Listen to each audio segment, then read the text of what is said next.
ago, so we have not really had a chance to really look at it. We haven't had a chance to ask questions of it. But we're not focused just on the plan. The bigger question is what are we doing with our public transit in Hamilton, and where are we going and how do we improve it? So joining us tonight is, I think it's a great panel that we've got tonight. We've got Nicholas Delvin from Hamilton Light Rail. Nicholas is leading the movement to get LRT in our city and has probably read every possible transit planning document there is. You may recognize him from his writing on Race to Hamilton. Nicholas, thank you for joining us. Jason Nason runs the Twitter account at HSR Transit.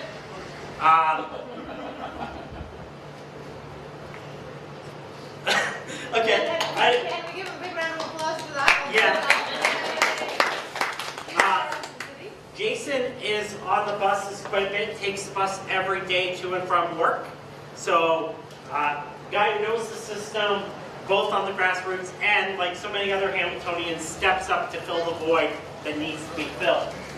Terry Wallace, I love Terry Wallace. The first time I met Terry Wallace, I could tell from the body language of the old HSR director that she was a great person.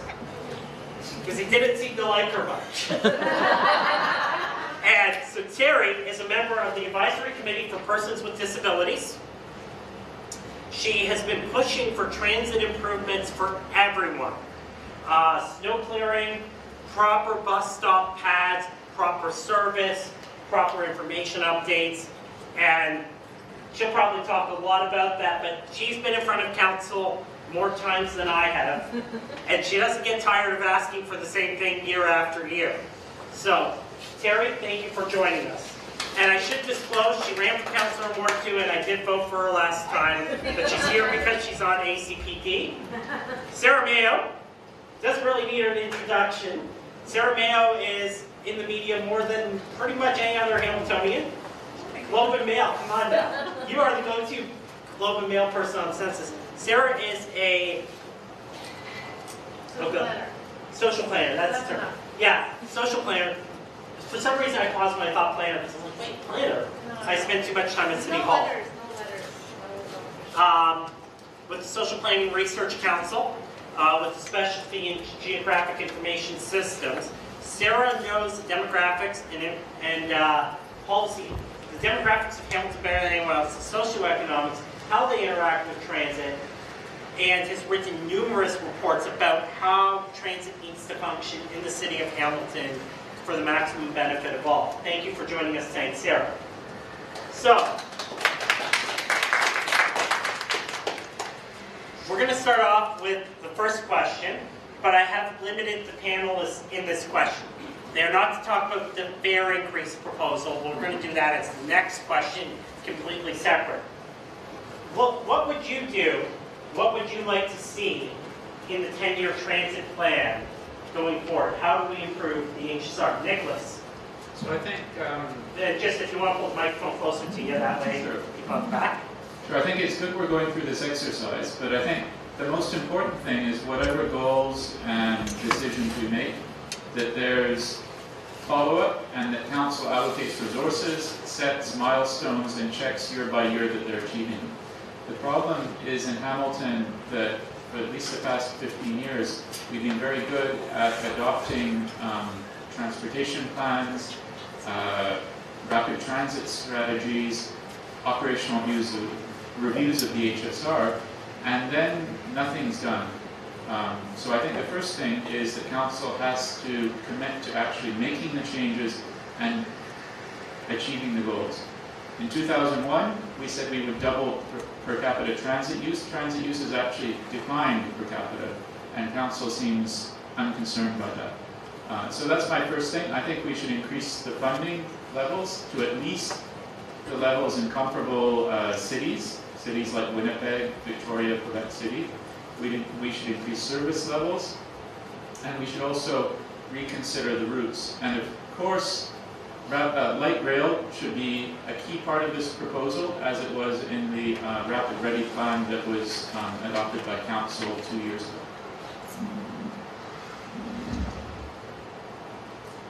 One thing that I think we really need to look at with the transit is to identify where the deficiencies are, which sort of Park kind of touch on, and where we need to improve. I'm sure most people have ridden the bus and have encountered pass-bys where the bus drives past you, it's full, it can't pick you up.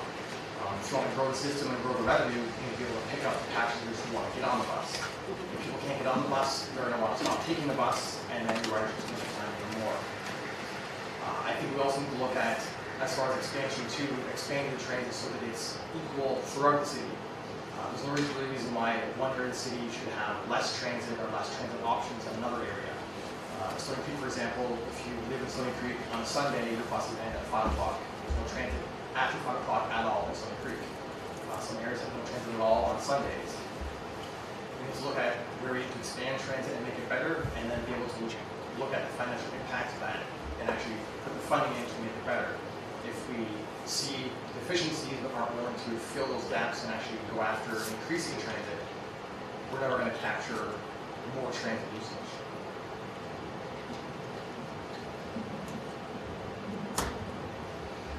I think one of the most important things is to make sure that transit is user-friendly. Everybody needs to be able to use it, not just a few people, and it has to be there for everyone. The schedules have to make sense. They have to be easy to follow. Everybody should be able to look at a bus schedule, either online or a paper copy, and understand what it means. The routes have to make sense. They've got to be able to go where people need to go. You can't assume that some people only go here and this group of people only goes here. Buses, like right now the way things are, anybody who uses a mobility device cannot go to parts of Vinyl Road. It's absolutely impossible. There's absolutely nowhere for somebody with a mobility device to get on or off the bus on certain parts of Vinyl Road. We have to realize that people with disabilities are people that have strollers. People live all over the city. Everybody needs to get to every part of the city, and everybody has to be able to do that. All the bus stops need to be accessible for everyone. It's no good being able to get on the bus at one place and then not be able to get off where you want to go. You know, being stranded, whether that's caused by lack of sidewalks, whether that's caused by snow removal in the winter when we have snowstorms like this, you have absolutely no idea whether you're going to be able to get on at the stop you want to get on, and if you do, you have absolutely no idea whether the snow is clear where you want to get off. You may have to go several blocks out of your way to find a stop that has been cleared enough for the ramp to be able to be deployed at the back or the front of the bus. I think that we've got to make sure that, well, we're not supposed to talk about fares right now, but the one thing I will say about fares is that they've got to be affordable for everybody, and I know with the voluntary fare the way it is now, that definitely needs to change. It's not fair to give priority to one type of disability over another. But I think that the bus system has to be more efficient. You have to be able to get where you want to go, things like putting a C line on Barton, putting an express bus on Barton. You have to make sure that people can get where they want to go efficiently when they need to. You know, making sure the time is important, making sure that scheduling is important, making sure that the routes make sense, and making sure that all the stops are accessible. I think they covered pretty much everything that I would have said and more. So maybe the only thing I'll add is in terms of the report, they kind of show, they kind of see transit expanding, staff sees transit expanding in 3 ways. Kind of the first 2 years, this year, next year, it's all about dealing with the deficiencies, dealing with the pass-bys, increasing frequency where we need to, increasing social media presence, improving the branding, etc. And so the first 2 years are what they call, deficiencies, dealing with deficiencies. Then in 2017, implementing service standards where it's more even, that there be at least 30-minute service on all routes at all times except Sunday evenings where it would be 60 minutes. So that would be a big improvement. So that would start in 2017. And then, and they call that standards and growth. And so starting in 2017, we can, having dealt with deficiencies, start focusing on growing the transit system. And then they think, according to their paper, the written words here, that will mean that as of 2018, we'll start changing what's called the modal split. And I kind of wish that the report was more clear on this modal split. What does that mean to anyone, right? And what that means is that we have our transit rides per capita, they won't be going down, they'll be going up, and we will be reducing the number of auto trips in our city, which costs our city a lot of money in road repairs, etc. So only if we do all those things will we start seeing converting people to saying, hey, you know what, maybe I'll take HSR instead of driving on this trip.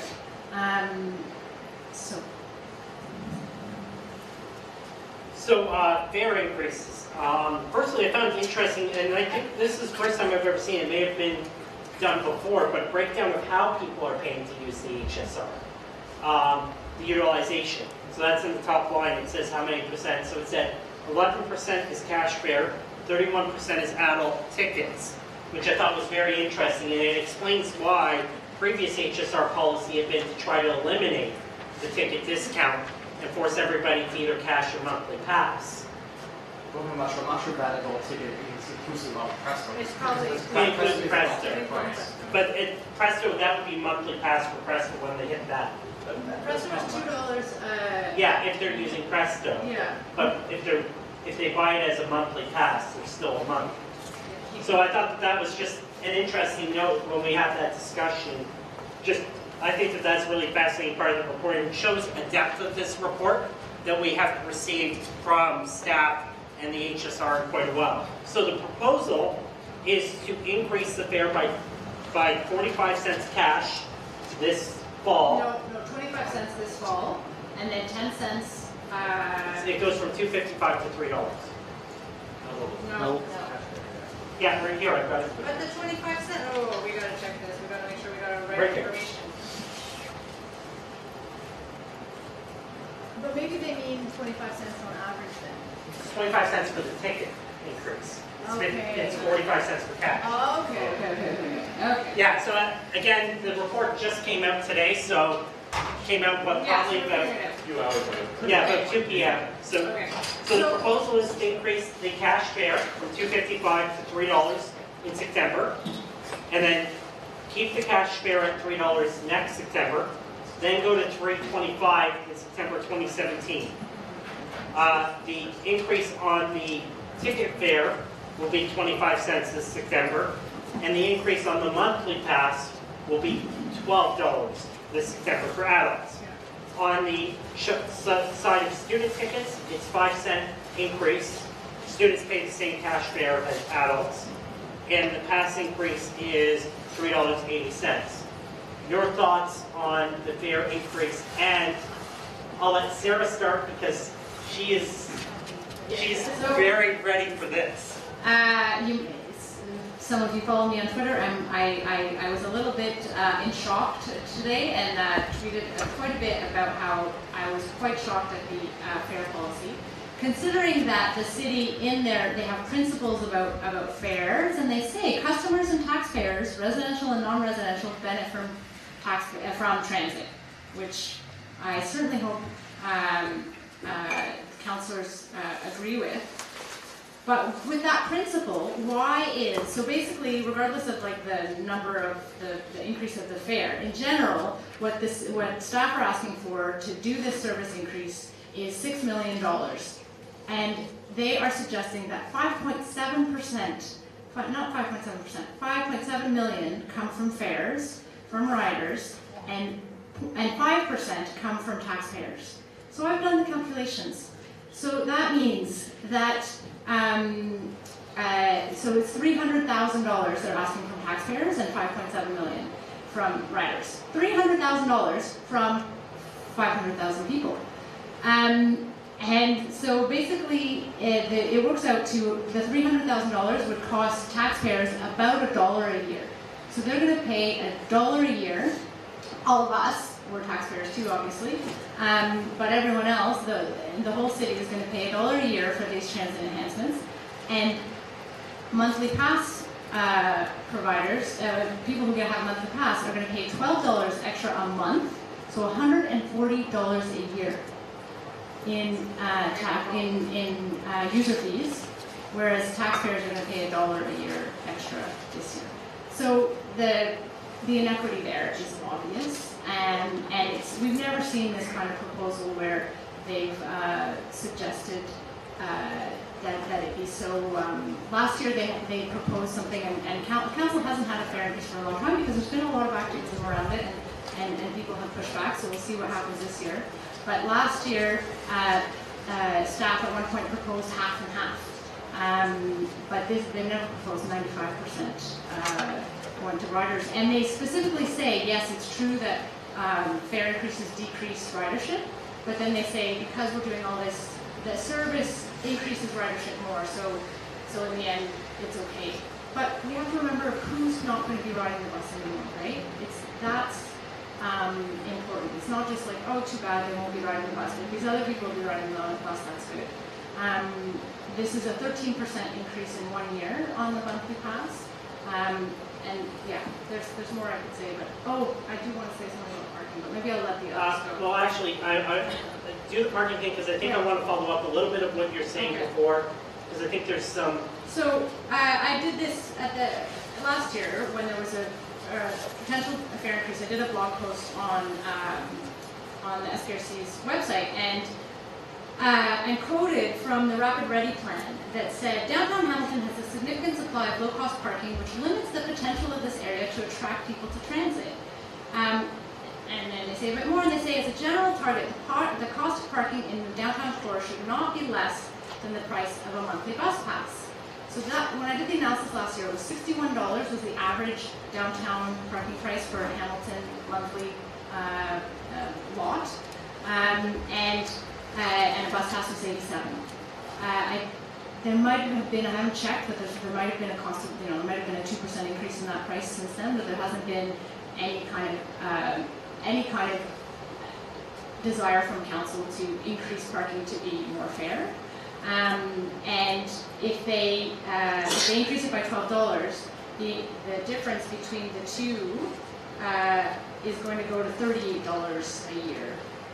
A month difference between a bus pass and parking downtown. Well, that's actually, it's interesting you mentioned parking because council received a report. Apparently there's a downtown parking crisis. It's a crisis. So there's actually a proposal to demolish some more houses in Beasley that is being fast-tracked. It's actually ironic because today I tweeted. So I did not know this. This actually shocked me. The zoning on Barton Street has a right to demolish commercial buildings and turn them into parking lots. Has a right. I believe that's everywhere in the city except downtown, like the very downtown. So, and it's funny because I was at Committee of Adjustment, and last week when we're talking about parking, a new restaurant wanted to open on Ottawa Street where a restaurant had previously existed, but because there was a change in ownership and the type of food served was a change, the person had to pay $1,500 to waive a parking requirement across the street from a parking lot. So the city, as I tweeted, the city rolls out the red tape for small business and the red carpet for demolishing and putting in parking lots. And that's the huge issue. But in this report about the downtown parking crisis, how many of you are familiar with the large municipal lot at Bay King? So there was concern by staff that that's a private land the city leases. And there was concern from staff that if the city did not increase the amount of money they're paying for the land, that the owner of the land would develop it into condos. Or casinos. Well, it was actually, yeah, it could have been a casino. Not could have, that was the plan. But officially the staff report said concerned that it was going to be developed and it would decrease parking. That parking lot is the cheapest one in downtown. So it's sort of weird because this was an emergency report, like it was, and another irony in that, so the owner of that land is giving 2 parking spots in the underground convention center parking from the city. And the parking, it really is, they're not going to raise enough money. Like, it's not like it's going to make it so we can have less of a fare increase by increasing the fare, the downtown. There's not enough parking spots to make it a big difference. So it's really about the individual decisions that get made increasing that modal split so that when people make those decisions, they say, okay, just the, obviously the costs, the costs. And lastly, if we did do 50-50, I calculated this. So if we did 50-50 on fares and on taxpayers for the service increase, it would mean taxpayers would pay $50 a year, and that would be about $4 a month. And the bus pass would increase by about $6 a month. That's, okay, so now the city, the argument could be made, the city's books are really bad. I can't even calculate out what it is because the way they're doing the accounting on the budget book this year is that they're holding back certain key figures. So I tried to guesstimate, and I'm not going to throw the number out because it's just that the reserves are drained, the future fund's drained. This is how they've been preventing tax increases the last 4 years. Are you okay with this in light of the fact that it probably would not be approved if it was a 50-50 split? Okay, so I'll let you guys talk on the fare increase and I'll let Sarah skip the question. Okay, one of the thing with the fare increase is that it hits everybody. Everybody here knows what DARTS is, right? There's nobody here who doesn't know, isn't familiar with DARTS. Well, there's role is fare equity is that the fare you pay on DARTS has to be exactly the same fare as is paid on HSR. Fare is paid the same way with a monthly pass, with a ticket, or cash. They don't take Presto on DARTS right now, but you have to pay the same. So this fare increase hurts those of us in society who live below the poverty line, those of us that are hard up, more than anybody, people who are homeless, people on OW, people on ODSP. If you work and you're on ODSP, you can get a bus pass for, I think it's half price, or it's cheaper. But if you're unable to work, you still have doctor's appointments, you still have places you have to be, you still have quality of life, you still have to travel. That kind of a fare increase for those people that can barely afford food, that can barely afford to pay their rent, to pay their bills, still need to be able to get around the city. They don't have the option of having a car, they don't have the option of taking a taxi. They have to use public transit. And when public transit goes up that much, that people are forced to stay in their homes, if you have people that don't have the ability to get there under their own power, to walk or to wheel or to use a mobility device, you're really, really decreasing the quality of life for some seniors as well. You're really declining the quality of life for the most vulnerable people in society, and I think that's something that really has to be worked out. There is talk of, instead of the voluntary pay, the way it is now for those of us with mobility devices, we have the option of paying a fare. I think it's really unfair because it's not fair to look at people who have one disability and give them a break over people that don't. There's no reason why somebody with a mobility device gets to ride transit for free, where somebody with a cognitive disability or a hearing disability does not. I know one thing that has been talked about is looking at, for those of us on ODSP, like myself, or people on OW, having fares a fare structure that is geared to income. And I think that would be a little bit more fair, and that's something that definitely needs to be looked after. But you've got to realize that for a lot of people, the fare increase is maybe a little inconvenient or maybe, a little annoying, but for a lot of people, it really, really limits their quality of life. Jason, I'm sure you have some strong opinions, maybe even stronger than the first two. Well, no, I'm really torn. As someone who rides the bus to and from work every day, I don't want to pay more for the bus. But as someone who wants more transit and better transit, I don't mind paying a little bit more to ride the bus. With the report the way it is, it's kind of shocking with 95 to 5% split between levy and transit riders. But my thinking is, I don't know how willing council would be to go forward with improvements if non-transit users had to pay more. Council has shown in the past that the those who don't ride the bus and they drive for living, whether they can't take the bus, want to take the bus, whatever, they almost seem to resent having to pay for transit at all. And having council try to get other residents to swallow that they're paying more for transit now would be a tough sell. So I'm not sure how willing council would be to try to sell to their constituents who don't ride transit that they need to pay more for transit. I think they should. I pay for transit through fares, and I pay for transit through taxes. And I would love to see transit expand to all corners of Hamilton, be it Waterdown, Dundas, Stony Creek, Binbrook, who's losing TransCab next week. I would love to see the city as a whole chip in and help pay for transit to expand transit for everyone. Do I want a fare increase? No. Will I stomach a fare increase if it means improving transit? Yeah.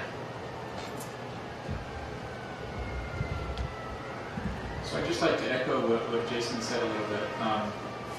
I was reading this and I didn't have time to read through the whole document before I got here. And I was telling Sarah, well, it doesn't look so bad. They say right here there should be a fair share. Customers through fares and taxpayers through levy contributions must jointly share the cost of providing transit. And I think that's a very good principle because everyone benefits.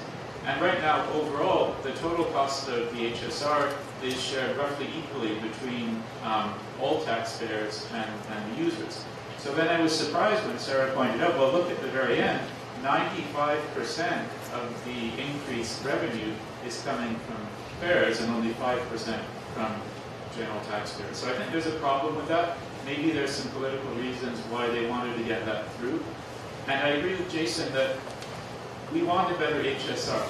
The HSR has been starved of resources for about 25 years. We have to start putting money in. And I think fares have to be part of that solution. I agree with Terry that we have to be careful about those people who are on small incomes, that this increase is a lot.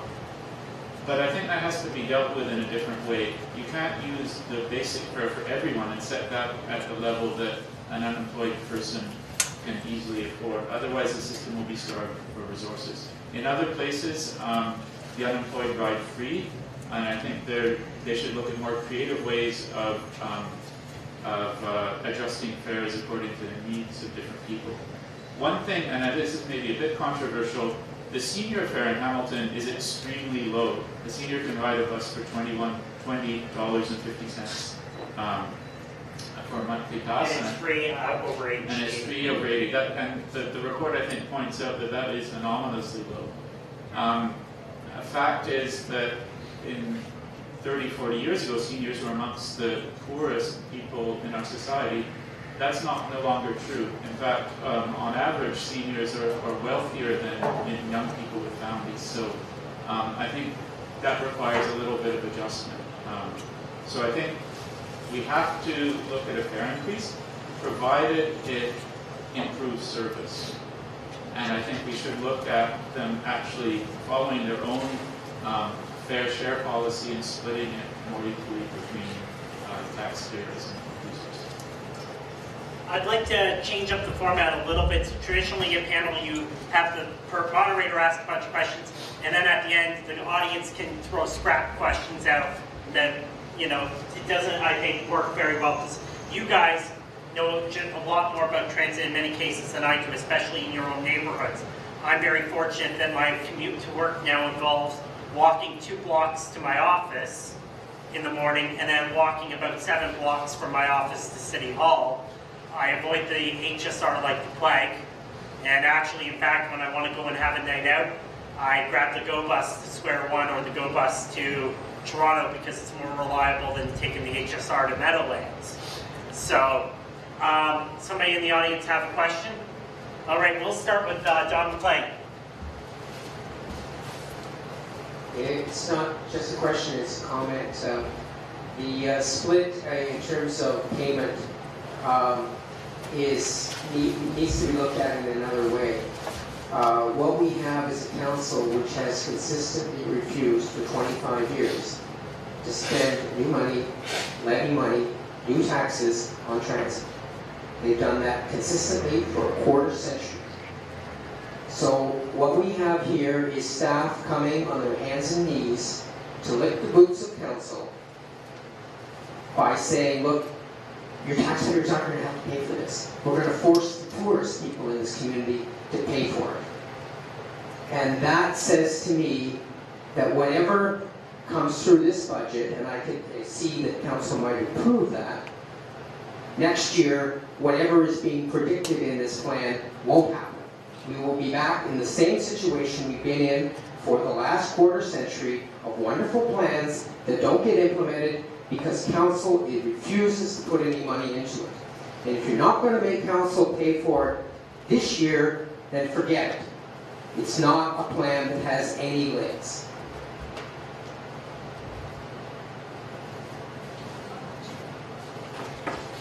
Thanks, John. I'd just like to say, I'm holding a beer, so I'll try not to slur. Yes, a reminder that the bar is open for the free to go over and have a drink. I'd just like to say that if you transfer the cost of transit from the taxpayer to the ridership, you are in fact starving transit of funds. The ridership cannot carry the cost of operating transit in the city of Hamilton, and especially not improved transit in the city of Hamilton.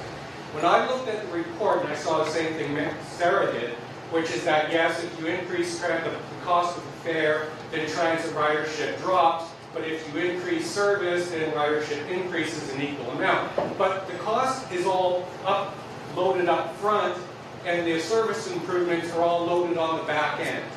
So the thing is that it's going to cost people ridership. It's going to cost us ridership when you increase the fares. And I agree with our moderator here that I avoid HSR too. I'm on the route, I can take it to work, but I choose not to.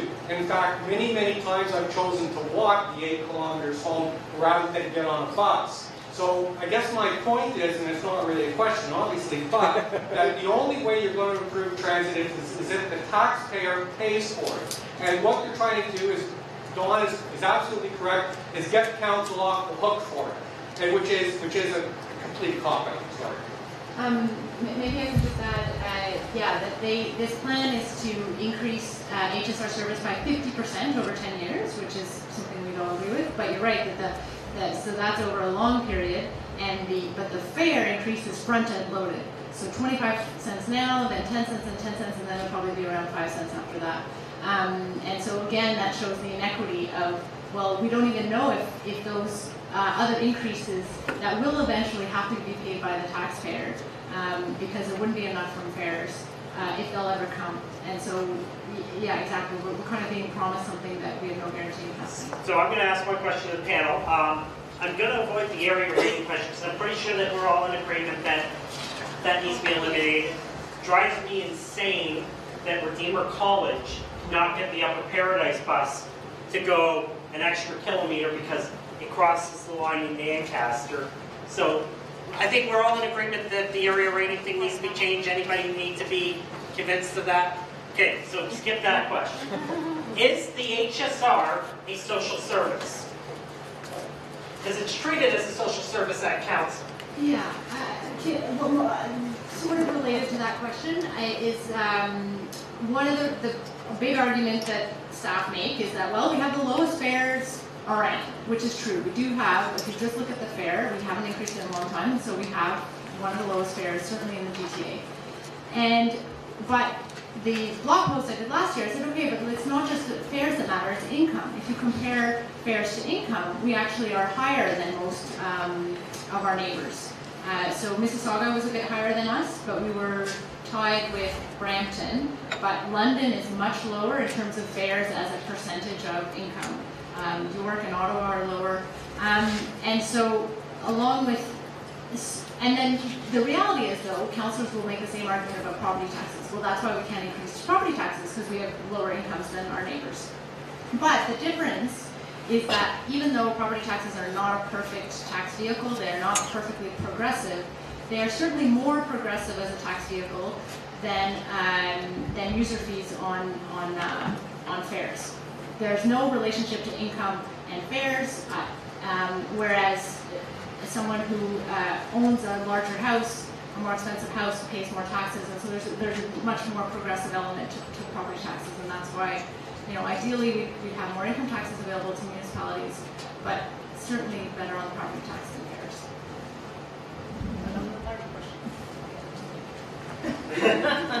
Sarah, you are brilliant at this. I'm quite happy to sit here and let you talk the whole time. But I'm not so sure what Terry would go for that, because Terry is, I brought her on as the firebrand, but so far you've done that role. Terry? Is it a social service? Yes and no. I think it depends on who's using it and how they're using it and why they're using it. So I think in some cases, no. Or let me rephrase that. Should it be a social service? Should it be treated as a social service, as it currently is? Again, that's really hard to say. But again, because you've got different groups of people using it, different reasons for its use, and different ways it's used. I think in a sense, it is a social service. It is providing something that is extremely important to people as far as quality of life goes. You have to be able to get from point A to point B. You have to get to medical appointments. You have to get to work. You have to get to school. You have to get to day programs. You have no choice. You cannot sit around your house all day.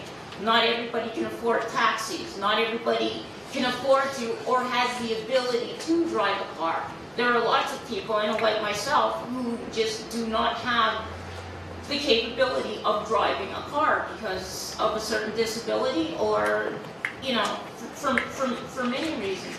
So it is something that is absolutely necessary for a lot of people. So I think in that sense, people using it who have no choice, who have to get to point A to point B, to even, like if you're looking at medical appointments, to maintain their health, to live, to survive, it's something that's absolutely mandatory. If you're on dialysis, you have no choice. You either go to your dialysis apartments, you rely on transit to get there, or you no longer live. So, I mean, for some people, it's an absolutely vital service that has to be there and it has to be used.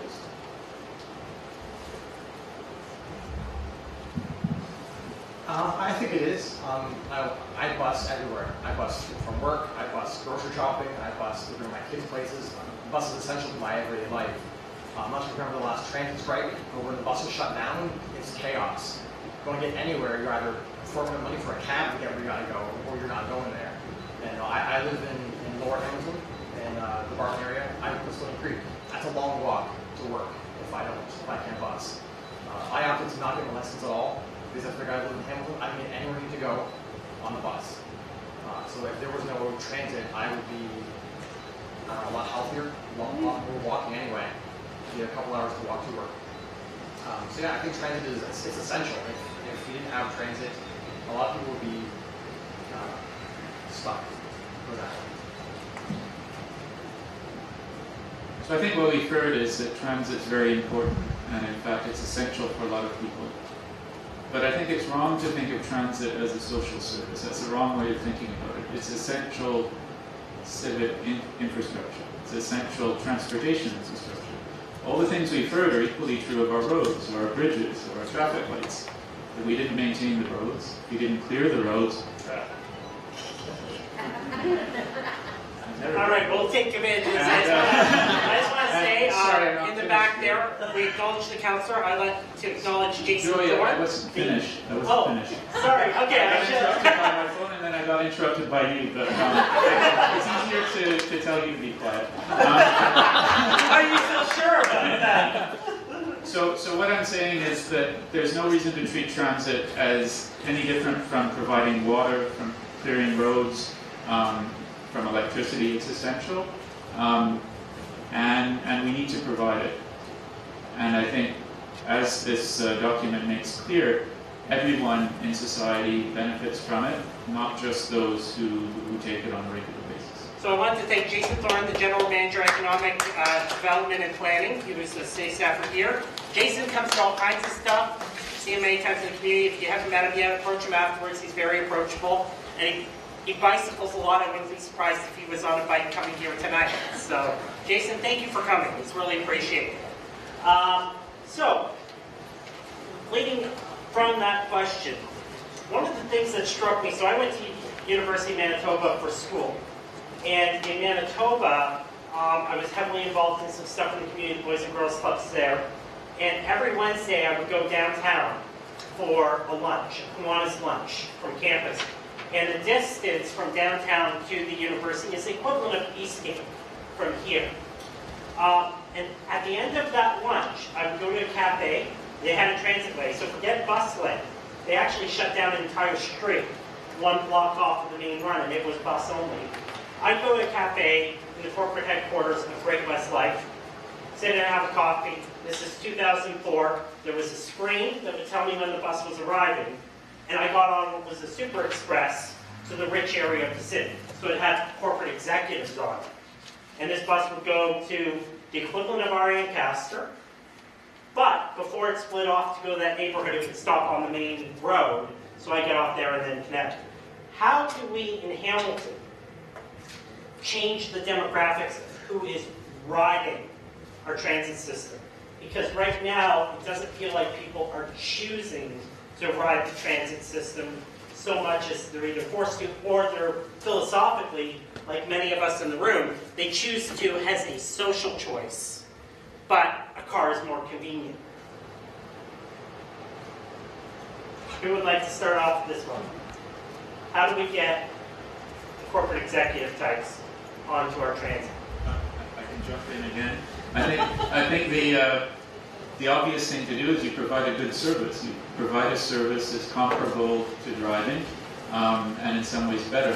The fact that almost no councillors were willing to take the bus for 5 return trips, even if they didn't have to do it all in 1 week, tells you something about the fact that our own council, or many of them, don't see it as a feasible alternative. And I think LRT is a very important part of this. It would dramatically boost the level of service on our busiest route. This route, the King Main, has already 42%, almost half of the total passengers. And that improves the image, and improves the quality, and it also allows the rest of the system to be reconfigured. Once we've done that, I think you'd see council take transit a lot more seriously. I think too, if you kind of build a system so it's a reliable alternative, and if when the bus is supposed to be at a certain spot, it is there. It's not 2 minutes early, it's not 2 minutes late, it gets there when it's supposed to be there. If you can make the transit system reliable, so you can get from point A to point C through connecting to point B, and you know you'll make it every time. It's not a roll of dice. I might make it today, I might not make it today. I'll be on time for work today or late for work today. If you can make it so that the schedules are built in such a way that it will arrive on time, and the transit operators are taught a certain way that if they get to a stop early, they stop and they wait. If they're running behind, they radio and say running behind, so they can kind of coordinate the system. I know one thing that I think Burlington does with their transit is if a passenger needs a connection and the bus is running late, the operator will radio in to control to talk to the connecting bus and say, can you wait 2 minutes? I have a connection for you. And it works pretty well. If you need a connecting bus, they will wait for you. I don't know if there really is that in Hamilton where you can have the bus operator call ahead to the next bus and have them wait for you. I've seen many people run from bus to bus and not make that connection. Or the driver will try to honk at the connecting bus and they just keep going. Waving your arms frantically and the bus keeps going anyway. So if you can make the system reliable, so if you can get from where you gotta go and you know you're gonna make it, people who may not want to try the bus will try it because they know I can get from here to there, not have to the hassle of driving there in the traffic and the parking and all this nonsense. I can just sit back, relax, and go where I gotta go, and I'll get there without a hassle. If you can do that, I think people will be more willing to ride a bus than they are on today. Terry? I think the other thing too is that your bus routes have to make sense, and they have to cover all the areas. If you live in an area where you have to walk 5 blocks to get to a bus, you're not going to take the bus.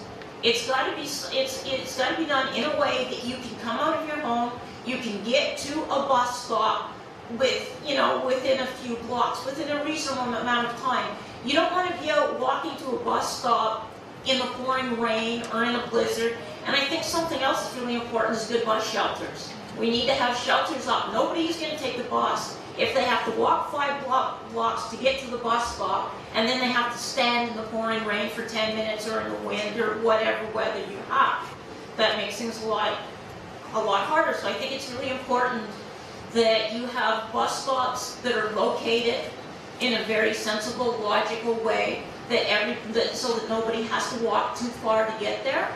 I was up in, I think it was up in Brampton in the fall, and I noticed that some of the stops there, they actually have screens up in there that tells you what time the next bus comes. It tells you what buses come to that stop, not just numbers on a sign, but they actually have a screen that tells you which buses come to that stop, where their destination is, and what time the next one comes. I mean, not everybody has a cell phone. Not everybody can get to the stop, look up. Not everybody has the ability to see the numbers on a sign, to dial them into your phone and find out when the next bus is coming. So I think if people know that they don't have to go too far to get to a stop, they know that what time the bus will be getting there, it takes them where they need to go, and again, all the stops, they have shelters so that they're protected from the weather, so that it's actually a pleasant experience waiting for the bus. Hopefully they don't have to wait too long, but it's not a bad experience having to wait. And when they know when the bus is coming, they know where they're going, they can get where they need to go, and they can get off at a stop. That doesn't mean that they have to walk a ridiculous distance to get to their final destination, that they can get there efficiently and easy and within decent time. Nobody wants to spend 2 hours on a bus, and nobody wants to wait 20 minutes for a connection transfer from one bus to the other. It's just got to be a good, smooth, logical, well-timed, well-thought-out system. The only thing I'd add is more kind of user-friendly things. All those things are important, but like, let's put the number of the bus on every single bus stop in the city. Like, that is like minimal that I can't believe we haven't done yet. Like, how is something user-friendly if you don't even know what bus is coming? Seeing another, wow, a lot of questions from the audience, so I get to finally shut up. So Nicholas, this is another way to shut me up, is having people ask questions. Here we go. John, you can just give Tang one. John Fink there will bring the mic to you. I think you're going to bring it to that guy because he wanted to ask something like about 20 minutes ago. Okay, we will get to everyone. I don't have a question. Well, this guy sounds a little more passionate than I am. I'm pretty passionate. Okay, this is the great thing about You this were format. talking about buses stopping for interconnections in Burlington. I have seen that happen numerous times in Hamilton. The problem could be that people are not aware of it, but it is done in Hamilton. I have a question for later. Thank you. Well, thank you. Joey, is there a bar here? A bar? Make Yeah. that clear, we're just wondering. It's spilling time. Yeah, feel free to get up anytime, grab a drink. Feel free to come closer. I mean, at this point, we're really having a conversation. I mean, I don't know if I'm going to be able to match the passion of the first two guys so far, but I'll give it a shot. Firstly, transit should be free. That's maybe an idiotic idea to say that, an idiotic thought to throw out there, but transit should be free for everybody. I'm young and healthy. I don't have kids, I don't have a wife or anything like that. There's a lot of things that I'm paying for right now that I don't use, but I know in paying for them, my world is a hell of a lot better than if I didn't or if those things weren't offered. School, hospitals, fire service, things like that. I pay for these things, I don't use them, knock on with the fire service. But there's a lot of things I don't pay for. Transit should be free. And in terms of increasing service center, I think it's a great idea. I don't think that 95% of the benefits go towards transit users, which is what we're paying for here. I think it's a bit more of a split than that. And I guess I'm going to ask a couple questions now. Transit is not, it's not opinion based. So why are we making it opinion based? Why are we not using the numbers that we have? It's not a science, it's not necessarily a science or anything like that, but why are we not using numbers to get what we actually need? I feel like I'm spinning my tires here and all this stuff, but this isn't saying, oh, blue is better than green, the Leafs are better than the Canadians, different debate for a different day, but it's not an opinion based, these are numbers.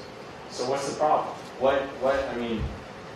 Mr. Green, he's not There's here. one, yeah, I was He's gonna say, he probably has a strong opinion on blue versus green. He just went to the not- facility. His colleagues, I mean. Can I get a question though, just because I see a lot of hands Yeah, up sorry. and, So, why are we not using the numbers? Why are we using opinions? Or why are the people, Like, knowing that when a bus passes by, obviously there's not a required number of buses out there. yeah. When- Well, it's the question, the fundamental question is the money. Everyone wants to, council wants to increase transit and wants to make sure there's no bypasses. And everyone here does, nobody's against that. It's just that we're not agreeing how to pay for it as a community. Our circle council is divided on that. And we have our opinions as we've stated. actually, just a question, it's the bypasses.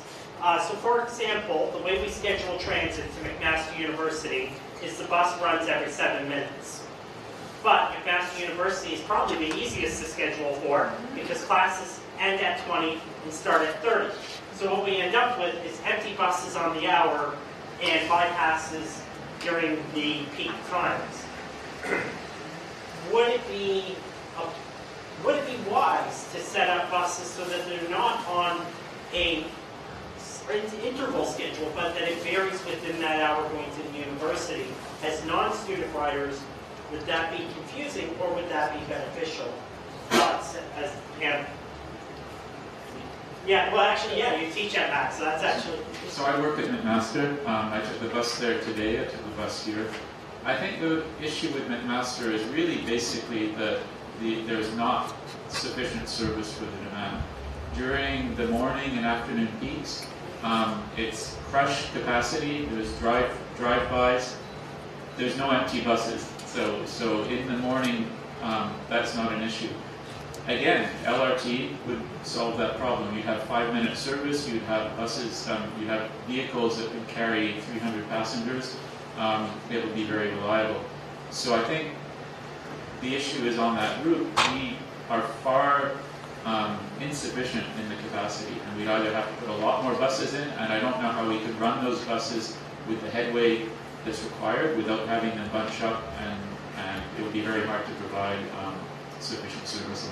I think the answer to that question is somebody want to add something, or do we go to the audience? Without LRT, it would be difficult. That's right, without a... Okay, so Without LRT, it would be easy. That's right. John, if you'd like to bring the mic to here and there, yeah. Hi, I do have a question, but it relates to this gentleman's comment about numbers, and then your response regarding money. It's true in what Joey had previously said, where he had his experience suggested that I believe it was Winnipeg. in Winnipeg, the service actually went into the lack of a better word, and It went from where people were going to let's where they just were say going. elite area. The service was provided to an elite area, equivalent to Ancaster, I think you referred to. And the problem in Hamilton is these services are not provided to the privileged communities. In fact, they're quite against actually having these services. So how do you suggest that we as people that are in the lower city that seem to appreciate the service convince those privileged areas, which I know that that's a terrible word to use, please don't criticize me on that, but those are the areas that have the funds, and they're withholding them specifically for transit. So you can do all the improvements that you want to do in the lower city, great for us, but we still don't have the capital to continue that process as long as those privileged areas withhold the funding. And that's what they're doing, specifically for transit. I get it, they give money to the city, but that money isn't directed specifically at transit. So how do you convince those areas if we're going to improve transit? Am I wrong? I see Sarah Sorry, smile. I I might see be go wrong. for it, Sarah. I might be wrong in my whole philosophy No, on that. no. But Ancaster doesn't have a bus, so they're not willing to pay for it. Yeah, but I think there's two issues there. One, in terms of convincing people to ride the bus. Obviously, we've talked about that in terms of all the service improvements that need to happen. But I think the second question is, how do we convince more people who don't ride the bus that increasing their taxes for transit is good for them?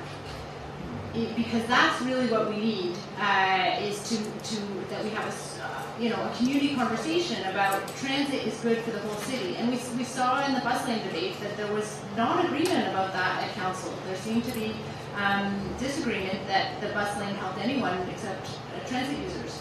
And so we have to do a better job of reaching out to more different types of people to get them to be vocal about what are the benefits of transit.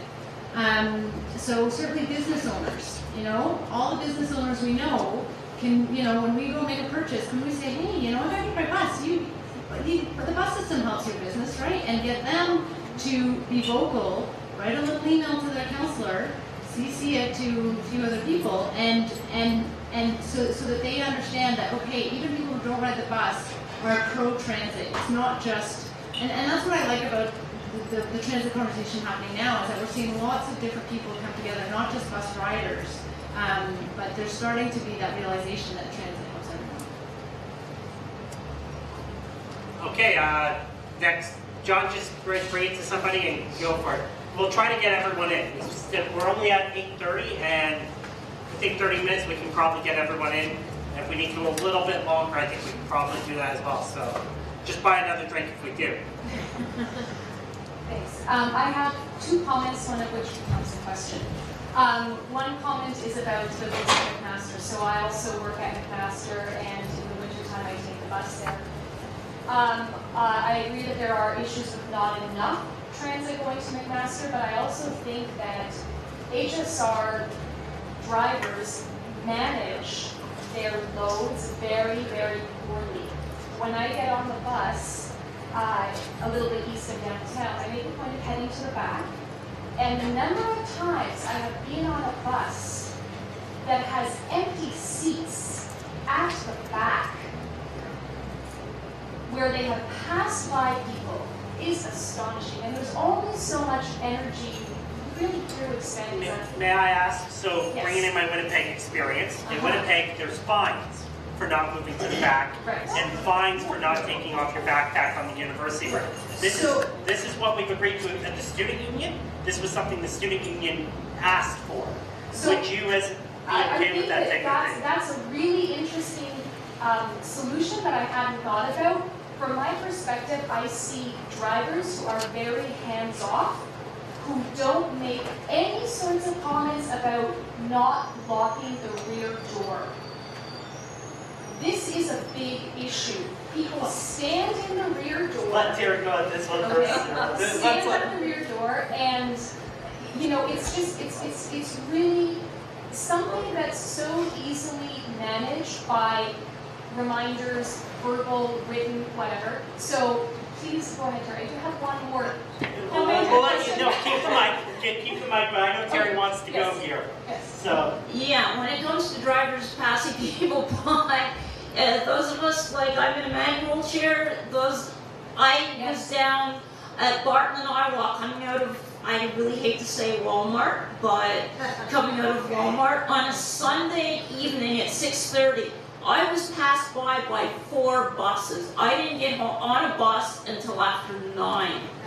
Bus drivers will not ask people to move back. Yeah. They don't want to ask people to get out of the accessible seats.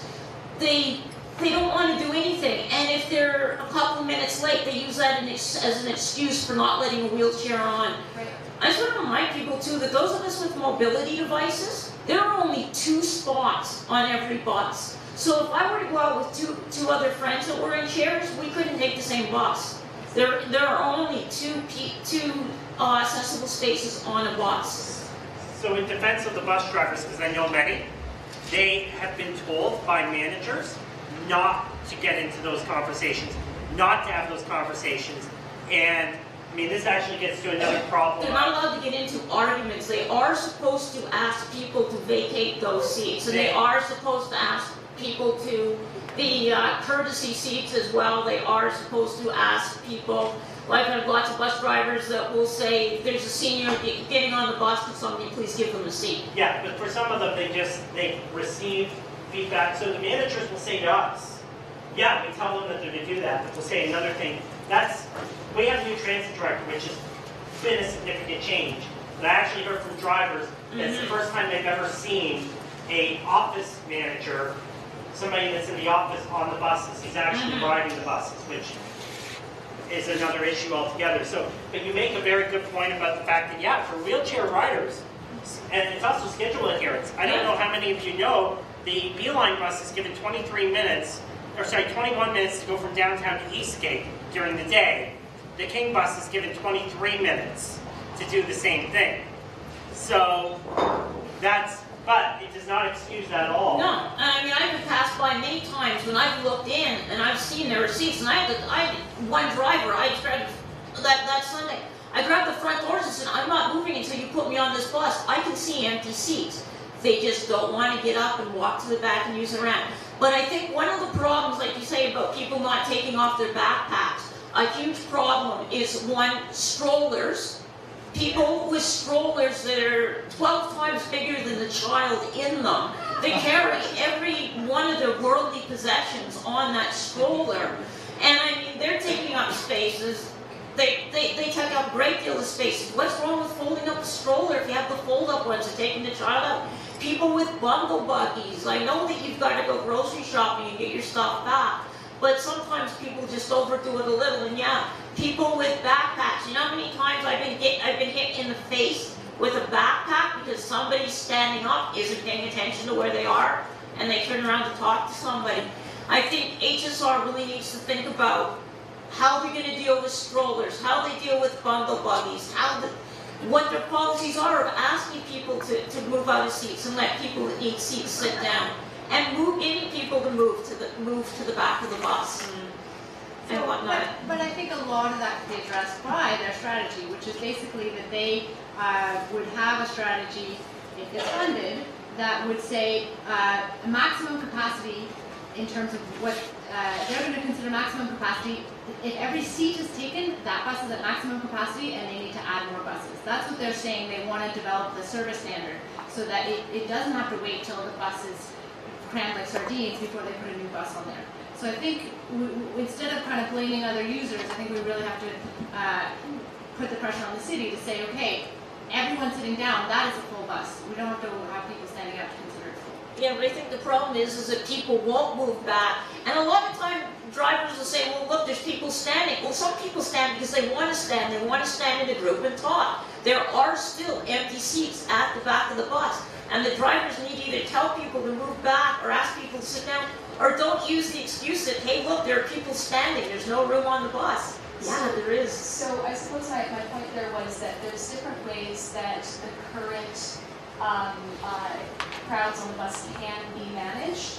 And so I'd be really interested to hear what the HSR proposes to do in terms of staff training, messaging that can facilitate some of this. So my second point is something that Sarah and Nicholas both touched on, which is the social service question. And I wonder if it might be helpful to reframe the issue, rather than talking about transit as a social service, which can have this negative baggage, talking about it as a social good. And what are the goods, the benefits that accrue to everyone, not just the users, not just people who are on the bus, but people who need to drive and there are fewer cars on the road, people who are getting customers to their business, etc. So I'm curious about your thoughts about this reframing from service to good, if you think that's something that would be useful, and how that, if it is useful, how we can inject that into our discourse. Okay, I think this is a great opportunity for the discussion about the rebranding. So there's talk of rebranding. How many people are familiar with the word art at the back of the bus? Oh, the word art. Word art. That's the things where they used every font. Yeah. So I think it's the last job Clippy did before he went into retirement. But how do we rebrand the HSR? Do we need to rebrand the HSR? Well, I think we need to. But what do we do? And do we change the name even? So Mississauga changed the name when they did rebranding. Nicholas? So I think this is something that I think is important. I'm a bit surprised at how much money they want to put into the rebranding, but there's very simple things that they can do. And I remember was interviewed when IBI did their operational review in 2010. And one thing I've noticed, other people have noticed, is on the outside of the bus, you've got shiny, happy people buying nice products and doing nice things. You step into the bus and what do you have? You've got drug abuse, problem gambling, alcoholism, child abuse. It's really a downer. But I'm sitting there, and instead of having, I think, oh well, I don't want to look at yet another ad about children drowning in their own. But didn't you know that's great? Didn't you read the staff report last year that we weren't meeting advertising sale targets? But because we weren't meeting advertising sale targets, the advertising company that we're paying is giving us free ad space. Right. So, and then the other side of that is then when you say, well, I don't want to look at the way smoking gives you lung cancer, I'll look out the window, and they block the window. The window is this horrible word art, or they plastered their ad across the window, and you can't see out. So it shows a disregard for the customer. The customers are not treated as valuable clients. They're treated as, oh, well, we'll hide them inside this bus, and the bus can Derek wants to go to Jason. No, I was going to say too, with those ads on the buses, for people that have low vision issues, you put those ads on the bus and we cannot see out. For people like me with mobility devices, we're already facing the back of the bus and we can't see where we're going. The minute you block out the windows, we have no idea where we are. For people who may be unsure, who don't use the bus regularly and need landmarks, they can't see where they are. And I mean, those stop announcements, yeah, they help a bit if you know the name of the street that you're getting off at. If you go with a visual landmark, you're out of luck. It's really, really hard if you have a cognitive disability. If you're new to the city, you don't know where you're going. That just makes life really, really difficult for people. And I know people that have actually had to stop using the bus because of those ads. Jason? I think rebranding could be a positive thing. I'm attached to the name. It's been around for 130 years now. I think rebranding is kind of like the second step. You want to first fix the service, get things running smoothly, get kind of make it a good service again. And once you have it as a good service, then you relaunch and your new branding, your new name. Get people that come in. Get them to come in when it's good. Don't kind of rebrand now, and then it's a new name, new colors, new everything, same service. Make the service look nice, make it appealing, and then flashy new paint job and flashy new logo and new catchphrase and all that fun stuff. And if the service is good, it doesn't matter what it's called. Yeah, that's a good point. Matthew Green. I did end up with the microphone. I do apologize for those of you that have been waiting. But just a couple of thoughts. I really appreciate, Joey, you putting this forum on. And I appreciate Mills Hardware for hosting us tonight. Certainly going into tomorrow's budget, it's important for me to be able to take perspective to that table. And I appreciate Jason Thorne for coming out and also hearing from the staff perspective. There's so much that you guys are unpacking right now. And you know, you talk about branding in particular, the experience and the service is the brand. And so you're so right in terms of what we call it matters not. It's how we're interacting with the experience. And so from the service perspective, that has to be the first look.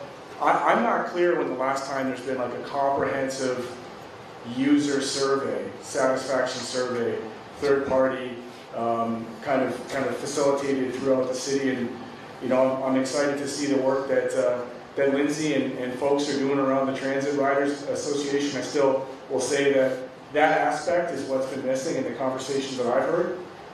You hear about ratepayers and taxpayers and homeowners and car drivers as being synonymous. False dichotomy, everybody pays taxes.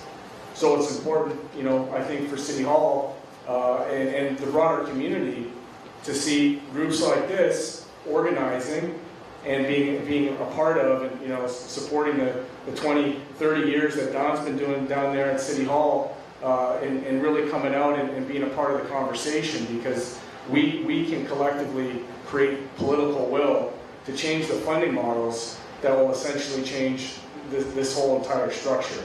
So you think about things like out in Ancaster, you can look at it from a bunch of different perspectives. You look at the blast zones in rapid transit and where they go, they're all plugging into employment lands, and Chamber of Commerce knows it, big business knows it. They need labor to get to these jobs. So when you have somebody stuck on a bus, or worse, missing a bus, not only is that missed time and wasted time for the rider, but it's also missed labor and wasted labor for the employer. So there's huge economic uplift arguments for this. I think when we're talking to people who might not ride it, but people who might be inclined to be more aligned on the economic uplift, that's definitely a huge sell, and I know that's the big sell for LRT. But I got to tell you, I received this at the same time you did. So today at 12:30, knowing that they're going to put forward this 10-year strategy, knowing that we just came off of this really contentious bus lane conversation, I received this at the same time that you did. So it's a challenge for me, and I'm fortunate that I have great staff and Simon where we can kind of peel through this stuff together. But it's important that we all share this information and we understand it, because this is what I do know. Despite how smart and how experienced those members of council are with their collective years of service to council, I am confident that if we crowdsource the points and the facts with people like the panelists present, and even just the everyday riders, if we all comb through this thing together, this budget, and pick it apart, then we can match any other councillor's arguments against transit. We can create compelling reasons for it, we can message it, we can simplify it, and we can share it to be able to sell this thing, because the decisions that are to be made, I'm a firm believer in this term of council, will have an impact for the next 25 years. If transit wasn't an election issue, and I don't personally haven't been on, I don't think it wasn't for me in my ward, people aren't even aware of it. There's people who take the number 2 Barton bus every day and they don't know what LRT is. That's a problem. So we got to figure out a better way to communicate that and sell that and the benefits of that as well. But we're going to have to fill each and every one of these seats. If we have to do it every month, if we have to do it for the remainder of the year, stay on this process. So important. So I just wanted to give you those thoughts, and I appreciate that I had the chance to come in and listen. And feel free to email me any really good questions for tomorrow. I will ask the good ones.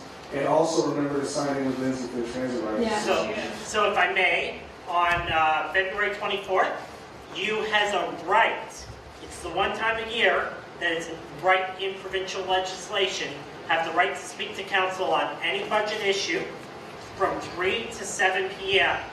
You don't have to register in advance.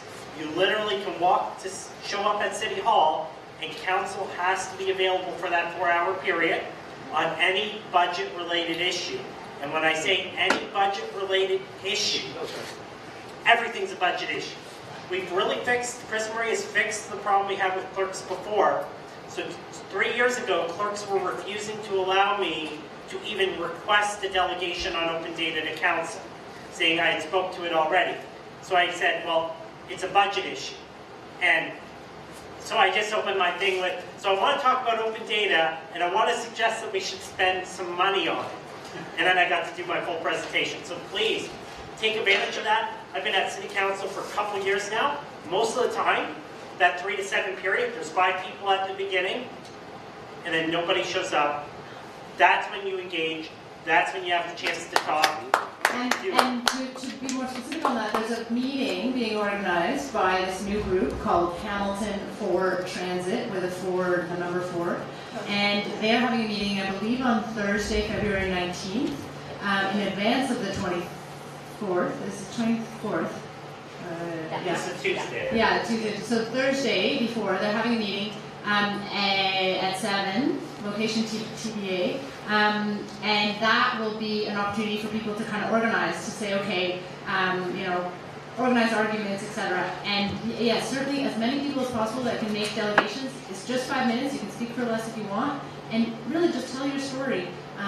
It's super important to show up to council and make them understand these issues. And as I was saying, you can show up at 6 p.m. So you can say, I want to speak, and you'll get the response back, the meeting starts at 3 p.m., you should be there for 3 p.m. Has a right, if you show up at 6 o'clock and there's not already people lined up, and there never has been, council has to remain till 7 p.m.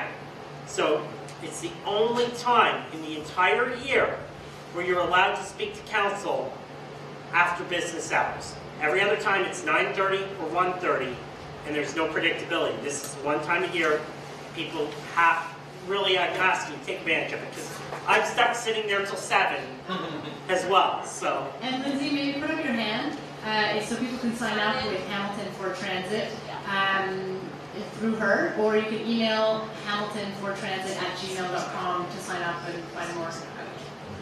Yes, and actually, good question. City staff are present, all the general managers are present, and often the directors are present as well, because it is an opportunity. So the rule is that you ask questions of council. So my experience has always been that I get up there and I say, I hope the council will take this opportunity to ask staff the following question. And you will always find a councillor that is willing to ask that question of staff, unless your question is, hey staff, why are you evil people with devil words? Then they don't. I'm going to make it a bit more of a lightning round because there's so many people who want to talk. So I may cut you off after 30 seconds to a minute, not because I'm a mean person, which I am, but because we want to keep the time short. One of the first thing you mentioned, Matthew, was about doing a survey. A survey was just done with darts. Last year they did a huge survey. They mailed out to can't remember how many clients, a huge portion of the clients, fairly detailed survey, and I think it would be a really great idea for HSR to do the same. So go ahead, sir. Thank you. I'll try to do it in 30 seconds. I've got a comment and 2 quick questions. The first question is an easy, well, I think it's an easy one. What has the new report done to advance us beyond rapid ready? Because you guys have seen the report, most of us have not. But can I just put everything on the table and then you can respond as you wish? Yeah, Sarah, please, and definitely feel free to take a second quick question. I think it's building on it. I don't think there's anything vastly new in here that wasn't in Rapid Ready, but it gives the more specifics of what. It doesn't exactly say what routes. It says a few things about certain routes increasing frequency, but it's not. There's not a huge shift from Rapid Ready, which was a great report. The 10-year dollar ask is the same, but it starts 3 years later. So my general comment is I think that the reason we don't see any progress in transit in Hamilton is the same reason we don't see any progress in environmental policy at the federal level. The government just doesn't believe it is necessary. And I think that what's going on is that the suburban councillors do not see and the constituents do not believe that transit is worthwhile. So the key thing to do is to convince them that their taxes are going to go down, for Christ's sake, if they support it. Well, I'm going to interject myself here. I'm going to say is that I hear a lot of complaints from a certain councillor who I'm really good friends with about the fact that traffic on the 403 is slow down into Hamilton. And I really feel that there's a huge opportunity for a super express bus out of Ancaster every morning for those people who are office workers. And I really strongly believe that if we did that and it was convenient, we would do it. And I say this because when I worked for Maclean's Magazine, the paperwork for me to take public transit was more than them to rent me a car. And that's just the reality of a large corporation of that nature. And so one day I was required to take a car instead of taking public transit, and the thought was simple. My manager said, well, it takes you 2.5 hours to go from Hamilton to Kitchener on the bus to get to University of Waterloo. We want you to drive so it's quicker, less time. And then they called me and they said, hey Joey, you haven't put up any articles today for me to edit. And I explained that when I'm on the bus, I'm working. So I think that you know, I just wanted to throw that out there. Did somebody want to add to about making it so that some people in the suburbs? I guess my quick question to the panel is, what do you see as the strongest argument for those mountain councillors to convince them that they really want transit? Because I think that's what has to be done. Jason, you look like you're thinking on this one. I think a lot of things you said are really good points about like the employment areas and getting constituents to and from jobs. I mean, if you have an employee in Ancaster, there's also one up in Upper Stony Creek as well, employment lands. If you have bus service that goes there, you can get a lot of employees to and from those areas. A lot of people who work in some of those areas may not live in those areas, and being able to get those workers to the area is a great thing. The Maple Leaf plant in Upper Stony Creek, they actually have a shuttle that runs to and from the plant to get people there. Whereas you could have just like an extension of that raw bus, half a kilometer further, and it's just part of regular service. I think if you could show some of the councils that having more transit in those areas gives more people access to those jobs, more access to get to where they need to go, they don't have to rely on driving to and from point A to point B. If you can get there easily by transit, you don't need to take a car. As you said, with the 403 being congested. One of the suggestions in, I believe, the 2010 report was they called the Crosstown Flyer. Express bus that hit all different points. So we go, you have Lynbridge Mall, Ancaster, downtown, McMaster, Eastgate, and where I want to express between all those points. If you want to go from Upper Stony Creek to downtown, instead of hitting 3 local bus routes, you have one express bus that will take you the loop way around. Basically one stop. You go from really Lynbridge Mall, we take the link across to Ancaster, and then down the local streets to McMaster Express, no stops. So instead of taking that bus is going to hit you every stop, you can take one bus and get you from point A to point B. And again, point of going to Ancaster, instead of taking the 16 Ancaster when it runs into Meadowlands to catch the 5A down to downtown to transit to the Beeline Express to go to Eastgate, it'd be one express bus from Ancaster all the way to Eastgate. One bus, one stop, one fare, point A to point B, easily. I think that would be a great thing. So we do have till 10 o'clock on the venue. So what I'm suggesting, and I want a show of hands, is that we take one more question now, and then we take a 5 to 10 minute break to give people a chance to mingle, chat, our panelists an opportunity to grab a quick break, and then we come back at it. Is everybody thinking that that's a good idea?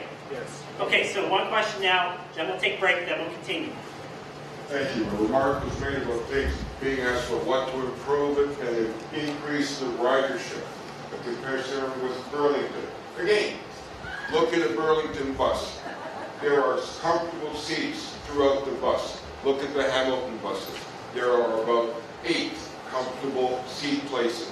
Change the layout. Of course, that also means we need more buses to handle the people. Thank you. Thank you. We'll take one question, though. I do want to take a question. Yes?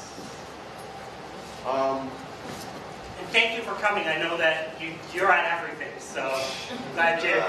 not really everything. That would be more of a Tim Button type of thing. But, yeah, Matthew Green is my new counsellor. I have to confess, I worked for Tim Simmons as a volunteer, but I guess Matthew will do okay. I like that word unpacking things, though, by the way. Back in my day, we used to call it deconstruct or parse. But, you know, times change. I missed the first part of this, but I did want to say I think the buses are very poorly designed physically for the traffic they're intended to bear. I'm very concerned also about people crowding into the, as we mentioned, the back, particularly the rear exit. I think that is really a health and safety issue, and probably that's the way you should approach it. I think we should keep in mind that maybe some of those people have anxiety issues and they need to be near an exit as well. So it's a complicated issue, but it's very uncomfortable. One thing I did find out from my own research and talking to a number of drivers and calling the office was that where I had always assumed a bus driver was like the captain of a ship or an airplane and had total control within his domain, I was told They have no control, and they have no authority to make anybody do anything. They have no authority to kick anybody off. If you refuse to move out of one of those disabled seats, they have no authority to make you do it. All they can do is take the bus out of service and call for a supervisor. So there is a problem with the bus drivers not having the power to the capacity So, to do those. this brings us to a question I wanted to ask the panel.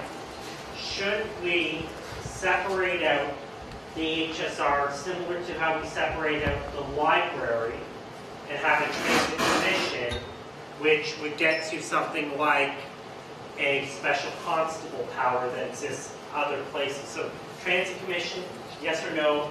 And what would it look like if yes? I think the constable issue is different than the transit commission issue. You could have a transit commission and not have constables. And so, yeah, I think that there's certainly, there were some ward councillors who were running with that platform, and I thought it was very interesting. And certainly, you could make the argument that if we don't get rid of area rating, then the transit commission should have kind of seats apportioned by how much different wards pay towards the system. Right now, we have some councillors, like in Ward 14, that don't pay anything towards transit and still get a vote. None of their taxes go towards transit, and they still get a vote on this, and that's patently unfair. And so, to have if you don't get rid of area transit, area rating, you have to at least move towards that. And then there would be more public input available, because there would be like meetings of a commission, and so we can make deputations specifically about HSR, which you can, but nobody, there's less of an obvious process. Yeah, basically, I just have to agree with what Sarah just said. Thank you, Terry. Jason? And by the way, Jason and I, we had a great joke earlier where we were talking about how the HSR, and I was surprised to find this out, has a customer service department of 20 staff and a director of manager of customer service on the Sunshine List. And then Sarah Mayo said, actually, they have 21 people, the staff, plus Jason, of volunteers. So.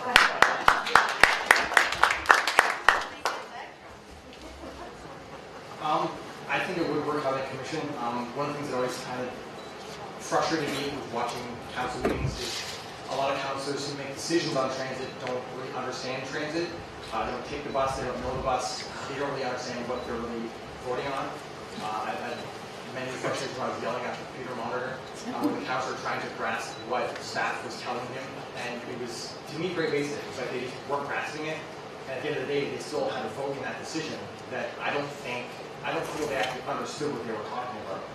So whereas we had a commission, you have staff and volunteers who understand the transit system, understand what's going on and what we need to have in the system, rather than having just a blind vote who, as Sarah alluded to, doesn't have a stake in the conversation, let alone being a vote in the conversation. You have knowledgeable people who understand the system and understand the challenges and the needs, and at the table making decisions, you probably make the decisions a lot more structured, a lot more positive, a lot more fruitful. So I have to confess, I'm not sure exactly what a transit commission would do compared with the current system. I think if council would still have the power to vote on the budget for HSR, that would be an issue. If council still had the power to cancel a bus lane because they didn't like it, that would still be an issue. It might help somewhat in the details, but I don't think it would really solve the basic problem. All right, so let's all grab a break here. Thank the panelists for the first part. And the bar is open. So, there's a bar here? There's a bar here. I don't know if I said that.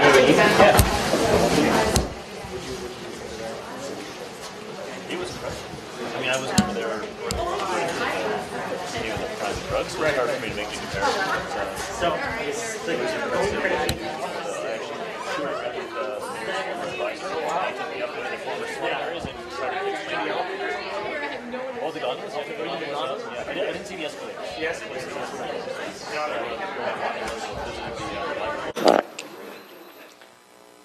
Morning, ladies and gentlemen. I'd like to call the meeting to order.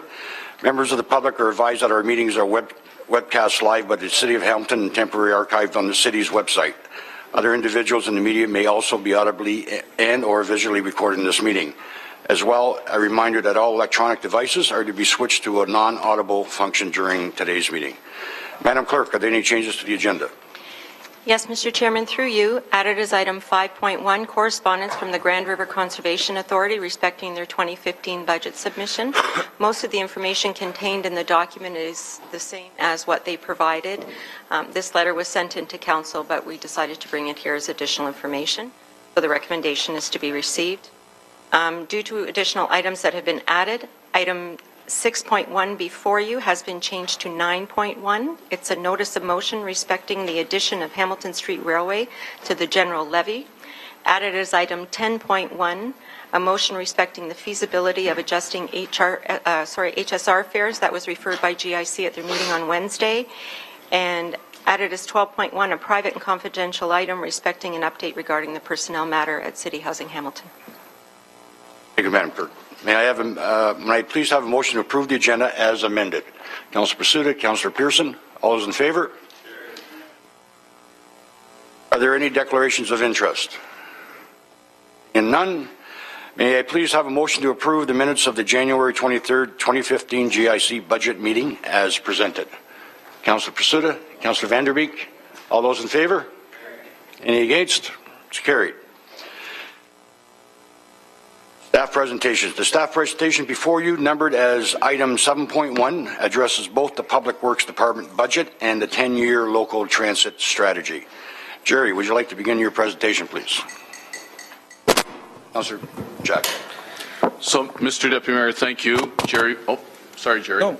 Before you begin, so I just want to make it clear on Mr. Deputy Mayor, I don't know about the rest of my colleagues, but I just got this hard copy for the first time this morning. Mr. Deputy Mayor, through you to the clerk, please. Mr. Chairman, I did just receive it yesterday from staff, and it went online, and I emailed all members of council yesterday afternoon. Yesterday was...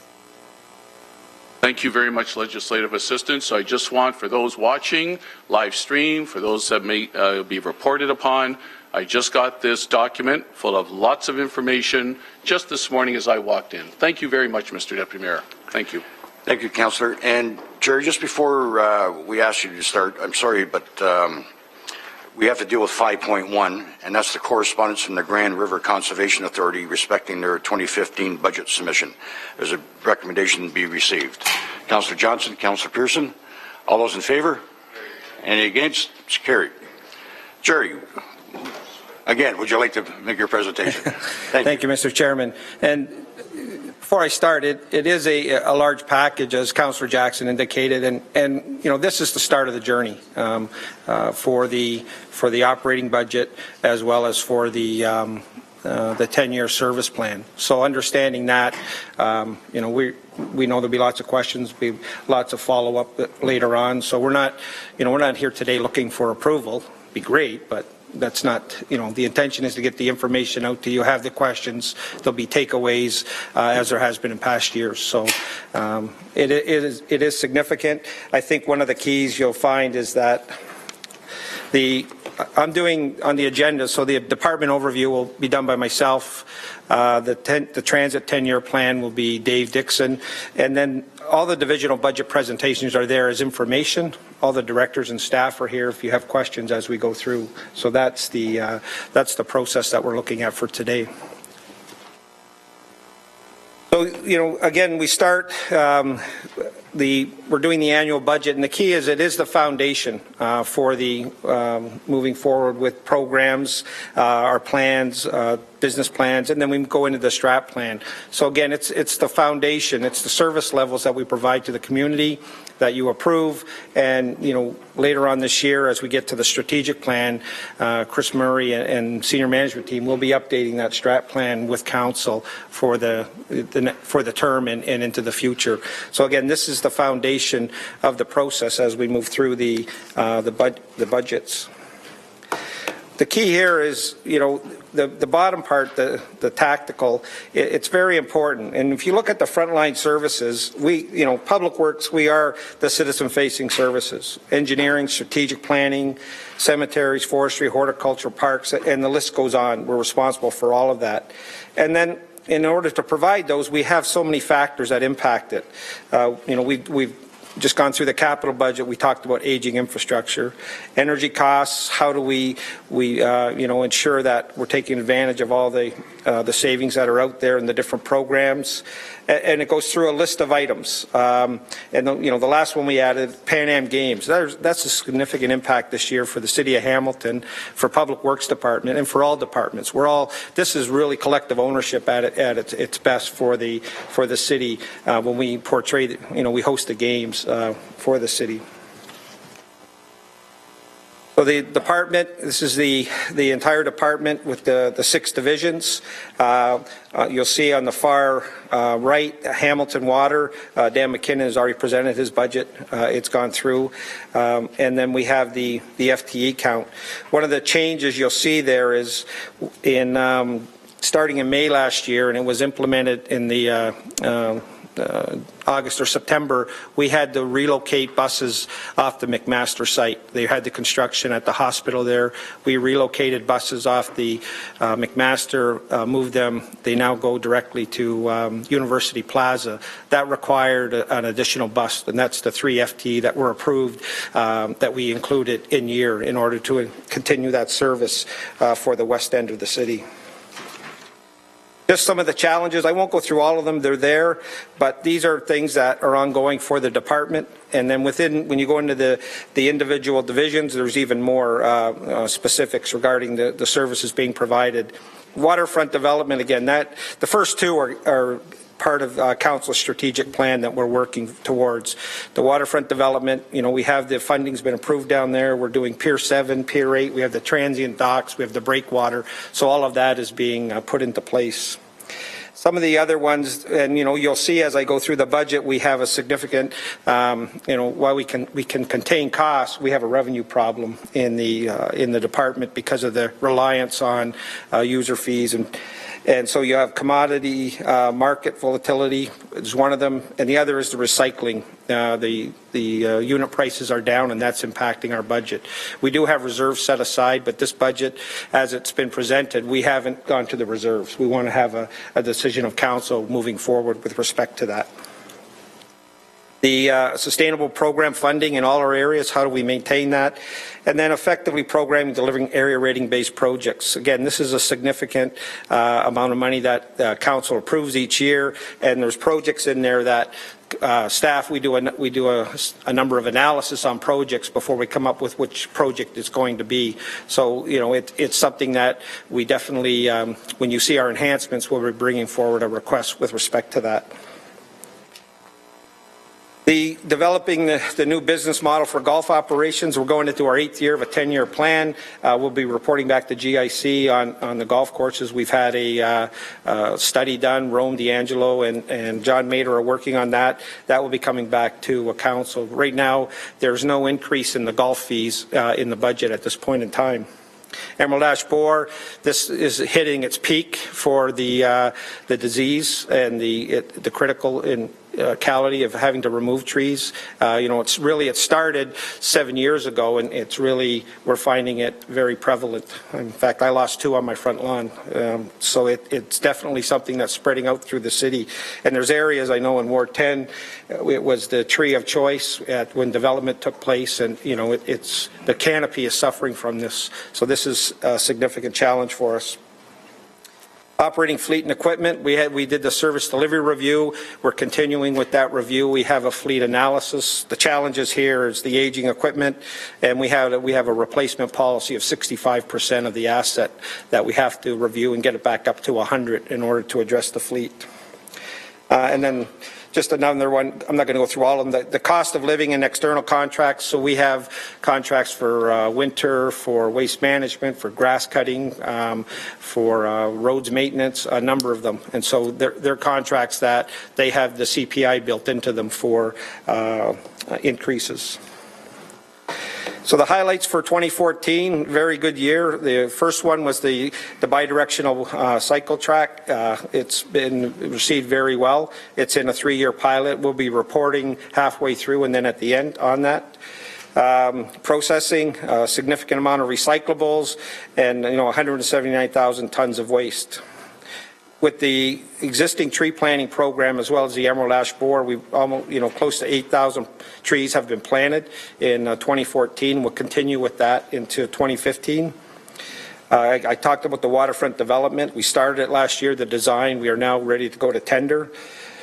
Partnered with Region Appeal for the conversion of cooking oil to biosolids. What happens now is the grease and oils, we now send them to Peel versus them us having to deal with them. It doesn't make us a lot of money, but it's very good for the environment, the program that we have with the Region of Peel. Volunteers are key for the community, and you can see here with regards to the time and the metrics on cleaning up the Team Up to Clean Up program. Again, preparation for the Pan Am Games. We've relocated the office to the storefront on Lister. The Pan Am is there. So Coralie, Secor, Shelley Merlot, they're all located over there, storefront presence for the games. And they're working with all the BIAs throughout the city.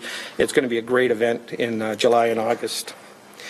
And then the other one is the 48% reduction in park in illegal dumping. I know this has been, council's pushed this in the past year. With the new collection procedures we have in place, we've been able to reduce the amount of illegal dumping throughout the parks. We continue with construction projects. They're approved annually under our engineering services, so we put out $115 million worth. One of the things I know is very concerned with councillors is road cuts. We're on top of that. We're doing, 2,500 a year, and we have a procedure in place regarding the maintenance and the restoration, which engineering services is taking care of. The ice storm last year, again, 22,000 calls versus an average of 1,200. So this, all staff participated in this, forestry, and then the waste, the roads, parks, everybody helped out. What this did, though, on our tree trimming program, further in the presentation, if you want to look at it, it pushes that out a bit because all the resources were addressing the storm event. We won the Swan Award with respect to recycling, or the Great Cart pilot project. And then, we have 17 escarpment crossings throughout the city. And so we have failures. So last year we had Sydenham Escarpment, the Kenilworth, and then up by Valley Park and Stony Creek on the hill we had the Marsden Street Bridge failure. And again, these are things that, we budget annually for maintenance on them, but, we don't know which one is going to fail next, but one will fail. It's just Mother Nature. The transit real time, and Dave will talk more about that as part of his presentation. And then our ongoing winter challenges. We definitely want to continue to provide the service that council approved last year. In leadership and governance, the corporate culture, one of the key things we have is the Denison assessments, and they're very important. They give us a benchmark of where we're at. We started this 3 years ago in the forestry department. We've now rolled it out, so in 2015 it will be rolled out right across the department. And what it does, it gives you a checkpoint or a benchmark where your department or division or section is at, and then how do we address it going forward. And in order to do that, we've implemented the cutting edge of leadership in public works. This is a program for all of we want our supervisory staff to take it. And we're unique in that we have a supervisory union, the 1041. We have them all in there because they're the frontline supervisors as well. So in public works, you have over 300 supervisory staff, and we've already pushed through about 180 people in this program, and we'll continue that. The new performance and accountability development, we started, that was implemented in the second half of last year, and we continue to work on that. It's a very good tool. What's key about it is you have the discussion on an ongoing basis with staff. It's not a once a year analysis of you did this, you didn't do that. It's an ongoing thing where you can check the goals and what are the metrics in measuring the performances. The updated service profiles, again, this is part of the overall service delivery review. We continue to do that. And what we did is we have a supervisor boot camp. We have frontline workers and we have lead hands who want to move into supervisory. So what we do is on a temporary basis, we move them up. Last year, we put 15 into the program. I believe we were able to keep 8 or 9 of them up there. The other ones went back and they continue to do training. And so this will be every year. This is started in the roads program, but we'll roll it out because we do have those frontline supervisors across the department. So in 2015 initiatives, Prosperous and Healthy Community, the Clean and Safe Railway, and the neighborhood program working with community services, it's a fabulous project in that the communities, the neighborhoods, they want to show that, you know, it's a place to live, a place to be, they enjoy it. So it's not throwing money at it, it's more of working with the community. They set the parameters and we work with them. And so we provide resources as other departments do, but it's really the community driving the project, and it's been a great success. And then some of the other ones I've talked about, well, can continue to move on, the Emerald Ash Borer and the waterfront. Undervalued and sustainable services, again, the road patrol, this is very important for our MMS, ensure that if, you know, with the provincial legislation and requirements, we're meeting that, but it ensures we know exactly how much material is being deployed, where it's being deployed, the time, and the frequency of the vehicles moving. When we get asked questions, you know, in the event of there was a collision or an accident. The multi-residential program, we're going to complete that this year. That's been an ongoing one with the in the waste management section. The Green Fleet Plan, new targets were set, so we'll be working towards that under John Mader and Jeff Lupton's area. One of the things is revenue generating, so the Lincoln Alexander Parkway was one of the requests by council, so we're working with corporate services and coming up with a plan for putting some advertising on the link.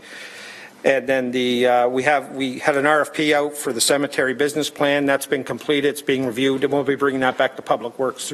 We have some innovative ideas with respect to cemeteries and how we can get that to be a sustainable service for the city. And then leadership and governance, we continue with staff succession planning. We have the workforce management in place that Human Resources talked about regarding, you know, the next 5 years for the corporation. The Denison culture assessments and the performance and accountability. These are great tools for developing staff and ensuring where we're putting our resources, we in fact are putting them in the right place. Here's the profile that was, you know, when the service delivery review was done 3 years ago. We have environmental management, transportation, corporate services, and leisure and recreation. I've added in Pan Am Games because although it's not an ongoing service profile, it's so significant for this city and for all of our departments. It's something that, you know, we really have a lot of emphasis on this year. So the numbers. So here's our gross expenditures. And what we have in here, it's different than what was in the budget book in that we've reduced the fuel impact by 1.4 million because of the favorable pricing, and I have a slide later on, I'll talk about that. So our overall gross expenditures are at 3.9%, and I'll go through a list of the driving factors for each of the cost categories that are here. So winter season, again, with the increased service level and we do the perpetual averaging for the winter season. There's an impact of 1.9 million. Our DARTS contract is up 760,000. The annualized impact, so in 2014 in the third quarter you approved additional transit service on the mountain. I don't know the route numbers, but Stone Church and Rymel. So the annualized cost of that is $747,000. Waste collection, waste disposal, and we have stormwater maintenance this year. Again, one of my slides, you'll see that the number of stormwater ponds that we have increased significantly, and so we have to put out contracts for the maintenance of those. The transit fleet reserve phase in, this is year 5 of 8. What we did is in 2011 we moved money that from the gas tax that we were funding capital, we put it towards service level, and what we said is we'll put $450,000 a year into the reserve to offset that $3 million to build the reserve back up, and the 513 is just the indexing of that. So this was just it got us more service level, but we still need to put money away into capital. So that's what the 513,000 is. Street lighting program, there's 2 main components of this. The energy cost is up just over 500,000. And previously, over 700,000, we funded operating costs from development charges. That's not allowable anymore. So that's a direct hit onto the levy to fund the street lighting program. We're working with Planning and Economic Development, MLE. We're giving it $200,000 again to continue with the illegal dumping project that they have with respect to the hot spots. They camera it, they go through it, and provide us with the they provide bylaw with the information. The transit, the McMaster realignment, again, this was implemented. We had to get out of McMaster in 2014 because of the construction taking place at the front of the hospital. So the buses now go right down to University Plaza. That was, back in, I think, I'll say May, July, we indicated that, that was an additional bus in order to run at that. So that's included in the budget. The building repairs and the recovery, so the increase here is for all our corporate and recreational facilities. Again, the aging infrastructure, we have significant repairs. So they all flow through Rome D'Angelo's budget, and then the recovery is from the various departments, the largest one being both Public Works, but also the recreation. When you see community and emergency services, they'll have an increase in recoveries. So our expenditures are up 3.9%. Our revenues are only up 0.3%. So we don't have, we're talking about it later with respect to fare increases on transit. We don't have any increases in here for the golf courses. And so the other fares, well, they're not significant in the department. They haven't increased significantly. So our revenues are only going up 0.3%. To cover off the increase in expenditures. And the main drivers, revenue, so the courthouse, McMaster is out of there, so we're not getting $1.5 million in revenue anymore for the courthouse. The recycling revenues, again, I mentioned the prices are down for the recyclables, so we're short 380 from last year. Decreased transfer station, community recycling, again, revenues are down at the facilities, $174,000. Hamilton Renewable Power, we implemented a $500,000 contribution 5 years ago, and we agreed that we would put it in to offset the budget, but we sunsetted it in that we reduced it by $100,000 each year. So this is the last year where we won't have the revenue. Tim Hortons Field, we have revenue coming in to offset operations, and then increased transit revenues. This is strictly just on ridership. It went up $580,000 over 2014, so that's a good news story. So overall, the department, when you look at our total budget, we're at a 5.9% increase. And again, this is the first pass through, and as I mentioned, the revenues are the real driver in this situation. For the overall department. And we have included the $1.4 million for fuel. We put the reductions in the line items, and we added the increased ridership revenue from the budget book. So that's why you have a difference from the budget book. Here it is by operating division, the 5.9%. And then we have all the backup by division for you to review and go through. Again, just the overall at this point, before we move forward with anything, we're sitting at 5.9, and we're still reviewing that number, obviously, because of the magnitude. Just the asset-based growth, again, this is where we have increases in the things that Public Works, we're responsible for. Now, there's two things in here, the streetlights and the catch basins. We haven't updated the number. They're the same as the previous year, but understanding we have had additional subdivisions come on where we've had more catch basins and streetlights. We just haven't, the database hasn't been increased. But one of the things on here that we talked about was the storm ponds. So if you look at storm ponds, it's about the 8th or 9th item down. In 2012, we had 156. We're now at 169. And these are additional ponds coming on through development. And they have to be maintained. Each of them gets a certificate of approval, and there's requirements to do the maintenance on them. And so that's one of the driving factors in the operating budget to maintain the maintenance on those facilities. This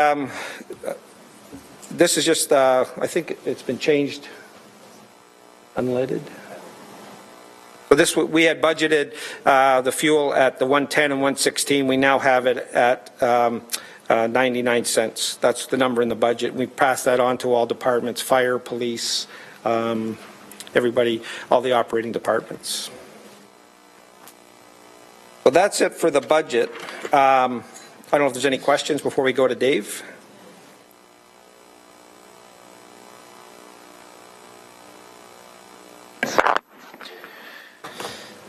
Thanks. Through you, Mr. Chairman, to Jerry. Jerry,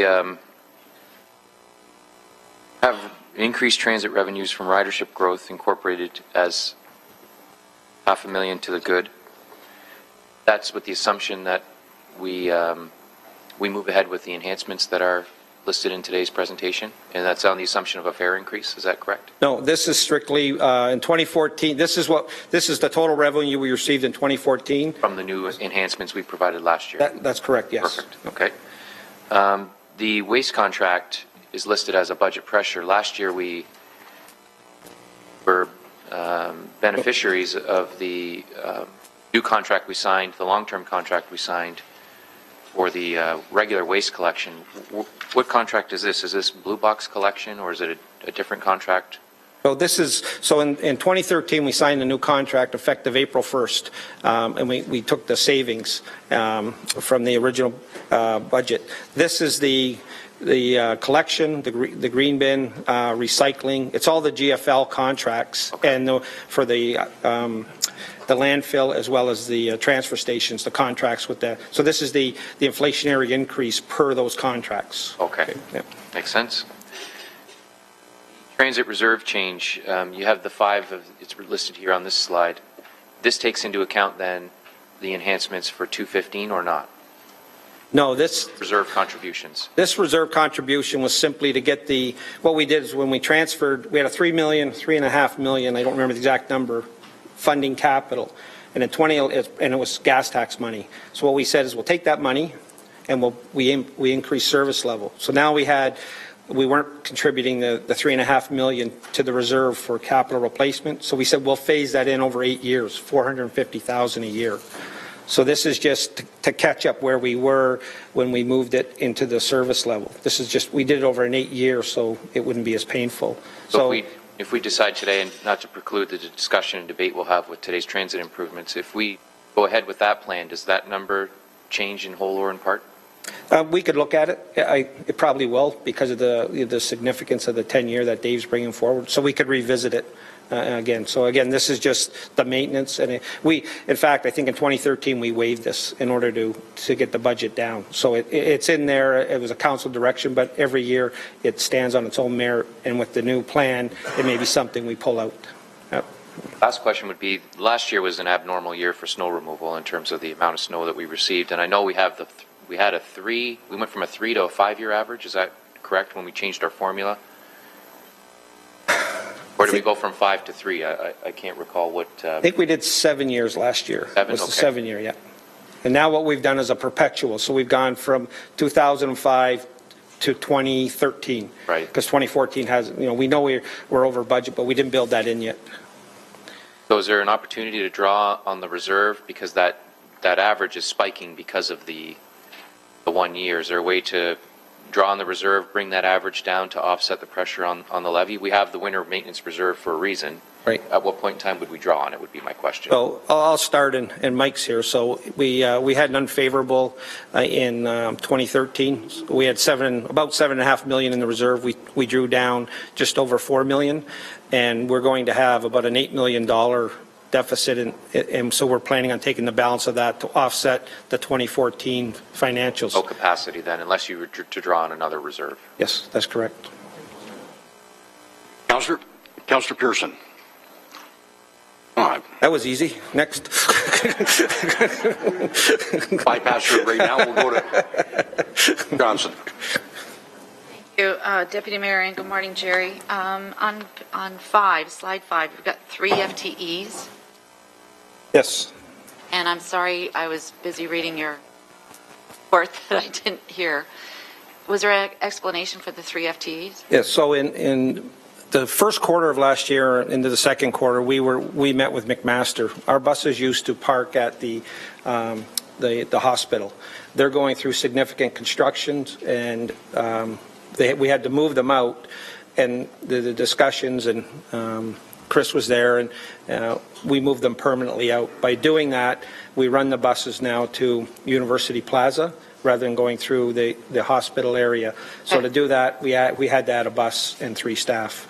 And we implemented that, I think, Jim, you said September last year.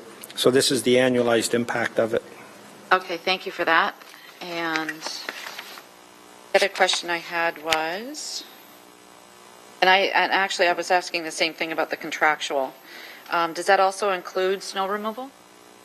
Through the chair, yes, it does. Okay, thank you. And the last one I had was on slide 23.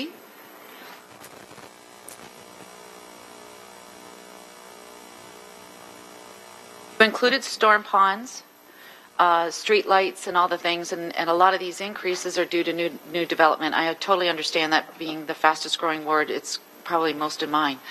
One thing I don't see in here, I see parks, but I don't see the medians, the gateways that the nice developers put in, and it looks beautiful for that survey. And then all of a sudden now our parks and our forestry have to take over the maintenance of them. So are they included in the parks, or are they included somewhere else that I'm not seeing? The roundabouts? I'll ask Craig. I think it's in the floral traffic islands and the medians, but maybe Craig could answer that. Sorry, I didn't hear you.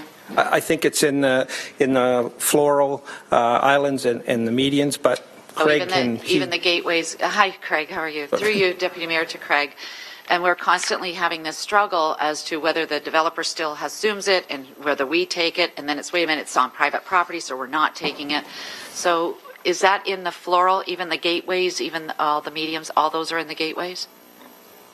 Through the chair, that is correct. If you look at the third line from the bottom, the medians are there, and we also have it in the traffic islands. So we have covered it off, and we are working with planning on making sure that we know when assets are coming online, like the roundabouts that you mentioned, so that we're not caught by surprise and are taking care of them right from the start when they're handed over. And thank you for that, Craig. And through you, Deputy Mayor, to Craig. When we keep taking on and assuming more property and more medians and more gateways and more roundabouts, where's the pressure on the staff, and are you asking for more FTEs for that as well? Through the chair, we are. If it is a capital project that originates within Public Works, we get operating impacts from capital. But if it's coming from planning and development, we have to reflect it either as a pressure or an enhancement. Thank you for that. And just a comment. Oh, sorry, Jerry. Just, if I may, through the chair, you'll see over the past 4 years, that's been a significant impact. And so we have an enhancement when committee looks at that for operating pressures from development. So we haven't built it into the base because we have a process where we do the incremental operating impacts. We identify them ahead of time. The development ones haven't been identified, so we're coming separately because it is a pressure. You know, you can do a park, then when you do the third park, you need a person, you have to cut it, you have to buy machinery.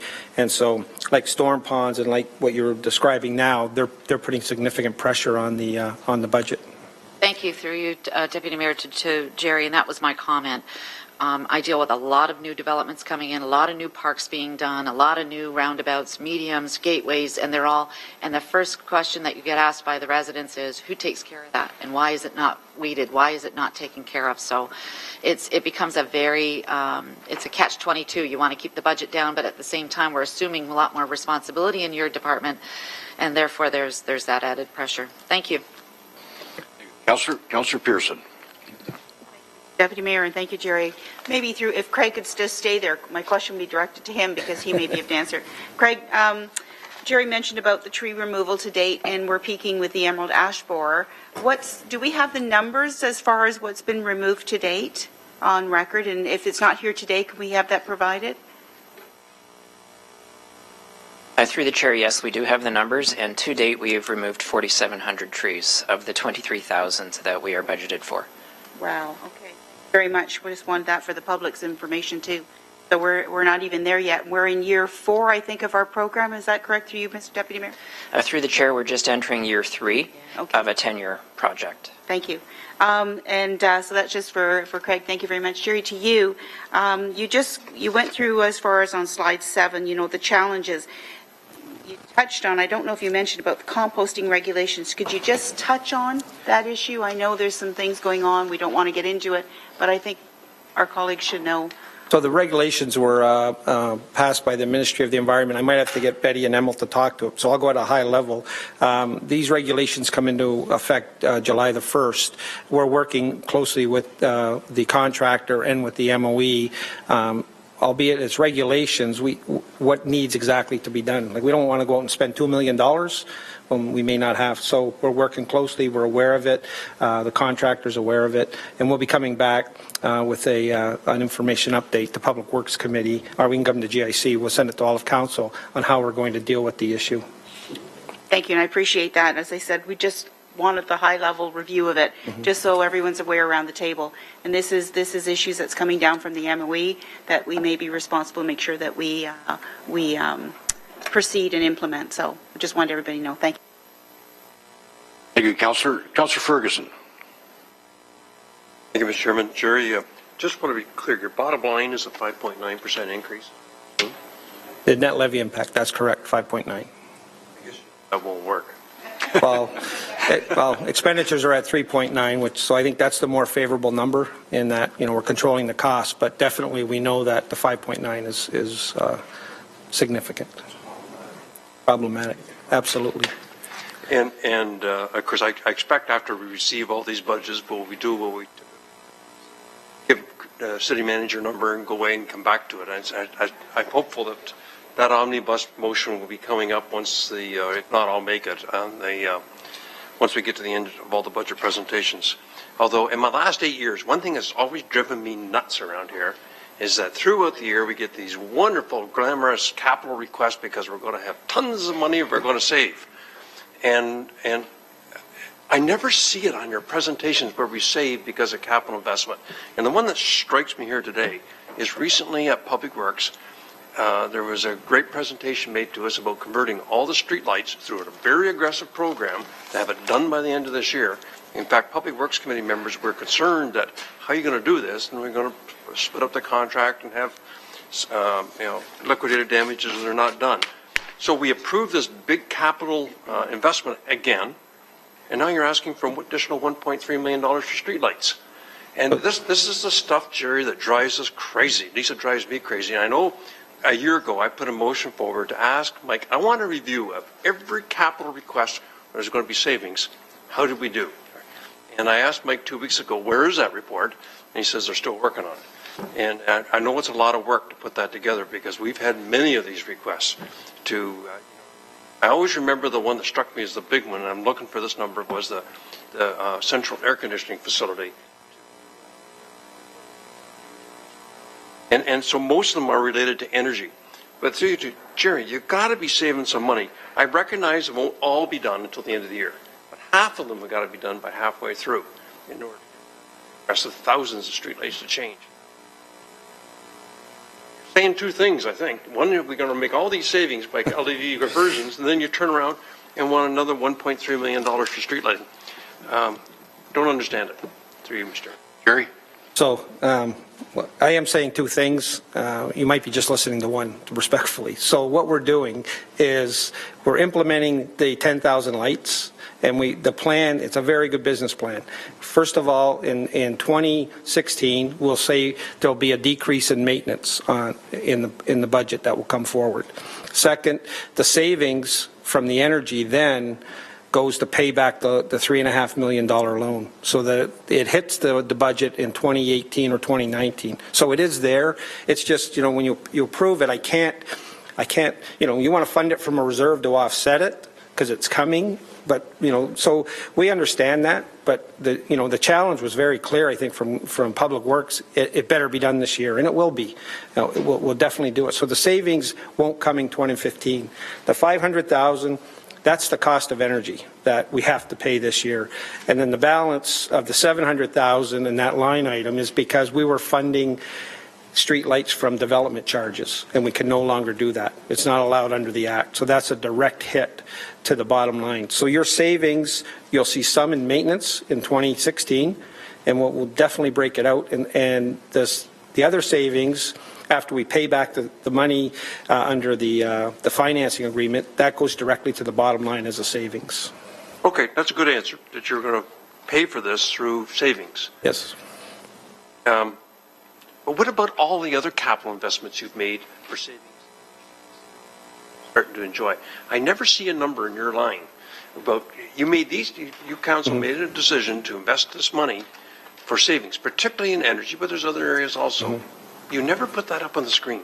Through the chair, we have the energy slide that we put up, and so, but again, it's cost avoidance. So so we had $100 budgeted. So rather than it going to $110, the initiatives that go through the energy department, it's $102. So we cost avoided the $8. But we benchmark that with all other municipalities, what they're paying, what their costs are, and what ours are. So it's not, you're absolutely right, Councillor, it's not a number that is out there. It keeps the overall cost down. But there's still, it's not we still have to operate and pay the cost. It's not going up by as much as if we didn't have the initiatives in place and spending the capital that it would. So it is a good payback, but it's a cost avoidance in most cases. Okay, and that's always something that's hard to prove, is cost avoidance. But those reports also show cost savings too. And really would like to see these numbers start to show up at budget time, rather than through the year when you keep asking for more capital investments for. I think what we'll bring we'll send it to all of council. We'll do a schedule of what we've approved, what we would have. So it definitely comes down to, here's what we would have paid, but because we've done this, here's what we're paying. But the problem we have, Jerry, you always bring that report in May, and we do the budget in April. Well, you're saving the money all year long. That's the key. I mean, I can bring it on a semi-annual basis for council. I mean, I'd like to connect between that report and your budget. That's what I thoughts, and you can't do that. And we've had this discussion in the past. You can't connect the dots because they come once the budget is over, and of course we all forget about it because we're off doing other things. That's why I'm really looking forward to finance telling us, it's an after-action review. Did we do what we said we were going to do? That's a real test of good management. And I just want to get comfortable with these investments we're making. So, again, Mike, will we have that report before the end of this budget cycle? Through you, Mr. Deputy Mayor, we can try to do that. I just want to inform committee, those are the same staff members who work on the budget who would compile that information for that report. So we will try to provide that to council during the final GIC deliberations prior to the end of the budget cycle. Okay. I guess that's all my questions for now, Mr. Chairman. And Thank I you, know you got a Councillor. big department to run. And I was a little tougher on you than Chad was, so I apologize for that. But I think these are things that just eat at us every year as we go through this process. And then to put up 6% is not palatable. Thanks. Thank you. And I think Jerry has said it's all hidden savings, and the check is in the mail coming into 2016. So, anyways, Councillor Partridge. Yes, thank you, Mr. Deputy Mayor. And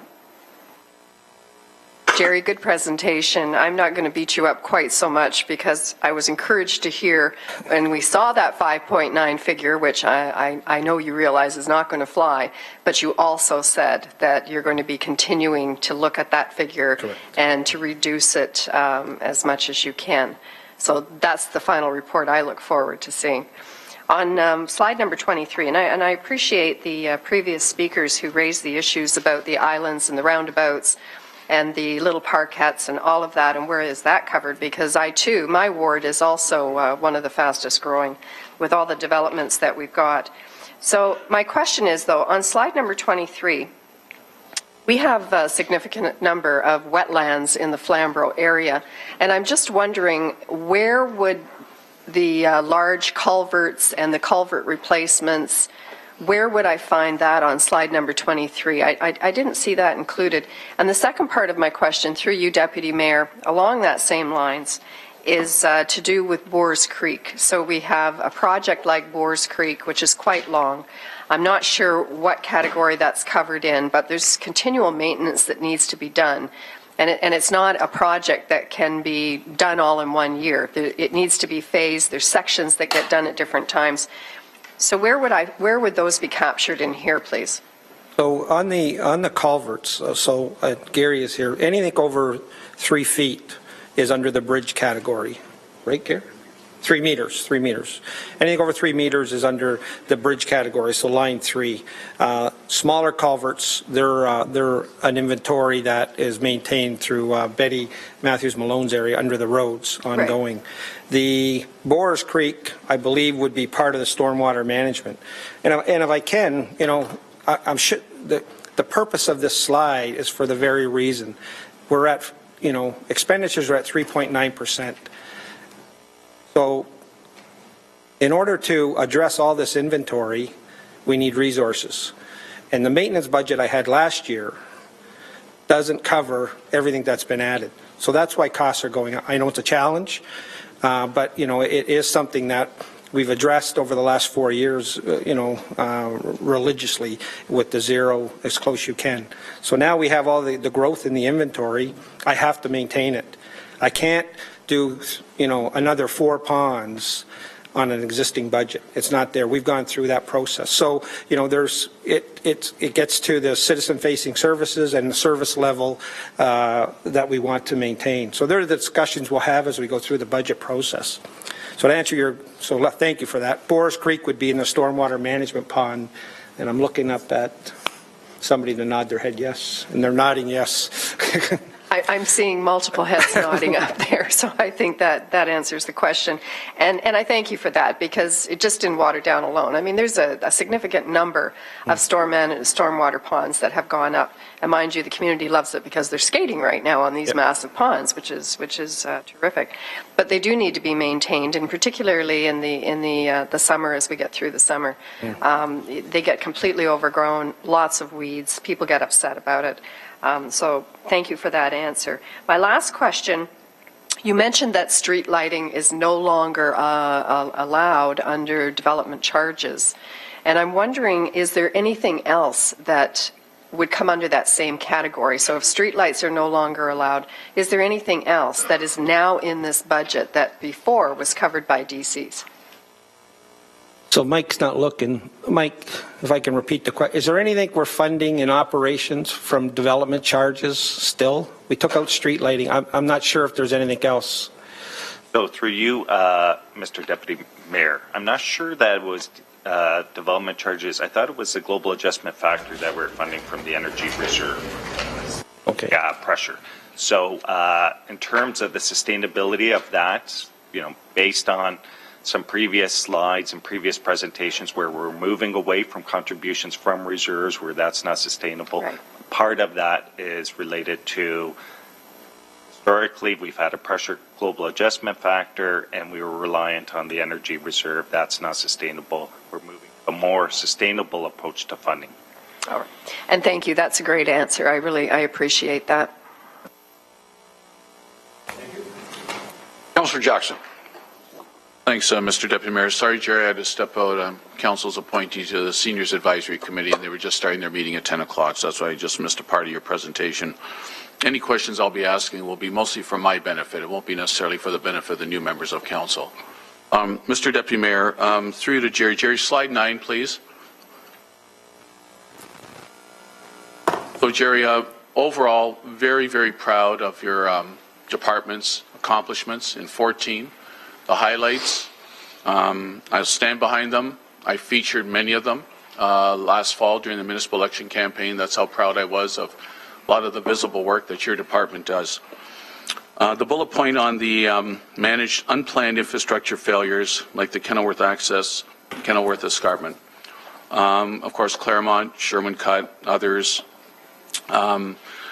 Many of my constituents are asking me, is the city trying to be more proactive in getting ahead of any, God forbid, future issues involving sliding rock, slight erosion, in terms of like geotechnical studies, anything? Is that kind of like, at least between yourself, your department, your divisions, kind of on your radar and at least being aware of it? Mr. Deputy Mayor, through to Jerry, please.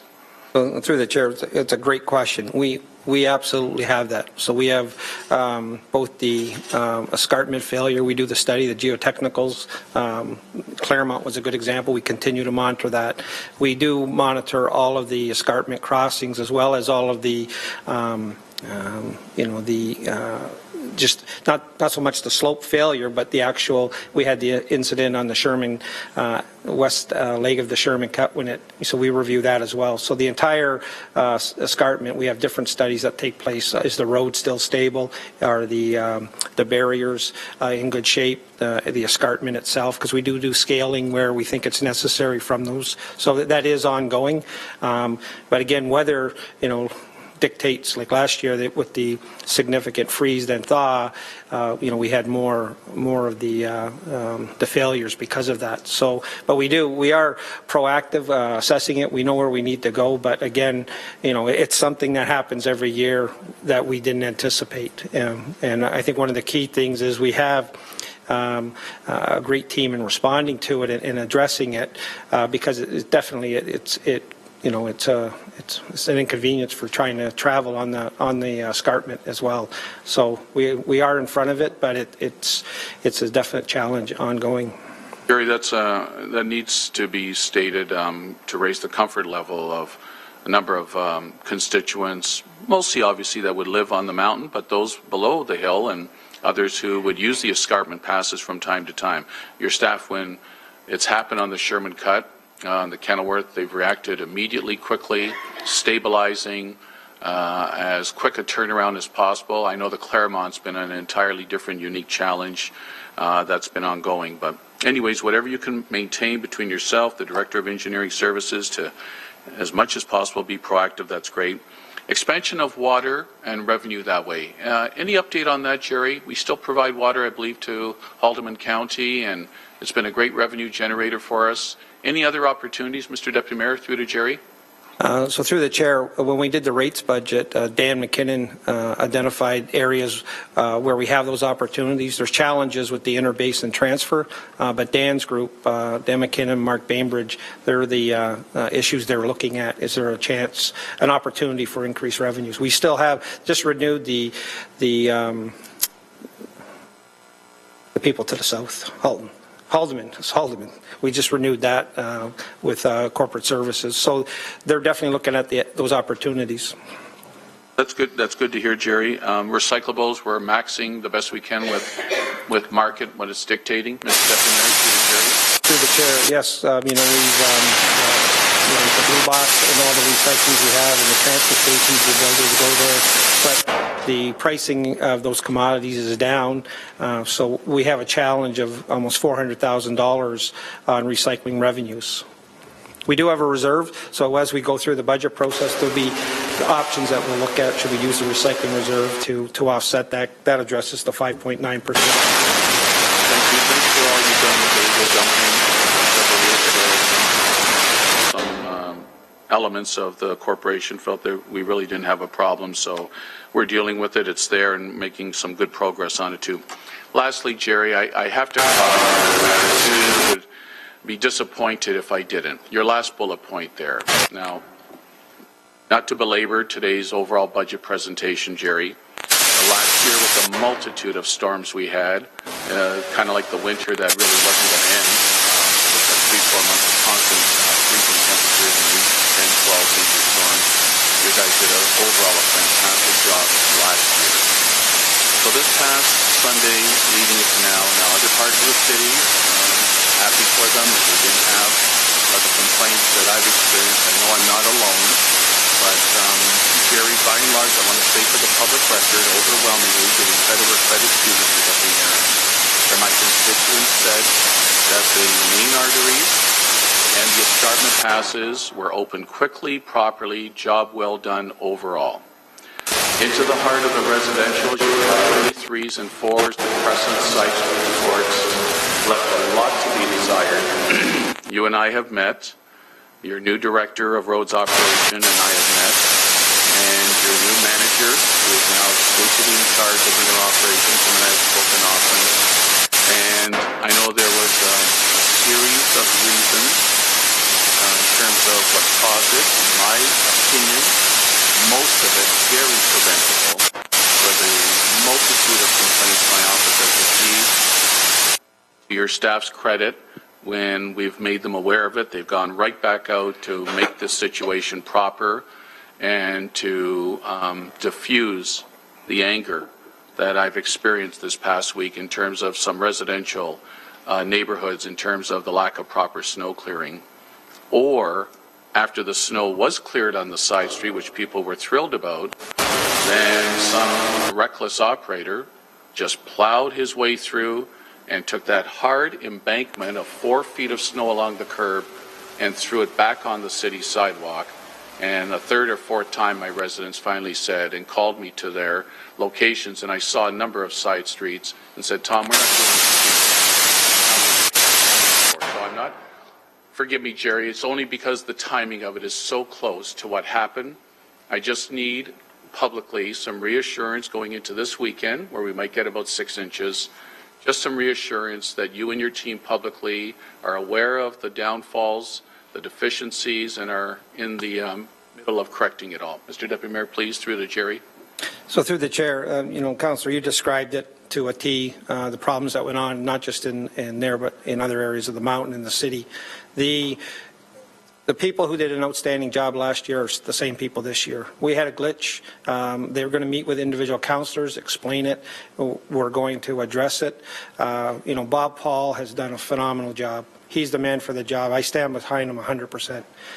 He had a problem with some contractors. We will deal with that. It's right. Your constituents should complain, because we do have a high-level service. You do pay a lot of money, and you deserve the service, and we'll make sure you get it. I know this weekend storm's coming. We're fully aware, and we're going to address the issues. But still, we want to sit down with all of councillors and go over that. So, I give you my assurance. The right people are on the job, and we'll make sure that's done right. Thank you, Jerry. General Manager Davis, at least from my standpoint, that had to be stated for the public record, and appreciate your leadership on that. Thanks, Mr. Deputy Mayor. Thank you. And if the Mayor could take the chair for a minute, please. And just on that issue, and I'm not going to get into it, because Jerry, because I know I'm going to be meeting with your staff to deal with some of it, but I just want to point out the people that are pushing the snow back onto the sidewalks. I know it's a lot of contractors, but we have to take the complaints, and then we have to go and ask the staff to go back and clear it off. So we're paying our contractors, and yet we have our city staff people going to correct their mistakes. This is very, very costly. So are we penalizing the contractors are we billing them for the amount of work that we have to go to fix their mistakes up, or are we just giving them a slap on the hand and say, watch what you're doing in the future? No, we don't. It's definitely not a slap on the hand. And the reason it's not is the service level it's a very tight service level. It's very demanding, and so we need the right resources out there. Those contractors will be dealt with. We have performance review, and we also have to pay them. When you get paid for doing the work that you've been contracted to do. So all of those issues will be addressed, and when you sit down with Betty and Bob and Mike and the other superintendents, they'll bring you up to speed on all of that. So absolutely, it's a service level. When we deploy every piece of equipment, we have so you have the IMOS who do the major roads, and we have our standby guys, and they're back. These are the contractors that where we call them out, and that's where the challenges is. And we'll deal with it. But absolutely not. It's not. Don't worry about it. Do it right next time. Absolutely not. That's the farthest thing. I appreciate that, Jerry, and kudos to the supervisors on there, because all the complaints we're getting on the mountain, the counselors, they're getting it all. The pressure. So you got to give them a lot of credit for what they're doing and handling fixing those mistakes that were done for people that we've paid on some of the contracting. So kudos. And if I may, the entire staff, last year was good. They take pride in their work. They truly do. And they don't want the complaints. They understand it. They're in the front line. They see those people. So they understand it 100%. Appreciate it. And I'm looking forward to meeting with your staff. Thanks, Mr. Mayor. I'll take the chair back. And there's no other speakers, so we're going to go into the... So the next presenter is Dave Dixon, and what it's a long presentation. It's a very good presentation. And we're starting a journey. Is the best way to describe this. If I could ask, go through it, not to get into the weeds. He's not going to be able to say, well, yeah, on Upper Ottawa we're going to do this. It's a high level. And there's going to be a lot of questions, and it's something as we move through the budget process. So, it's the start of a great journey for the transit. And for me, getting Dave here, he went through the transit-only lane. He came back, so I'm ecstatic. So, Dave, it's all yours.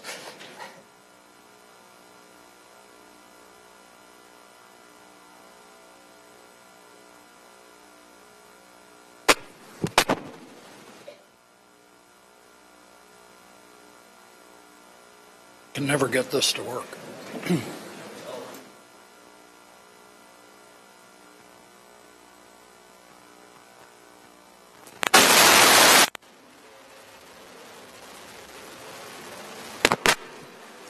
Through the chair, good morning to everyone. And as a new leader to an organization, this couldn't be better timing. A little bit of a scramble, but I'm very fortunate to have a very talented staff to help me through this. So the 10-year strategy, we have a lot of issues to cover. I won't go through this slide and read it in detail because really the overview I'm going to get to almost immediately will take you through that. So back in February of 2013, Council approved the Rapid Ready Report, which was really about providing mobility choices in Hamilton. Subsequent to that, we passed in June of that same year 2 additional motions. One was for transit improvements in 2014, which were Lionel, Stone Place, and the Waterfront. And the reason we're here today is really the second motion, which called for a 10-year local service strategy as part of the 2015 budget. And I guess significant to that motion are 2 things. Come with the strategy, come with a financial strategy to support what we're going to do with respect to service. Put it in the context of rapid transit and try to achieve 80 to 100 rides per capita.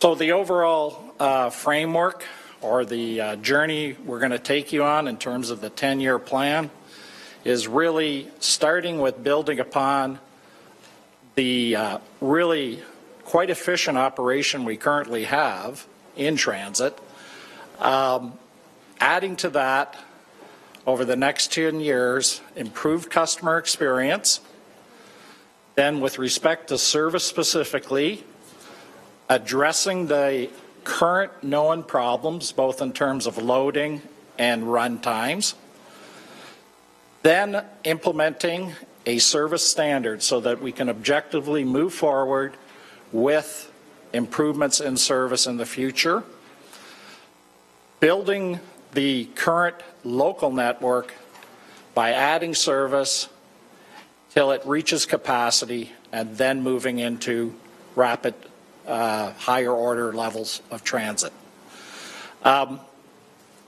we really do this latter part through two things. One is, once we have the system stabilized, we need to continue to add to deal with growth that's naturally occurring. And the second part is to start shifting the modal split. So we have a fairly well-developed BLAST network, which is how our higher order transit will evolve. It really has connecting the nodes within Hamilton, as well as interregional connectivity, namely through GO Transit. And so we would start, as we already have, developing this network through a express bus network, and ultimately this network at some point in time will become a higher order transit network. So how do you move from a mixed traffic, sharing the right-of-way, to a higher order? And we talked a bit about this during our transit-only lane debate. And two things really happen as you move to the right of this chart. One is you move from a mixed traffic scenario into a semi-exclusive scenario, and then into an exclusive right-of-way scenario. The other thing that happens is you move from a singular vehicle into trains, and that's how you really get the capacity. And there's nothing really magical about the chart, and the numbers aren't set in stone, but when you look at when you initially move into higher order transit about the 2000 mark, if you think about a bus holds roughly 50 people, that means when you get around 2000, you've got 40 buses on the road. That means you're running about 1.5 minute headway. In actual fact, you'd probably go to our TIC buses.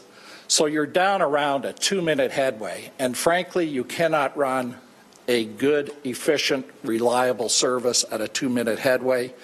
And that's what forces you into train lining vehicles.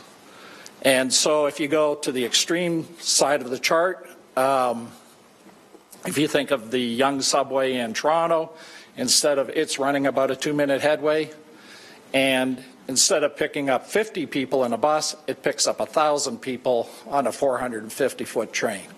And so that's really how it works. So at the end of the day, when you put all that together, this 10-year local service strategy is really talking about, and if you just focus on the top of this chart first, it's talking about fixing the deficiencies, putting service standards in place, keeping up with growth, and starting to split the modal shift. From a service perspective, what that means really over 10 years, if you look at where we are today on the service part, it's roughly a 50% increase in service no matter how you measure that in terms of service hours, dollars, fleet, full-time equivalents. And in addition, it comes with the premise that transit is good for everyone. It benefits the customers. It benefits residents. And so both need to pay to enhance that service. And so there are substantial fare increases. And I'll take you through some of the reasons we landed on those. For the initial couple of years, I should also say the numbers are at a fairly high level at this point. They're obviously more granular in the earlier years and the later years. And as we gain experience, they will change. But in the initial years, we believe the large portion will be primarily funded. There is a significant unfunded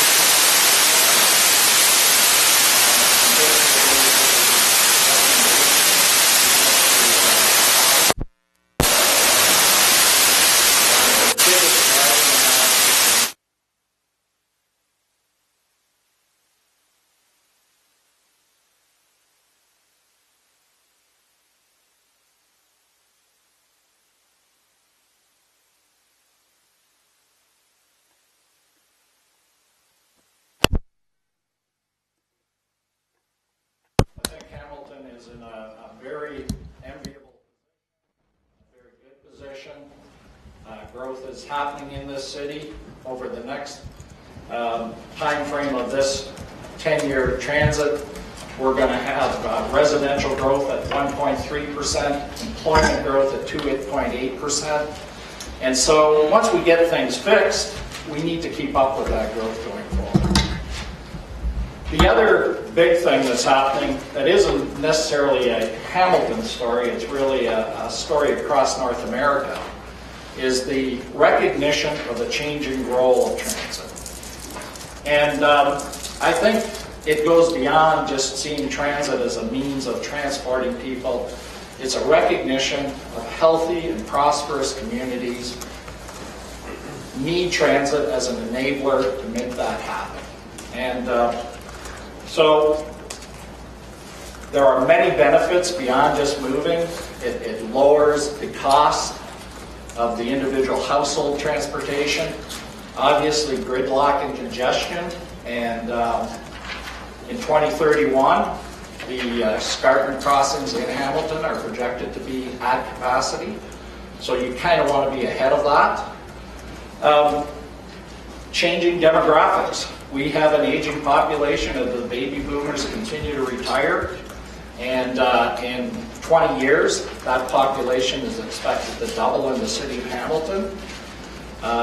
And 25% of Hamiltonians will be seniors in 20 years from now. So transit is a great enabler to seniors. Positive health, environment, and communities.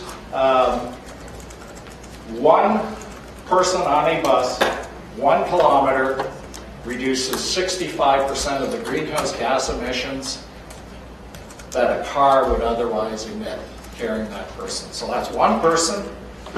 Think of 50 people on a bus. Think of the kilometers we travel. A tremendous impact on the environment.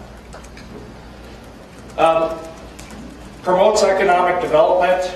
I don't think it's a well-known fact that employers look hiring to people, look to the availability of transit to ensure their people can get to work reliably.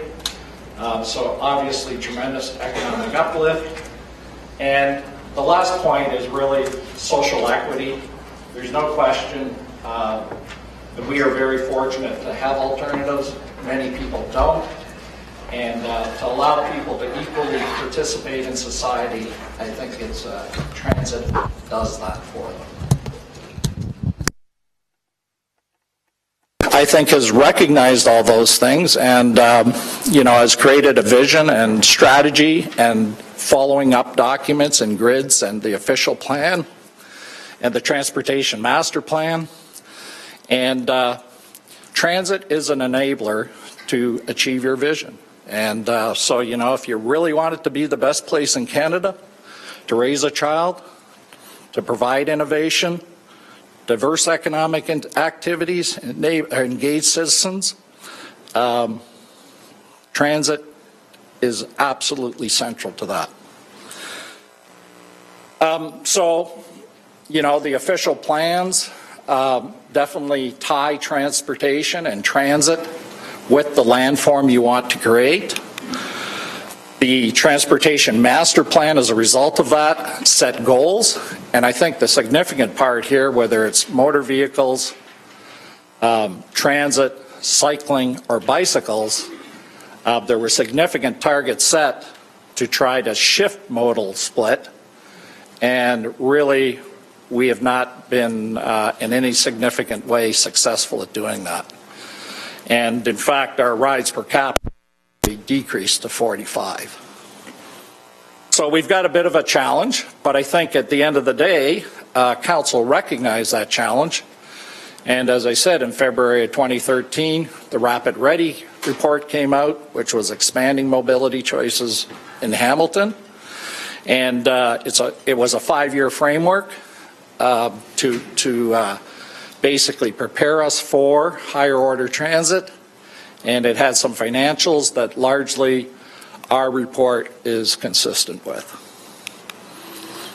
So where are we relative to our peers in terms of benchmarking? On a trips per capita basis, we are actually trending in the wrong direction. And we are, of our peer properties, and we looked at comparable properties, we are the only property trending in the wrong direction. Our contribution per capita is the lowest of our peer comparators, but we are actually a very efficient property. We're near on any number of metrics. We actually perform very well in terms of our efficiency and our operation. So the synopsis around all that is, you know, HSR is an efficient operation. Over the last few years, we've had low financial contribution. We have a low fare. We have low contribution per resident. And if we're going to achieve our goals and our aspirations and a sustainable quality transit service, we need to start investing in transit. The investment starts with customer experience, and customer experience is really two issues. One is making sure we have good communications with our customers, and so that we know once we have that service that we provide that information. We need to, as we build towards a higher order transit, we need to make sure we have good branding around that. So that's really around our blast network. We need to make sure we can market that brand, and we need to make sure our customers understand that brand's available.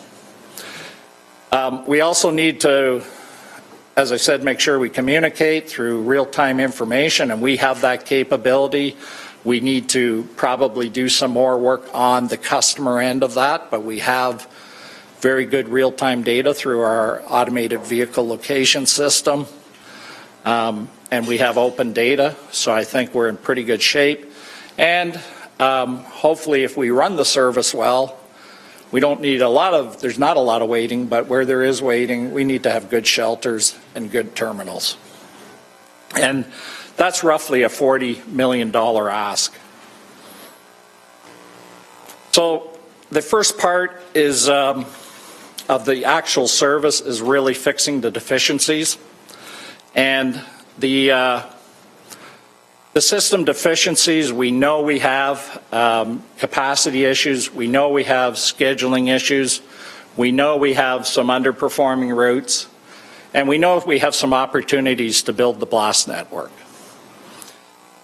The problem we have is with data in terms of loading. We have good vehicle time data, so through our AVL, we understand our run times very well. We know we have some issues. We have good pass-by information, but pass-by information is really not what you want to build your service on. You really want to build it on loading data, and while we do have some loading data, we don't have the kinds of loading data you really need to build service. There's two types we really need: standing counts that give us capacity at peak points, and riding counts that give us understanding of origin, destination, and help you plan routes. So we've come up at a very high level with roughly the order of magnitude of the money we need to fix the system. And it's roughly, these routes work in groups. And this is in descending order of how we would prioritize our deficiencies at present. And it's roughly 25 buses, 50 people, $6 million in operating. The challenges we have to doing any of that are, one, takes a year or two to get in the bus manufacturer's production line. So we're not going to have those 25 buses tomorrow. What we will need to do is defer retirement of some buses to get us through. Our maintenance storage facility is at capacity, so we need to either expand storage onto that facility. We have a I think we have sufficient repair capacity and service line capacity, but storage capacity we are out of. So we really need to look to a new facility somewhere down the line. And the third thing is the generation of operators. So operators have a lengthy training program. It takes about a month and a half to train an operator. And we have to first find them and recruit them, train them, and so it's a lengthy process. And so to have those bodies available to implement service will take some time. So that $6 million, we've kind of put it into 2 years, 15 and 16. We've put it as the earliest we believe, given those constraints I just talked about, is probably September of 2015. We would put $2 million of service in annualized. Obviously, in 2015, it would only hit the budget in terms of $800,000, but the following year, additional 1.2 would obviously roll in.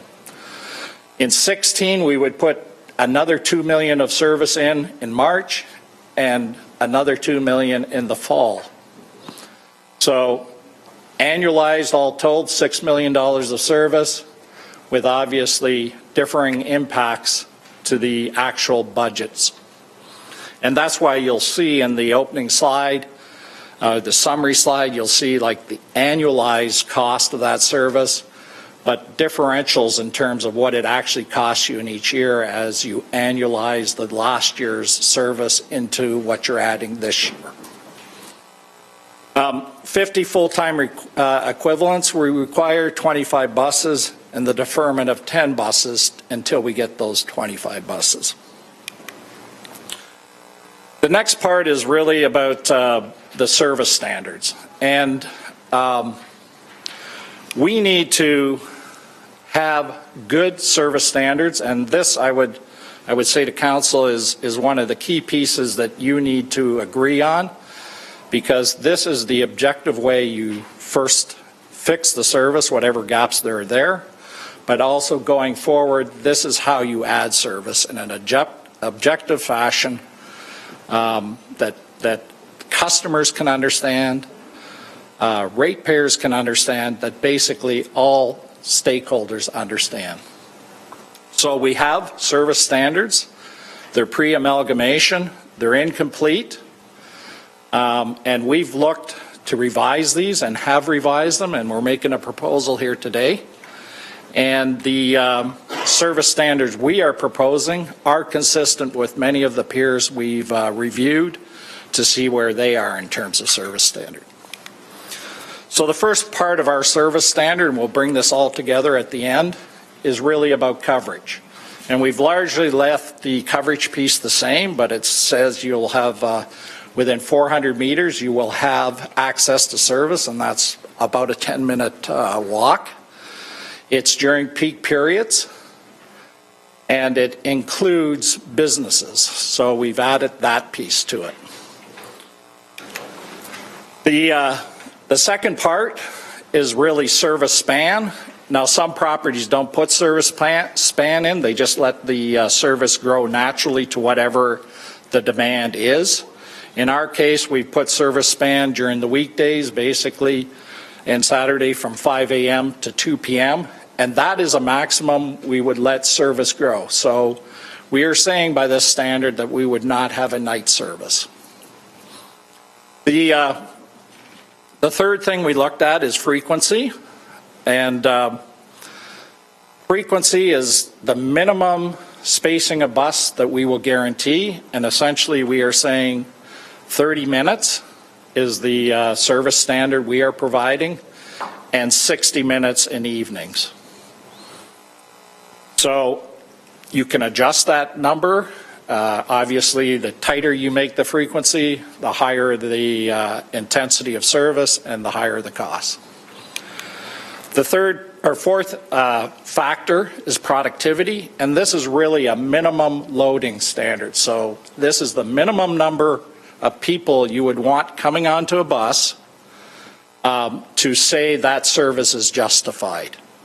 So 25 in peak periods and 15 in all other periods. And so when you would go to expand through trial, you would measure this, and if you successfully achieve these rates, you would keep the service. If you didn't, you would not. Finally is the loading standard, and essentially this is how much crowding you allow on a bus before you add another one. And we've set it at 100% seated, except for our peak periods, where we say it'll be 125% of seated capacity. So on a typical bus in Hamilton, we have 35 or 36 seats. That means about 44 people on that bus. This kind of works in concert with frequency. So as you do your spot loading counts and you decide to add another bus, obviously that pushes the frequency tighter, and eventually you ratchet down to that spot where you need higher order transit. So altogether, that's kind of what the service standard looks like. And this is, I think, one of the major pieces that this council needs to agree on and support. It will set how we as staff move forward in terms of future service improvements. The good news is once we get the deficiencies fixed, there's not a whole lot of gaps that will exist against this standard. And really frequency stuff. And for about $1 million and just over $1 million, 12 people, and one bus, because it's mostly off-peak frequency stuff, we can fix the current service standard gaps. So just to be clear, if you say shrunk the frequency to 15 minutes, that service gap would increase tremendously. And I guess what we're saying against that service standard, we're by and large within it today, once we fix the deficiencies. So as I just mentioned, that's kind of what it looks like. That would be implemented in 2017. And so by 2017, we believe, if we have the support of council, that we would essentially have our system meeting these service standards, and going forward then we'd have to keep up with growth, and we could look at how fast we want to shift modal split. So that's what this box is really about. We continue now forward, keeping up with growth, shifting the modal split. We do that by adding capacity to the system, and eventually we hit system capacity and you need to move into higher order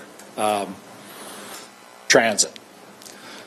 So the two parts are really keeping up with growth to our expanding areas of residential and businesses, by adding where loading justifies, by looking at our nodes and making sure we have good connectivity to our outer communities, and to our interregional terminals. The other part is splitting the modal split, or shifting the modal split. So that means moving people out of cars and bringing more people onto transit, moving that 45 rides per capita upward. And that's really by building the BLAST network. So the first part, it all comes together really in an annual service plan. We as staff would put together what we know from our loading counts, from our AVL system in terms of ride times and timing points. We would then bring that into the context of our 10-year plan. We'd also get stakeholder input from this group as well as community interests, and we would come up with an annual service plan going forward. The shifting of the modal split, we would primarily rely on the BLAST network, and that would be done by continuing to evolve and develop our express bus and ultimately leading into higher order transit. Before you went to higher order transit, you'd look at things you could do to actually enhance corridor capacity without going to an exclusive or semi-exclusive right-of-way. Things like signal priority, which is really holding a green to get a bus through. Q-jump lanes, which really are extended right-hand turn lanes that allows the bus to get to the front. Dare I say transit-only lanes. Proof of payment, fare paid zones, those things also help you in terms of moving passengers quickly through the system. Oh, wrong way. So this is a very high level kind of estimate, but it is in the order of 100 buses, significant resources. About $6 million a year. So very significant investment. And this is really about making, roughly 40%, 40 buses about keeping up with growth. And part of that keeping up with growth would be evolving the express bus network. But the other part would be making that modal shift. And so at the end of the day, you would have a blast network of express bus with at least 10-minute headway. Some may be lower, the A and the B line. And you would also have a trips per capita of 50 roughly. That would be our best estimate. So one of the things we struggled with as staff is the direction was to get us to 80 to 100.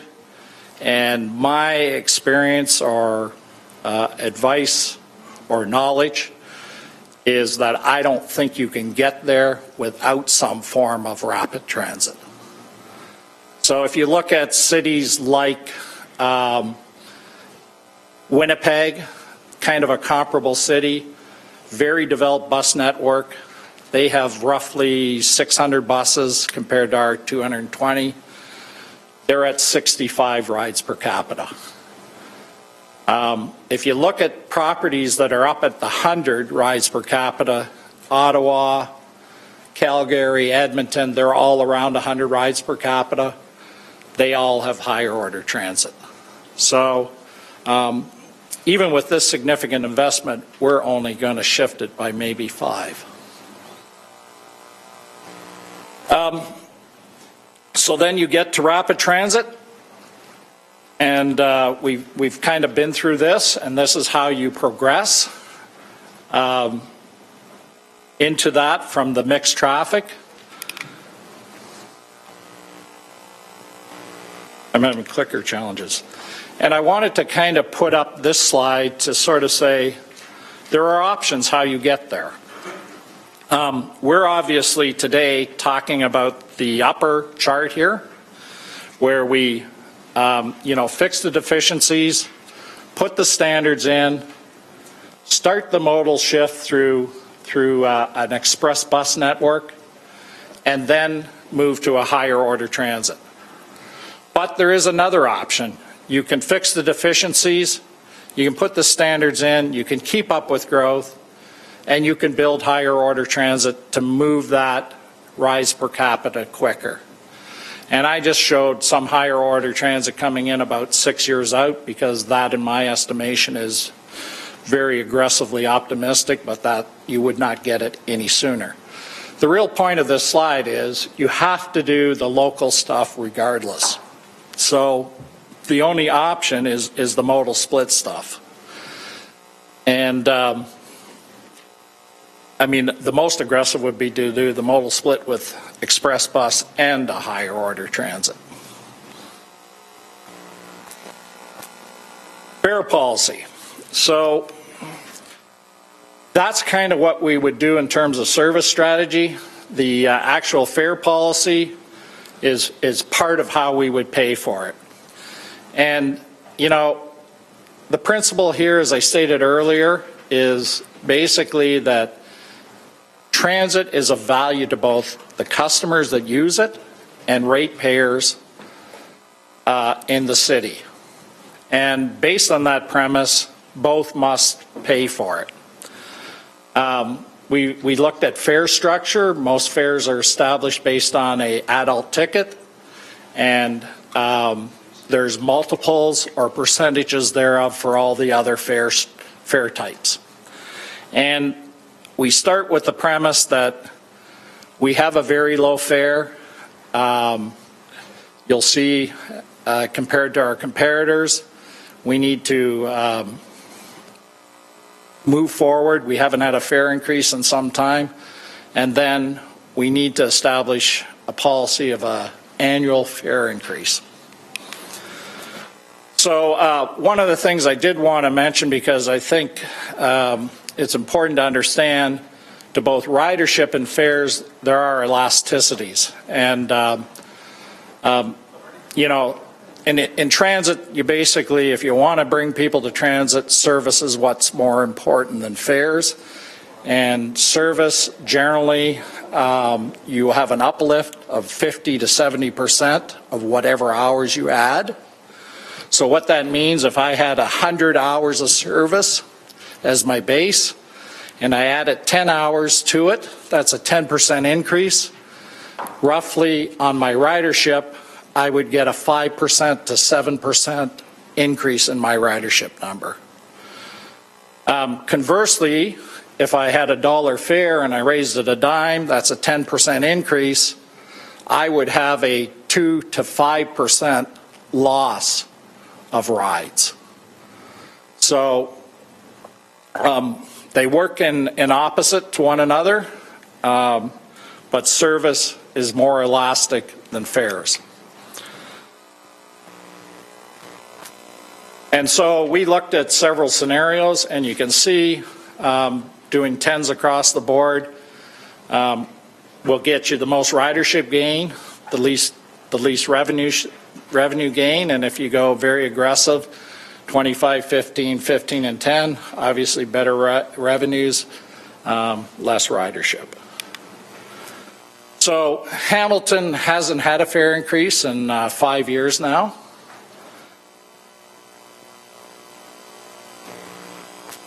We are amongst our peer comparators at the lowest or second lowest of all fares. Our structure is relatively comparable to our peers, with the exception of seniors, that is relatively low, almost half what our peers. And in my opinion, we need to address that. So we are proposing 25 cents in the fall of this year, and that would be consistent when we add ridership, service. And so our philosophy is, yes, we are charging more for our product, but we are at the same time providing you with improved product. And so we've been very conscious to align the fares with the service increases. And just to be clear, we have also adjusted not only the fares but the seniors multiplier over a period of time. And so what this would do for us, you can see the relative revenue gain against the relative ridership gain in each of the 4 years. So in summary, we come back to this chart that you saw at the initial part of the presentation. 50% increase in service, relatively aggressive fares, but given that we haven't had a fare increase in 5 years, and that we are going to improve service, and that we need to improve service, we need to put service out there not only for our customers but also for our employees. Because right now, with the amount of pass-bys we need to do and the run times we're expecting them to run, we are really putting our frontline, our customer-facing employees in a very difficult position. And we're really asking them to deliver a service that's not deliverable. And so we need to fix what's wrong. We believe we've come up with a financial plan that will get us through. Initially, it relies fairly heavily on the customer. Down the road, it shifts to a more balanced approach between the customer and the ratepayer. And it heavily relies on an ask to Metrolinx for the unfunded capital, in particular, a new maintenance storage facility. I've shown that as a complete new facility. There may be options around that to reduce that cost, like looking at how we could reallocate space in Wentworth Garage. But at the high end, it's a kind of a $200 million ask for a 250 bus garage. There's 81 buses in there. The customer service initiative's about 40 million, 39 million. And the transit capacity improvements about 6 million. So recommendations are one, to approve this plan, the 10-year plan, and specifically the 2015 and 16 ask. And as we described in terms of the service implementation, the 50 full-time equivalents, the 25 buses, funded as you see, 3 million from development charges and 6 from reserves and 7 through an ask of Metrolinx. And as well to hold on to 10 additional buses, and the cost there for the holding on to those is really around the equipment we have to put on, the fare box, the radio, and the Presto equipment. 2, we'd like you to approve the service standards. 3, to put the fares in consistent with the improvements in service, 25, 10, 10, and 10. And one thing I would say about that is we will definitely monitor how the elasticity is going to work against those. And at some point, we've made our best judgment. There's a lot of factors that affect those, but we need to monitor that, and at some point may need to report back on that. And finally, to make a submission to Metrolinx for the unfunded capital. And that concludes my presentation. Thank you. Thank you, Dave. Excellent. We have a number of councillors who would like to ask questions, and Councillor Collins.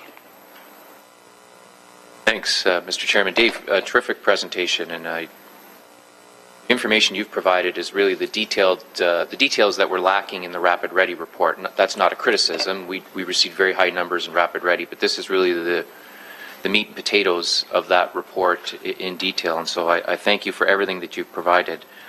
Can I ask you to turn to slide 32?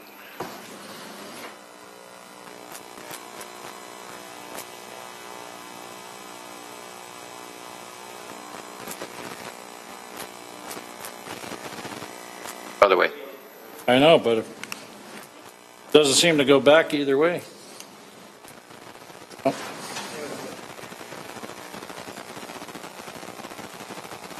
Clicker challenges. Thank you. You better hope I can run a service better than this clicker. Oh, so far so good. We'll let you know. Through you, Mr. Chairman, to Dave. Dave, you've peppered your presentation and your comments with a reference to locally funded transit initiatives, and then other government funded. Government, I'm assuming, is a reference to the province.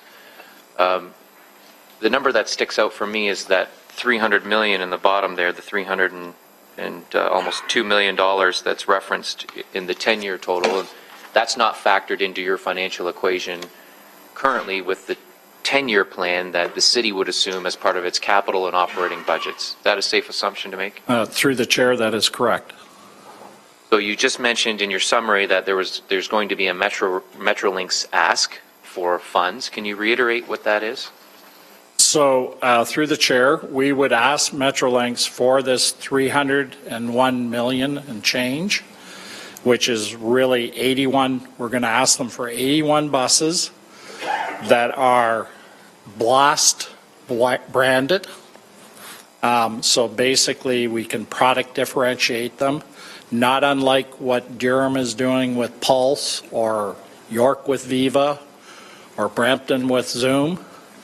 So those 81 buses, we would ask them to build us a new maintenance storage facility, which we have put on an upper end of about $200 million. That's what a 250 bus garage costs to build. We would ask them for our customer enhancements at $39 million, which is really the bus shelters and the real-time information to our customers, as well as some terminals. And we would ask them for $6 million in terms of really enhancing corridors. That's the signal priority, queue jump lanes, that type of stuff. So how does that happen in the context of our LRT ask in terms of the $1 billion that's required for LRT? Is this the first phase of a request that leads us to another provincial ask, or are those two requests going to Metrolinx at the same time? And I ask that in the context that we know the funding envelope that's coming for Toronto and Hamilton. That funding announcement will be made, I assume, in a couple of months. And it's only going to be made once this term in terms of their mandate at the province. We'll have one ask for our term of council. Do those two requests go at the same time, or does this one precede the LRT request? Through the chair, I believe both requests would proceed at the same time. The LRT is actually on their next wave, under consideration actively at this time. This request is also actively with the province through the Rapid Ready report that was forwarded to the province.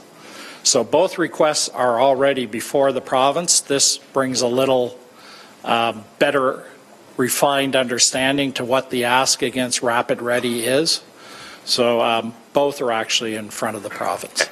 So they'll have both of them in front of them. They have that one envelope of the $15 billion. Both of the requests for LRT and the 301 will be there, and it's up to them to prioritize. Is that your thinking, through you, Mr. Chairman? Through the chair, that is correct. Okay.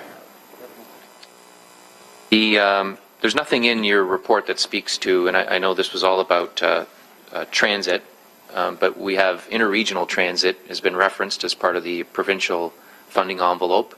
And if you read Metrolinx documents that they have online, as well as statements that have come from the government, they've placed almost a greater emphasis on interregional transit investments than they have on regional transit investments. Electrification of GO is a good example of that. There's nothing in the presentation here. There's reference to linking our conventional transit with our GO stations, but there's no reference here with the Centennial Stony Creek GO station that's been announced by the government but is yet funded. How does that factor into our provincial ask with the other two projects that you've already referenced, LRT and the $301 million here for the BLAST network? Through the chair, so certainly the regional network, which is largely the GO network, they're doing really two things. One is they're trying to put in all-day service, and the other thing is electrification of the network, as well as expanding it. That is all part of the next wave. All those projects are part of the next wave. So they're competing for that $15 billion. They, I believe the electrification into Hamilton is a part of that. The Centennial Station is, I don't believe it has funding, but it is being considered. And it's roughly it's roughly $35 million to build the station. I have got that information from GO. That's great. That's news. And they would need about $150 million, they believe, including the station, to do whatever line upgrades they need to do against that line. Any timelines or projections on that? It's not in their 10-year plan at this point. They have no timeline against it. So, okay, I'll leave that one aside because it's not part of your presentation, but I did want to raise it. The You know, I've advocated, as you know, in our private discussions as well as my public comments, I've advocated to fix the system we have before we start looking at enhancements. And I was so pleased to read your report when it was released yesterday that you've prioritized fixing the existing conventional transit system before we start looking at other investments elsewhere. And I think the first 2 or 3 years that you've presented here are, from a budget perspective, they're very palatable, and from a service perspective, they're very palatable. So I know we've talked about multi-year budgeting, and it'd be great to adopt a plan that seeks to provide some certainty both for the department, our taxpayers, and transit users as to what they can expect in the short, medium, and long term. There is a shortfall, though, through you, Mr. Chairman, Dave. When I look at the 10-year plan, for the first 2 years, there's no levy pressure. And years 3 to 10, we're now looking to the general taxpayer, who may not be a transit rider, and transit riders, to fund the expansion and the enhancements that you've presented here today. What's the gap between the revenues that you expect to collect in years 3 to 10 and the shortfall, levy pressure that we would expect to see in years 3 to 10? So the gap is actually relatively small. It's really dependent on your approval and support of whatever fares we land on. But it's in the order of, I believe, about 0.25%. I might ask Craig, is that accurate? Okay. Annually or? Annually. On average, annually over the last 8 years. Could that gentleman come down so that I can read the Yeah, on average annually. So it's in the order, sorry, of about a quarter, 0.25% annually over that time frame. And that's consistent with the sharing of the burden of providing better transit.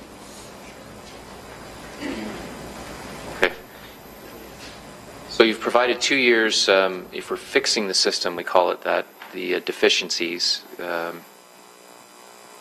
Given a high level route standardization, time standardizations, you're setting a new bar for transit levels with some consistency that everyone can expect. If we make these investments, we clearly understand what we can see on the streets in terms of new buses and travel times. But there's nothing in front of us that I could read in the report that suggests that these are the areas within the city that will see those improvements. Is there anything that you can share with us to say that we're going to see extra buses on the Barton Street line, we'll see extra buses on the B line, we'll see new buses in Stony Creek, Ancaster, elsewhere? Is that plan? I'm hesitant to pass 215 without knowing where we're going to see the service improvements. So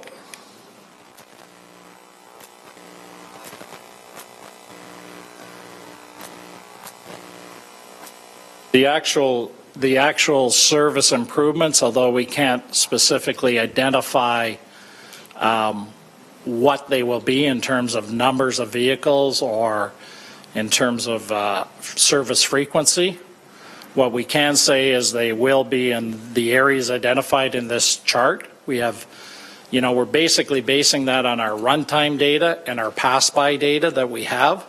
But until we get good loading counts, we won't be able to define the service specifically, but generally, in that order, number one being where the greatest number of problems exist, we will say, I can say to you, number one, you will see service improvement in that group of routes because they work as a group in the fall of 15. These routes and everything you have on this chart, is that with the assumption that we're getting Metrolinx funding? In 15 and 16. The assumption we're getting Metrolinx funding.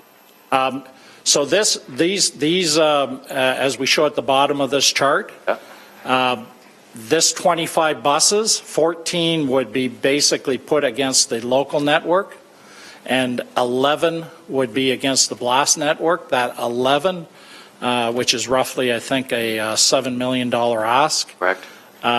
We would ask Metrolinx to fund that, and that's how we would proceed. And that's a little bit of my dilemma, for as someone who advocated for more buses on the Beeline route to avoid the drive-bys and leaving people at the curb. If we don't get provincial funding, your suggestion is we're putting all of our eggs into the local routes, which wouldn't address those blast network deficiencies. How would you switch gears if we're not included in 2 months with the provincial funding announcement? How does the 215 plan change? So I think, so 215, I mean, there's two components, sorry, through the chair.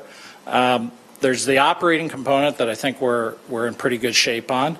The capital component, we are going to ask Metrolinx for that money. If we did not get it, we would look at an alternate strategy of financing those buses, and it may well be by extending bus life. My intent would be to deliver those deficiencies. But the funding formula would have to change. The funding formula, something would have to change. That $7 million gap would have to be filled. But, you could do it by reducing standards. I wouldn't recommend that. I think we're at kind of the minimum where you need to be. I would certainly look at life extension as a possible alternative.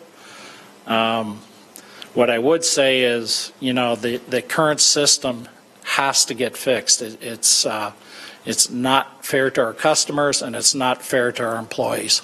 I think we have we're in strong agreement with that. I can't speak for the rest of my colleagues, but I've heard positive comments in that regard, that our first priority is to fix the system before we start to expand it, which makes complete sense.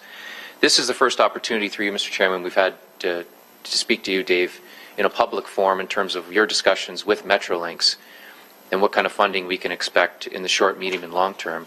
Is there anything that you can share with us? There was all kinds of, the lens and spotlight was on you for almost 2 weeks there in terms of what would transpire with your discussions with provincial representatives. And, privately, we've certainly heard some positive things, but can you share with us where you believe the province is going?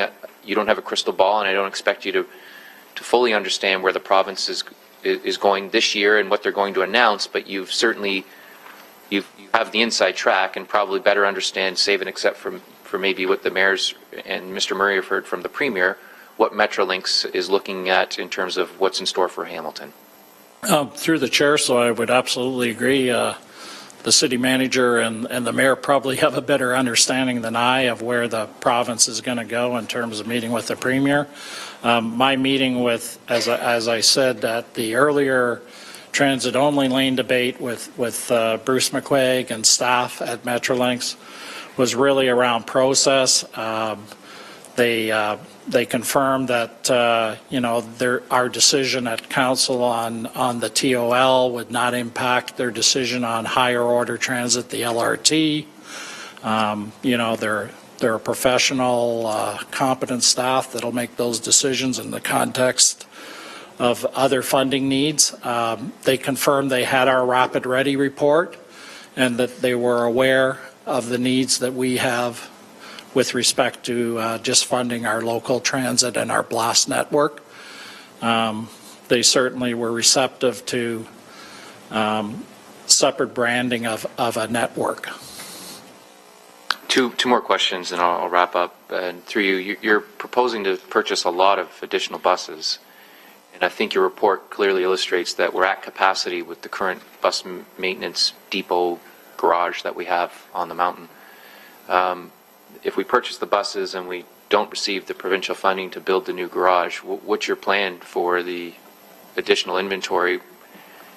I thought I heard you say during the presentation we try to make some changes, but at capacity with dozens of extra buses, doesn't seem like you can squeeze them all in there. Through you? Through the chair, that will actually be the bigger challenge. If the province said we're not interested in any of this, we have 45 buses accounted for in our capital plan. Nothing else. So even just keeping pace with growth, would be a huge challenge. That would actually add 20 more buses because we would have to fund all the Blast Network buses also. So, you know, we would be in a position of having to fund not only the 45 we've currently got funding for or plan to fund, we'd have an additional 20, so there'd be 65, and we would have no facility. Having said that, I think your options, so you definitely wouldn't be able to shift the modal split without finding some other higher level source of funding. There's two options. So I was going to say the first thing is your needs are less. And so I would probably turn to adding storage onto the current facility, probably in the order of $50 million. We would also, and may in combination with this even, turn to the federal government through some of their P3 funding programs, but we would definitely need to find a way to add capacity to store. And lastly, go back to slide 32 again. I want to reference the 2015 budget. Looks like, and I think you emphasized this during your presentation, if I look at 2015, the fare enhancements, new revenue source would more than cover the service enhancements that you have on the table right now in front of us for consideration. In fact, you'll bring in more revenues than you anticipate spending in 2015. It looks like there's $1 million difference there. My question would be, I don't think you're suggesting that we use that as a budget saving tool for 2015, but I wondered whether there was an opportunity to look at reducing the fare structure so we're not hitting the transit user as you suggested, and almost hitting a break-even point. Is that an option for us, Dave, to look at through you, Mr. Chairman?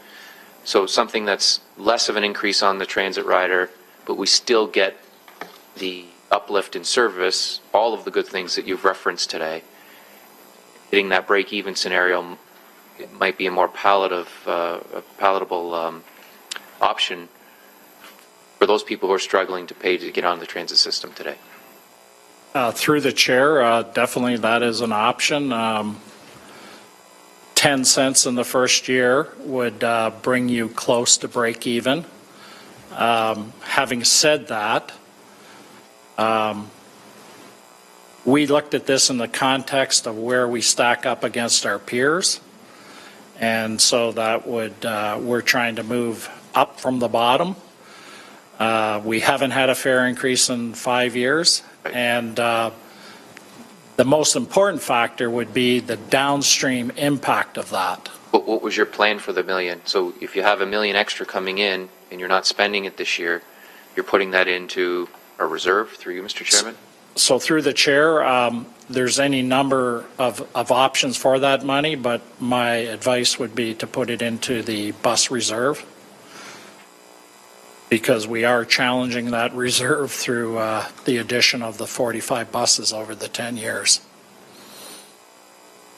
Okay, those are my questions, and I'll certainly reserve my comments for later. Dave, thanks for a great presentation. It's a very detailed report, and my only concern, Mr. Chairman, at this point in time, again, I'll reserve this for my comments, but the hit to the transit user in terms of such, I know we're bottom of the list in terms of fare structure, but there should be some alternatives built into the system to maybe implement something that has less of a hit. And especially when I'm looking at the seniors rates, you're proposing I think almost a $60 increase on the seniors bus pass in 1 year, and we've done our best to try to help seniors get on the bus. We have the golden age pass that we have, so that kind of flies in the face of where we've been at for the last number of years, and those are the concerns I still have. But it's a terrific report, and it's certainly one that I'm willing to support at this point in time with maybe some modifications. Thank you.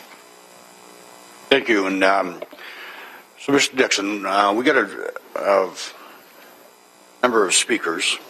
Would you like to have a chair or a stool or something? I'm fine. You're sure? Because I wouldn't mind some water. My chair over there.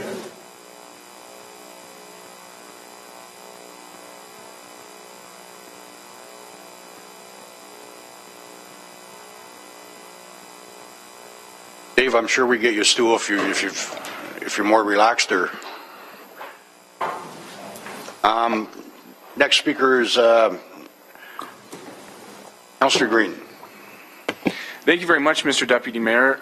Like my colleague, Councillor Collins, I also have quite a few questions, and I guess we'll start right here. I'm not quite as familiar with the budget process as Mr. Collins, but I'd like to know, I need to understand why the fare revenues in the levy are negative, why the fare revenues in both the fare revenue and the levy are negative in 2015 and 2016, but then the levy changes to positive in 2017 and 2018. Like, I'm just looking at that and trying to figure out. Okay. So through the chair, what's really happening in the first year in 15, because you cannot, because of the operational constraints in terms of getting buses, getting storage, getting operators, really in the first year it's about buses and operators. We can't put that $2 million of service, annualized service in until the fall. So in September, it's really about from September to December is about a third of the year. We can only put 800,000 of that $2 million of annualized service in. So you get the impact as if $2 million of annualized service was being put in, but your spend in that particular year is only for that 4 months. So that's the cost of putting the service in. The revenue you get back is the uplift from both increasing ridership and from increasing fares.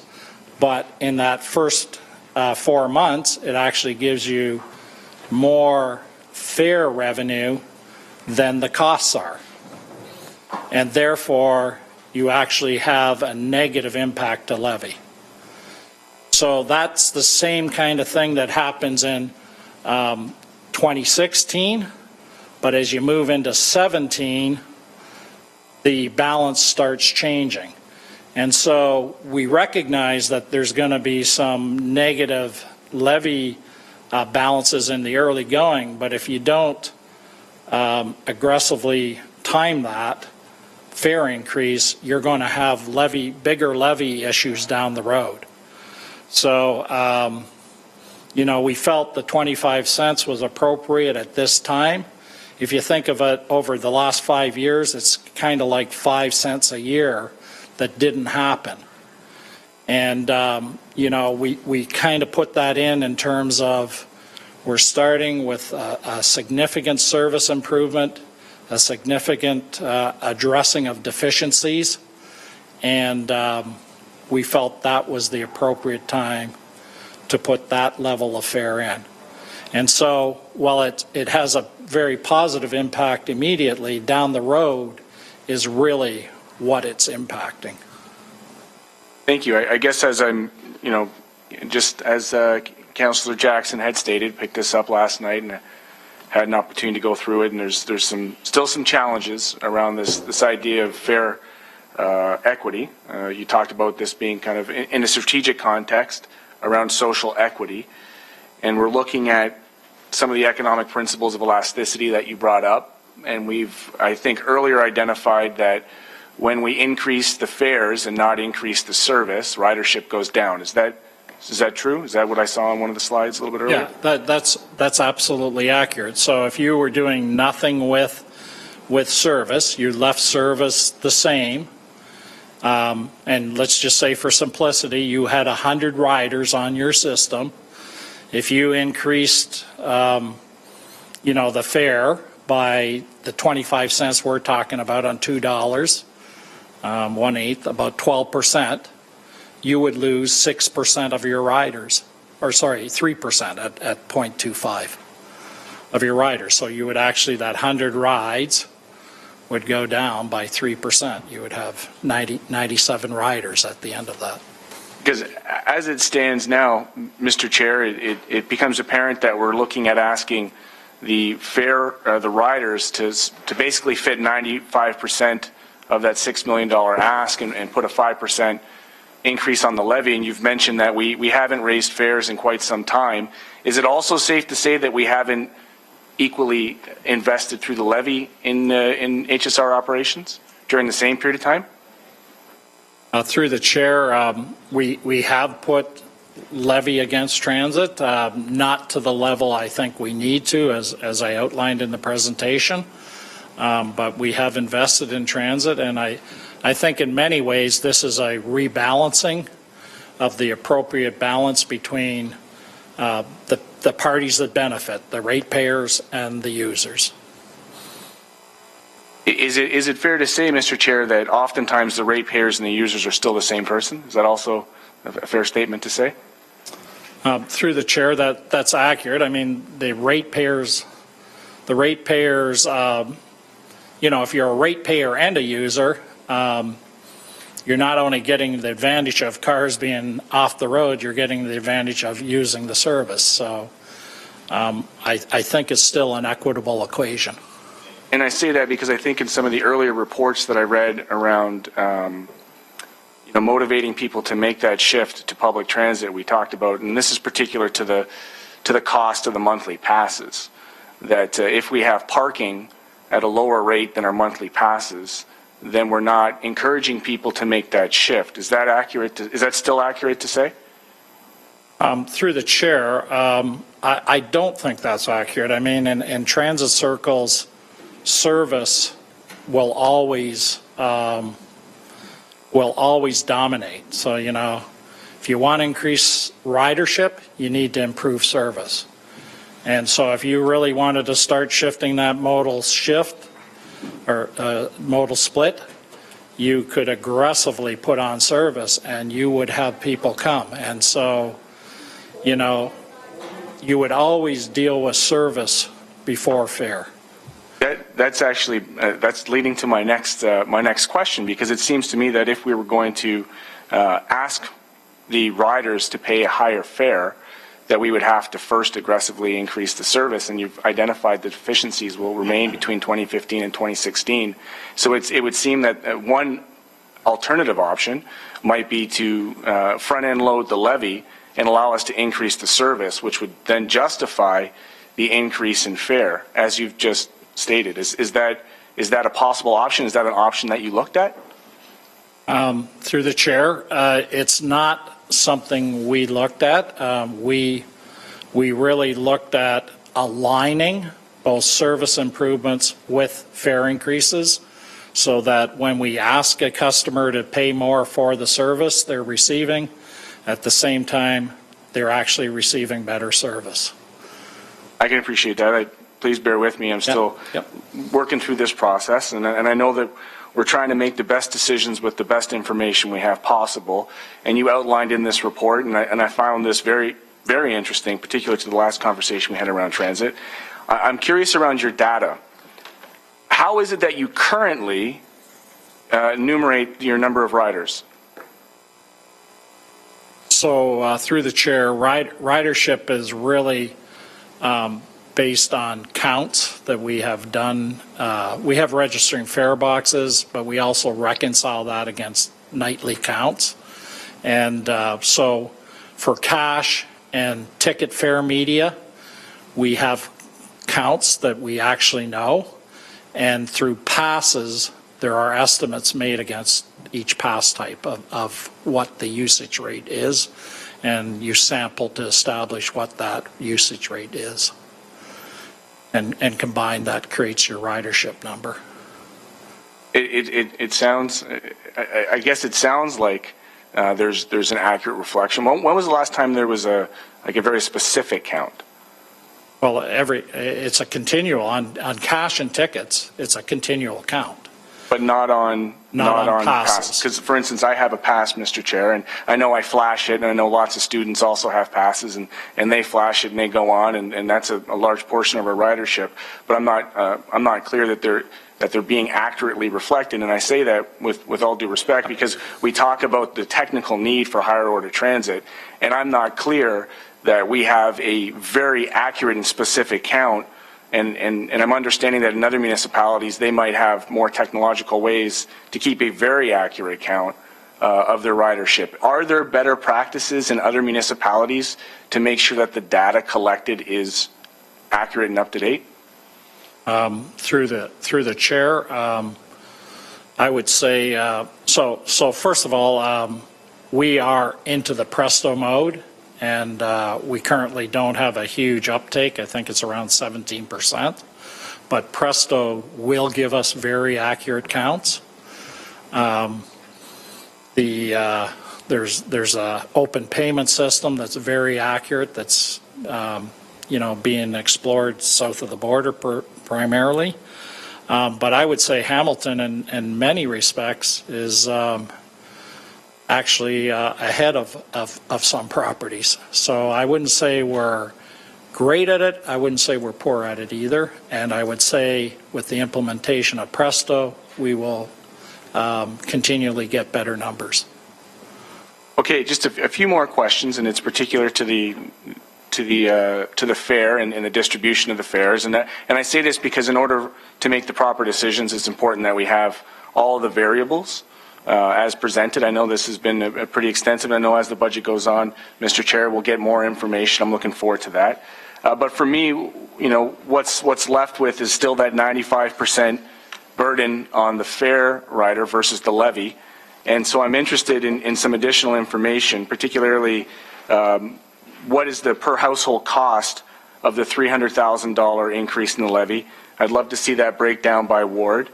What would be the per household cost if the ward, by ward, if the transit enhancement was shared equally by fares?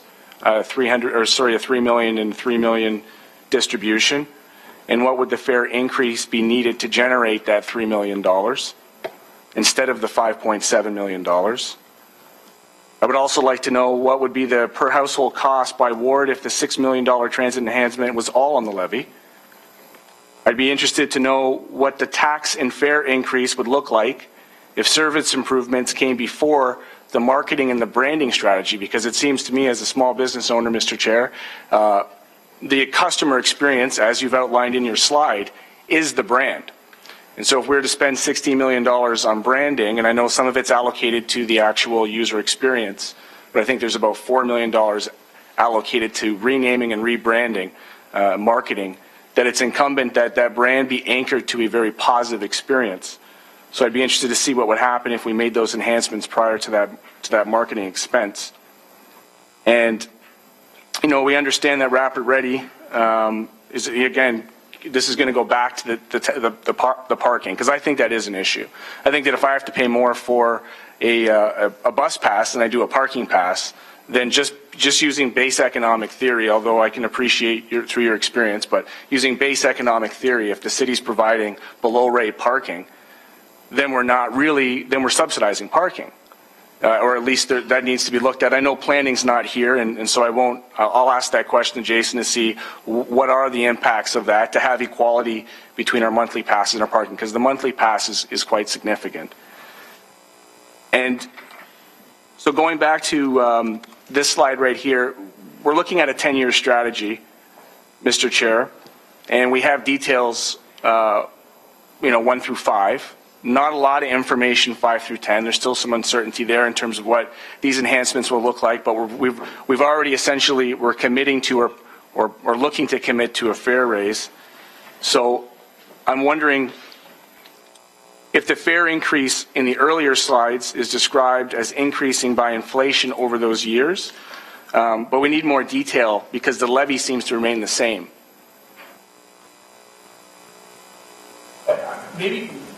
Sorry, Mr. Chair, maybe it would make more sense for me to just email this to you, because there are a lot of questions that I have regarding this equity of this 95% burden on the riders. It's very difficult for me to understand how we could potentially ask 95% of this burden to go on the riders prior to providing them the service. So I'll follow up with some additional questions. I'm certainly interested to look at what the variables are, Mr. Chair. Just look at it. Let's just look at what the variables are on the levy. So I'll wrap it up now and allow my colleagues to continue. Thank you, Councillor. Councillor Marilla. Thank you, Mr. Deputy Mayor, and thanks very much for the presentation. On a couple of issues that I'd like to really focus in on from a global perspective, you mentioned comparative data with other municipalities and the peers. Many of those other municipalities area rate public transit. Through the chair, I don't know for certain, but I think not. Thanks. And with respect to the issue surrounding ratio between general levy and the fare box itself, I know a few years back our goal was to make it a 50-50 split. What is it presently through you, Mr. Deputy? Through the chair, our revenue cost ratio is, I believe, around 45%. So 45% on the user and 55% on the general levy? That is correct. Okay. So hence the reason for the recommendation for the increase. Is that correct? Through the chair, yeah, it's looking at the big picture and trying to get that revenue cost ratio balanced. And I'm prepared to look at it this time. I've been very vocally against in the past, but it has been some time. But I think through you, Mr. Deputy Mayor, the important aspect to that fare increase is really the focus of correlating it to an increased and improved system. And how we're going to measure that is vital in whether or not I support it. So through you, Mr. Deputy Mayor, how are we going to measure the performance of such an increase to determine if it's directly correlated to improving the service that needs to be improved? So through the chair, I am currently working on really a suite of key performance indicators that will really become part of the performance management system that Jerry spoke to earlier. So we need to obviously have good monitoring and adjustments to things like on-time performance. Availability of service is critical here. When you're running 30 and 60-minute headways, we need to make sure every vehicle gets out, not 99%. So we're putting together what typical transits would have, and on-time performance would be we should never be more than a minute early or 5 minutes late, and you need to measure that in terms of your achievement. And so what we would do is baseline a measure such as that. Where are we today? We would set a target against where we want to be, and we would trend line against that. And I have no problem reporting back to council at any interval as once we establish those that suite of key performance indicators. The crux of my concern is that we have people being left out in the cold literally now. And if we approve these increases to only be subjected to seeing that continue, that's going to be exceptionally problematic. Hence, how do we ensure, and we have parameters built through you, Mr. Deputy Mayor, that can convince me that that won't happen from a clear perspective? Through the chair, so we will monitor bypasses. That may well be one of our key performance measures. But the main thing we would do against loading and ensure we have sufficient loading is ride counts. And as I said, you do both standing and riding load counts. We have actually asked for automated passenger counters in this budget, and you don't need to outfit the entire fleet, but you need to outfit sufficient fleet that we can monitor where our ridership is in terms of loading, origins, and destinations. Okay. Now, getting back to that, the 50-50 split, when you incorporate that 50% of it is going to ultimately be the user and 50% the general levy, but the general levy component is not 100% of the actual general levy, but because of the area rating and only within the serviceable area, that really isn't a 50-50 split when you're looking at the general levy impact. So through you to Mike Zagaric, when you exclude the areas not impacted by the general levy, that 50% is actually through the roof. It's probably more of a 50, 80%, or 20, sorry, no, but it would be more of an impact. So I'm not going to get into the math, that's why I'm asking Mike. But Mike, if you could just expand upon that scenario, when you look at the 50% user fee versus 50% general levy, and then you incorporate the fact that it really isn't 100% of the levy being impacted, but only those service areas, what would that split then be?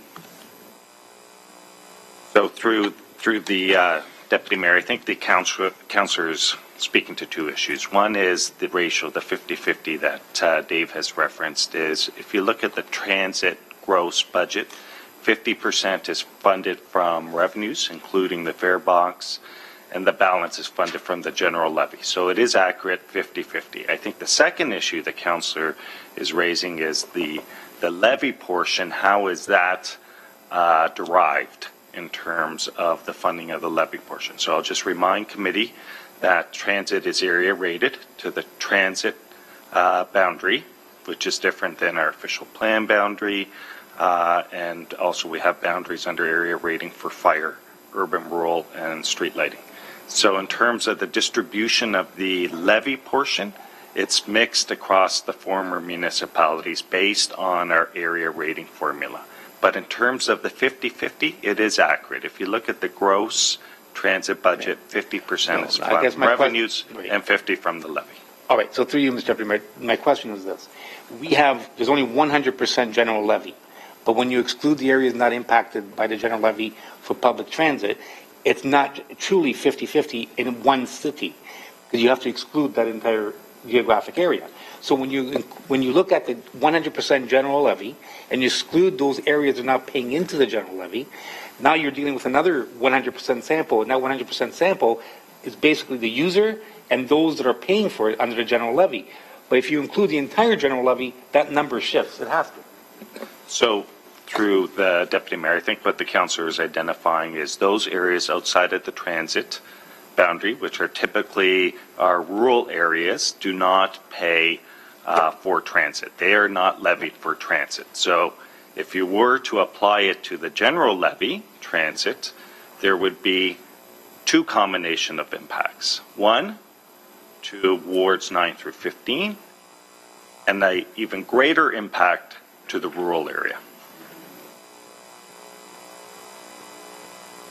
I'm not sure if I'm making this question. I think, if I can just help here, Councillor, I think on the 50% levy that's being paid now, I think the councillor is asking, what is the percentage of the population in Hamilton that is paying to that levy? No. The residents. We have a two-tier system right now. Right. On the general levy. We have two general levies. You have one general levy that has HSR included and one general levy that doesn't. Okay. So, hence, there's a different impact. It's not 50-50 because 50% is being paid by the user fee. The other 50 is selectively within the serviceable area. It's not the 100% sample of every resident that lives in the city of Hamilton. That ratio has to change, logically. So through the Deputy Mayor, if transit was funded against a general levy, what would effectively happen is cost to wards 1 through 8 would decrease and the impacts on 9 through 15 would increase, but there would be even a greater increase to the rural. Wouldn't be a change in the ratio. The 50% that's coming from the general levy would just be captured in a different way. It would be applied to the broader it would be a shift. Broader number of properties, including the rural areas that right now are not levied for transit. So there would be a shift, absolutely. Okay. From 1 to 8 to 9 through 15, but even beyond 9 through 15, and even greater impact to the rural areas. Okay, but now you're assuming that that money for the wards 1 through 8 would go towards a decrease. But if we were to put it towards public transit, that would then change.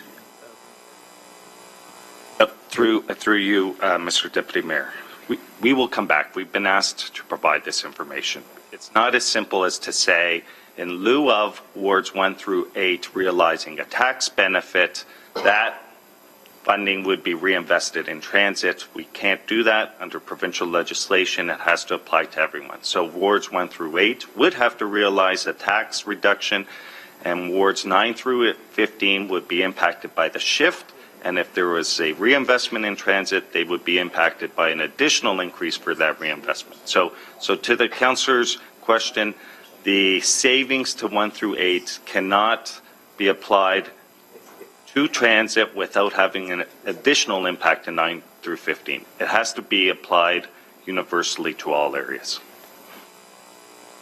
Perhaps we do need a report, because I believe we did that with infrastructure, through you, Mr. Deputy. Infrastructure redevelopment. We didn't take the tax decrease. What we did, rather than taking the tax decrease, we reinvested that into infrastructure. Hence, the same could not be applied for public transit?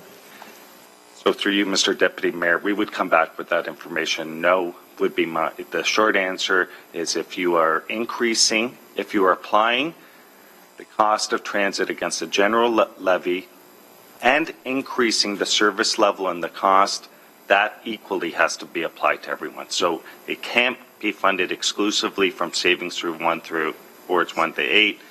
It would be applied to all properties. Okay, I think a report is definitely needed to clarify those issues. Now, looking at the benefits of public transit over and above the fact that we are the only municipality in Ontario that actually area rates public transit. I know that for a fact.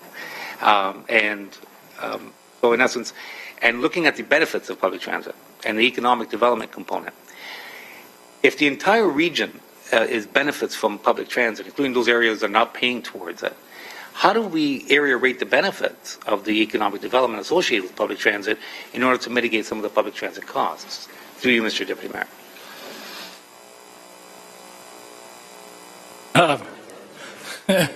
Through the chair, I'm not sure I could answer that. At the end of the day, but the reality, Brenda, allow Mr. Dixon to answer. Excuse me. Thank you.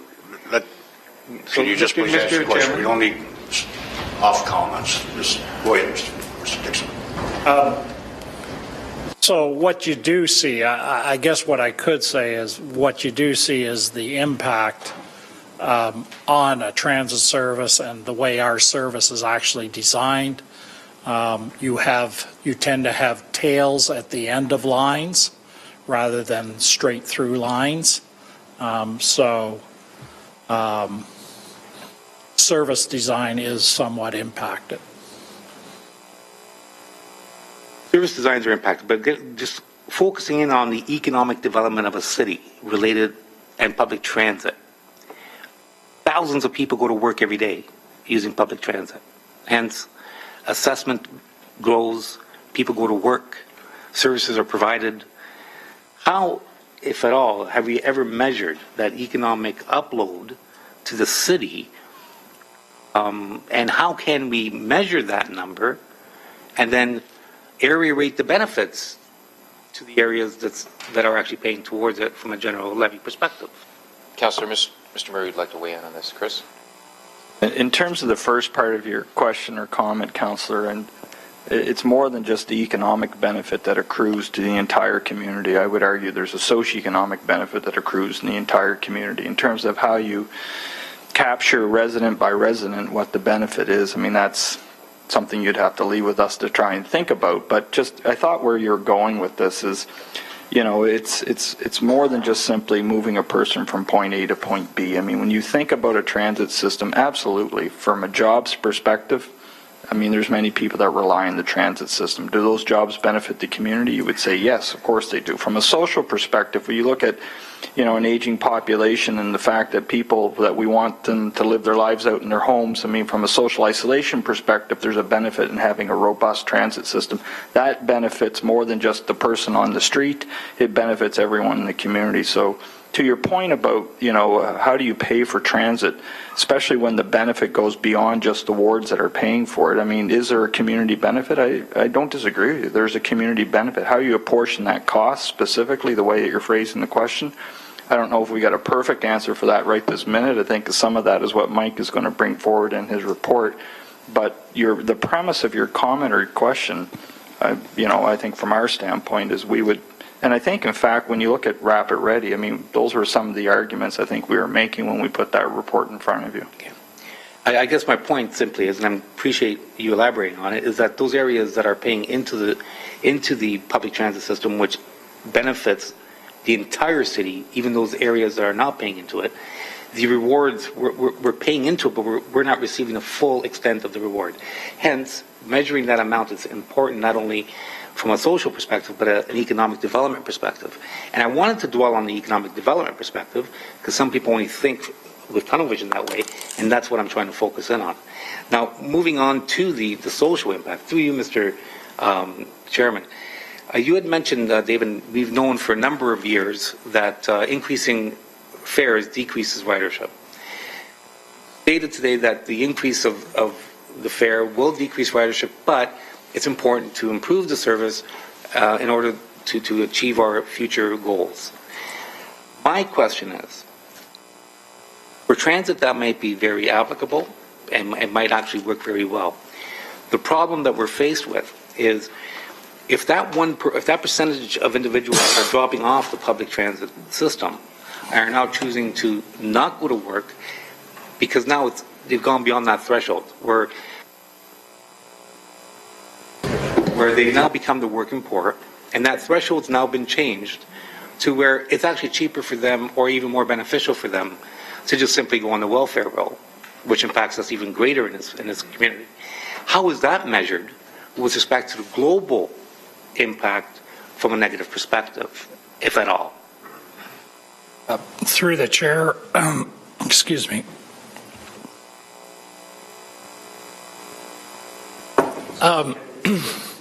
So I don't think that can be measured specifically. Certainly in the city we have metrics that measure our welfare and our social assistant programs. At the end of the day, we know we will lose a certain number of riders by increasing fares, and that will, what that division is in terms of who they are, will be, it is measurable in most transits. But having said that, we in Hamilton don't have good data because we haven't increased fares. But every type of fare, whether it's a child fare, an adult fare, or a senior fare, we can measure the elasticity against that. Seniors generally are less elastic than adults. So we generally know what categories. What we don't know here is we don't have good experience to base our numbers on, and we don't have any recent history to base our numbers on. So what that actually looks like can only be measured through other metrics in the social agencies. Right, so the bottom line is a direct correlation between cost and ridership. Hence, the logical component or conclusion would be affordability. And through you, Mr.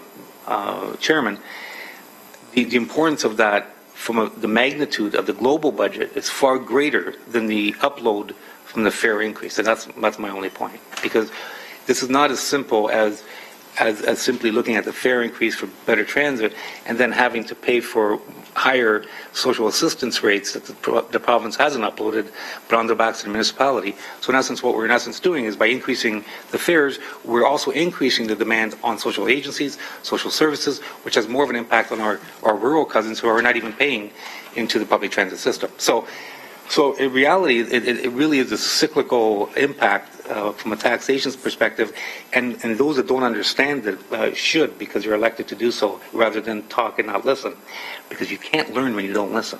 So, and having said that, moving on to all of the other aspects, now when you incorporate through you, Mr. Chairman, the environmental components, when you're looking at the environmental impact and also the cost savings surrounding infrastructure, more people to take public transit, less people to use vehicular traffic, less impact on our roads. Has that ever been measured through you, Mr. Chairman, to Dave, with respect to what the cost savings is and would be greater had we had a system that encouraged more public transit use. Through the chair, there's really two aspects to that. One is we have only limited road capacity. So at some point, that modal split has to shift.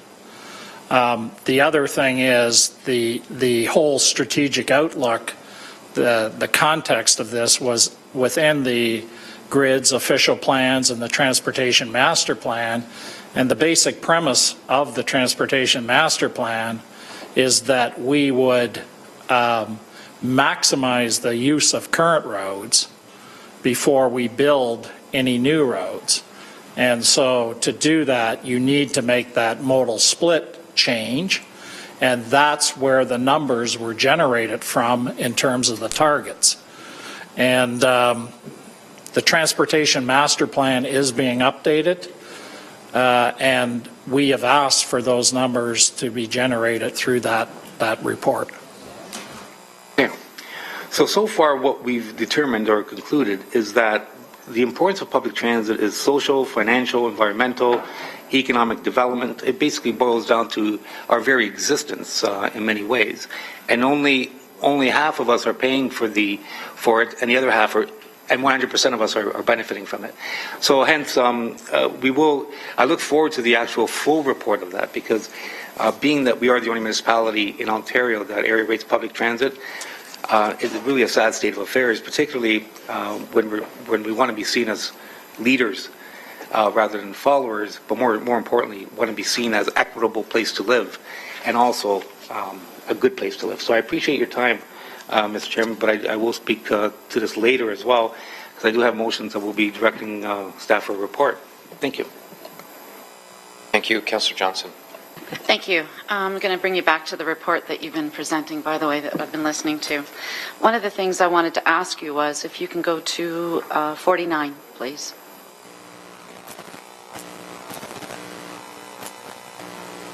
Thank you. Said a number of times throughout your presentation, I'm hearing my colleagues say a number of times through this whole thing that the current system needs to be fixed. So, and I've always said that I have, in the past, I've always respected the HSR and its contribution to the LRT at the end of the day, but we need to upgrade it, we need to improve it. So when I take a look at underperforming routes, I believe that, and speaking with the staff in the past and in my former life working with the HSR staff, I believe that if we took the HSR map, threw it in a room with the staff and blow it up completely and come back with what's working, what's not working, underperforming routes start to be really looked at hard, because we seem to have routes that go to factories that are no longer working, schools that are no longer there.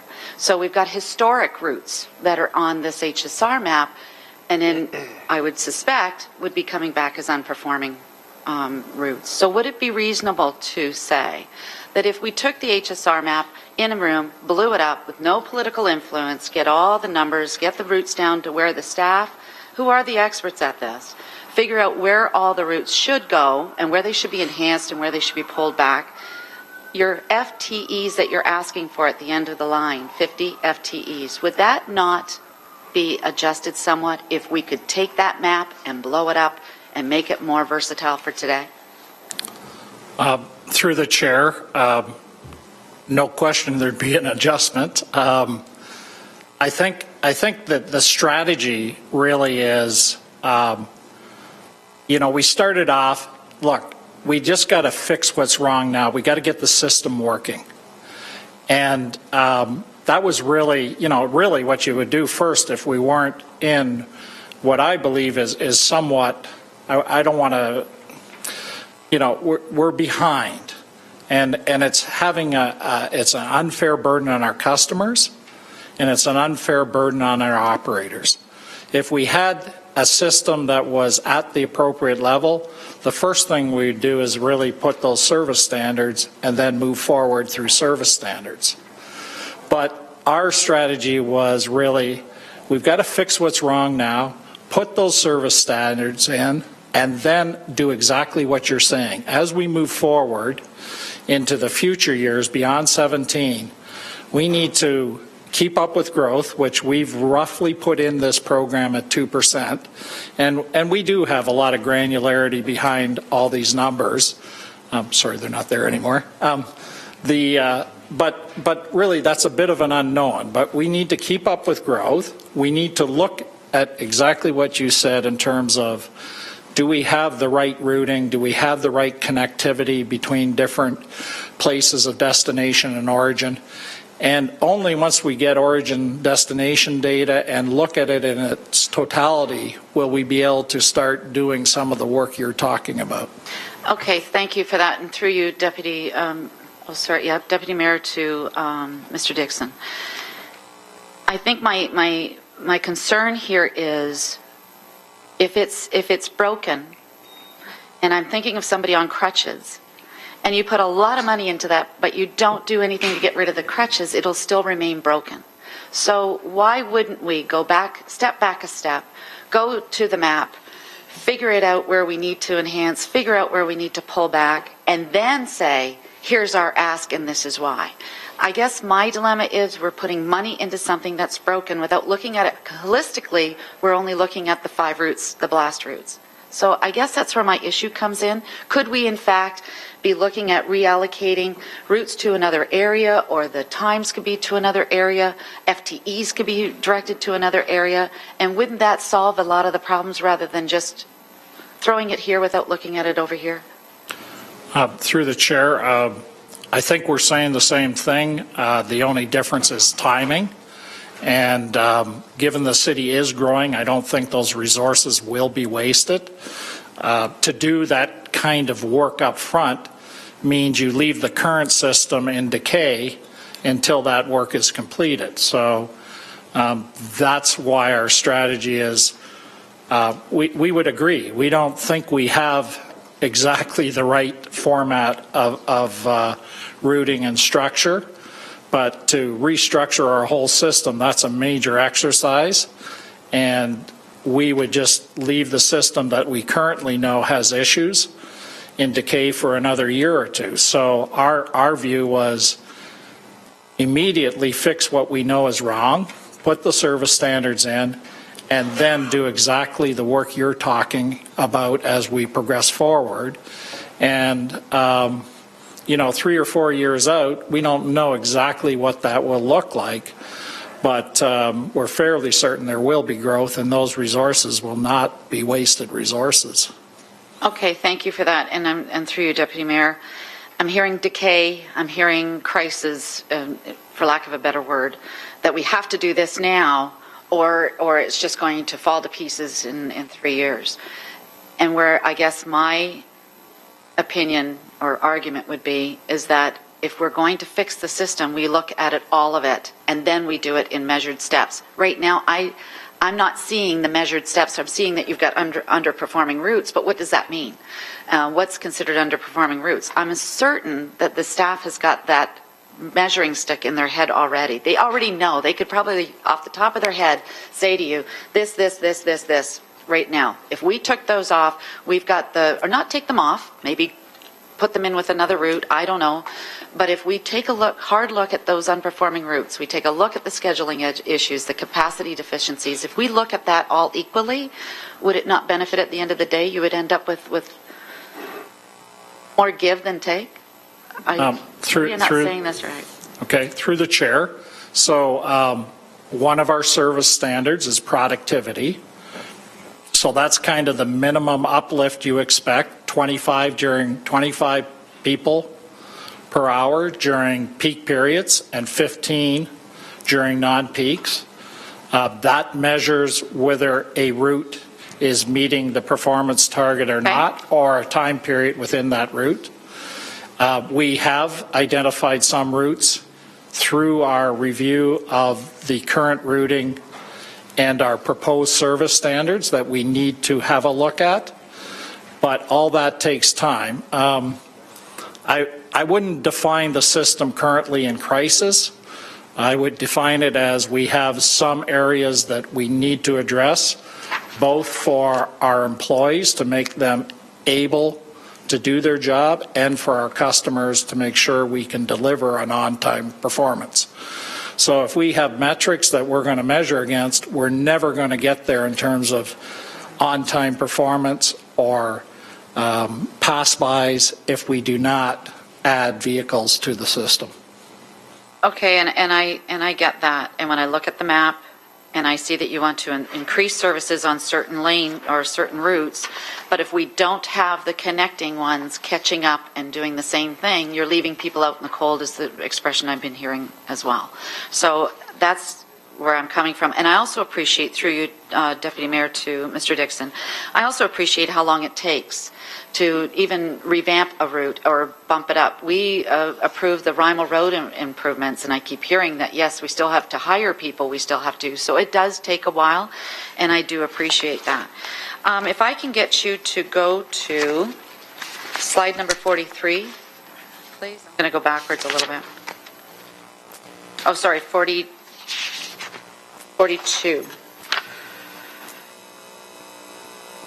This one really tells me a lot. It says that Hamilton's ridership and trips per capita have decreased. I'm looking at London, and they've increased, and they've increased really well.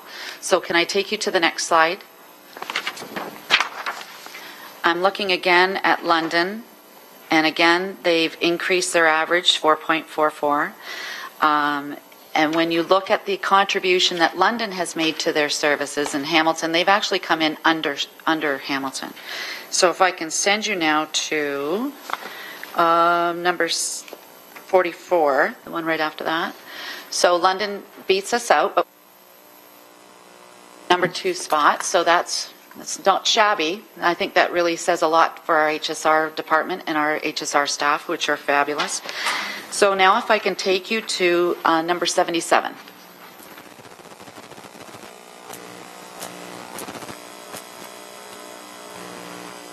Okay, so I've talked about London, I talked about Hamilton. And I look at London, in fact, if you look at their ticket prices, they're actually below Hamilton. They actually give less into their system, as you pointed out on slide 43.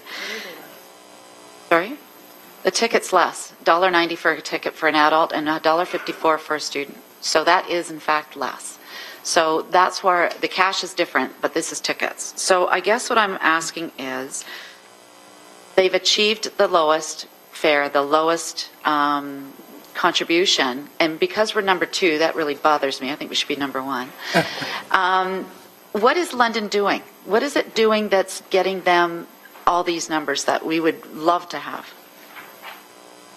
Through the chair, I don't know that I can speak to that specifically today. They do have it really depends on your geography and your concentrations of origins and destinations, a whole range of factors, but I could not speak specifically to what they are doing that we are not, or vice versa. Okay, thanks. And I was really curious because you really made a point of saying that the Hamilton's contribution is quite low, and I'm not arguing with that. But it's interesting when you see how much money is getting put into one, where do they end up at the end of the day? They're still paying high fares, they're still putting lots of money in, and their increase is about the same. So that's with London. So that's why I was kind of asking that question.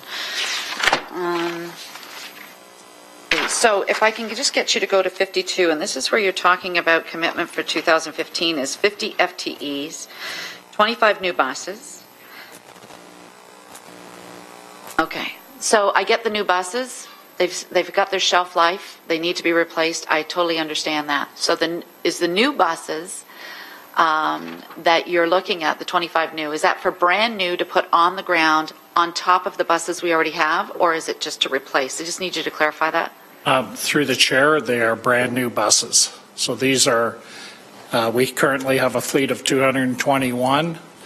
This would take our fleet to 246. Okay, and again with the FTEs, 50 FTEs, is this for brand new buses, brand new staff, or is this to replace staff that are retiring? Through the chair, that is new staff on top of our current complement, and it includes operators as well as maintainers and support. Okay, thank you. So if we jump ahead 3 years and we do the HSR map and we blow it up and we realize we don't need some of these routes, or we can combine them with other routes, we can put smaller buses where there was larger buses. Would that the 50 FTE, is it reasonable to say that it might be overshoot rather than we find out later we can? Through the chair, I do not believe so, because the kind of growth that's going on, just to keep up with growth, and if you start trying to shift the modal split, we are talking about almost a 50% over 10 years increase in staff. So as I stand here today, I have very little fear that we are going to have too many once we get to the exercise you have spoken about, and make sure we have the routes in the right places, the right timelines against those routes, and the right loadings against those routes. I do not believe we will have overshot that number. Okay. And I think that's one of the things that I'm going to be asked out there on the street is, where does the 50 go to? And okay, so I'm just going to ask, and that's the last thing that I just want to ask through you to Mike Stigeric, if you don't mind, please, about the HSR. Historically, we've been putting our gas tax money. Is there any, and I'm throwing this at you, and I'm sorry if you don't have the answer, but our gas tax money that we get from the province, my understanding is so much is to go to roads and infrastructure, so much is supposed to go to the or to our public transit. Yeah, so through you, Mr. Deputy Mayor, just in terms of the just short of $31 million, how it's applied, $28 million is applied to roads, and $3 million is applied to transit. And that $3 million relates to when the province eliminated the Ontario Bus Replacement Program. The benefit to the city of Hamilton at that time was approximately $3.7 million in annual funding through the province for bus replacement. We needed to offset that loss in revenue, so we offset it by applying $3 million in federal gas tax funding and approximately $700,000 through the capital levy. Thank you for that. Through you, Deputy Mayor, to Mike again. So basically, of our gas tax money, 10% of it goes to public transit. Through the chair, correct. Approximately $3 million of the just short of $31 million in annual funding. Okay, thank you. Now, that 10% is just to go to bus replacement. It wasn't to increase ridership. It wasn't to put new routes down. It wasn't to do any of the things that we're talking about.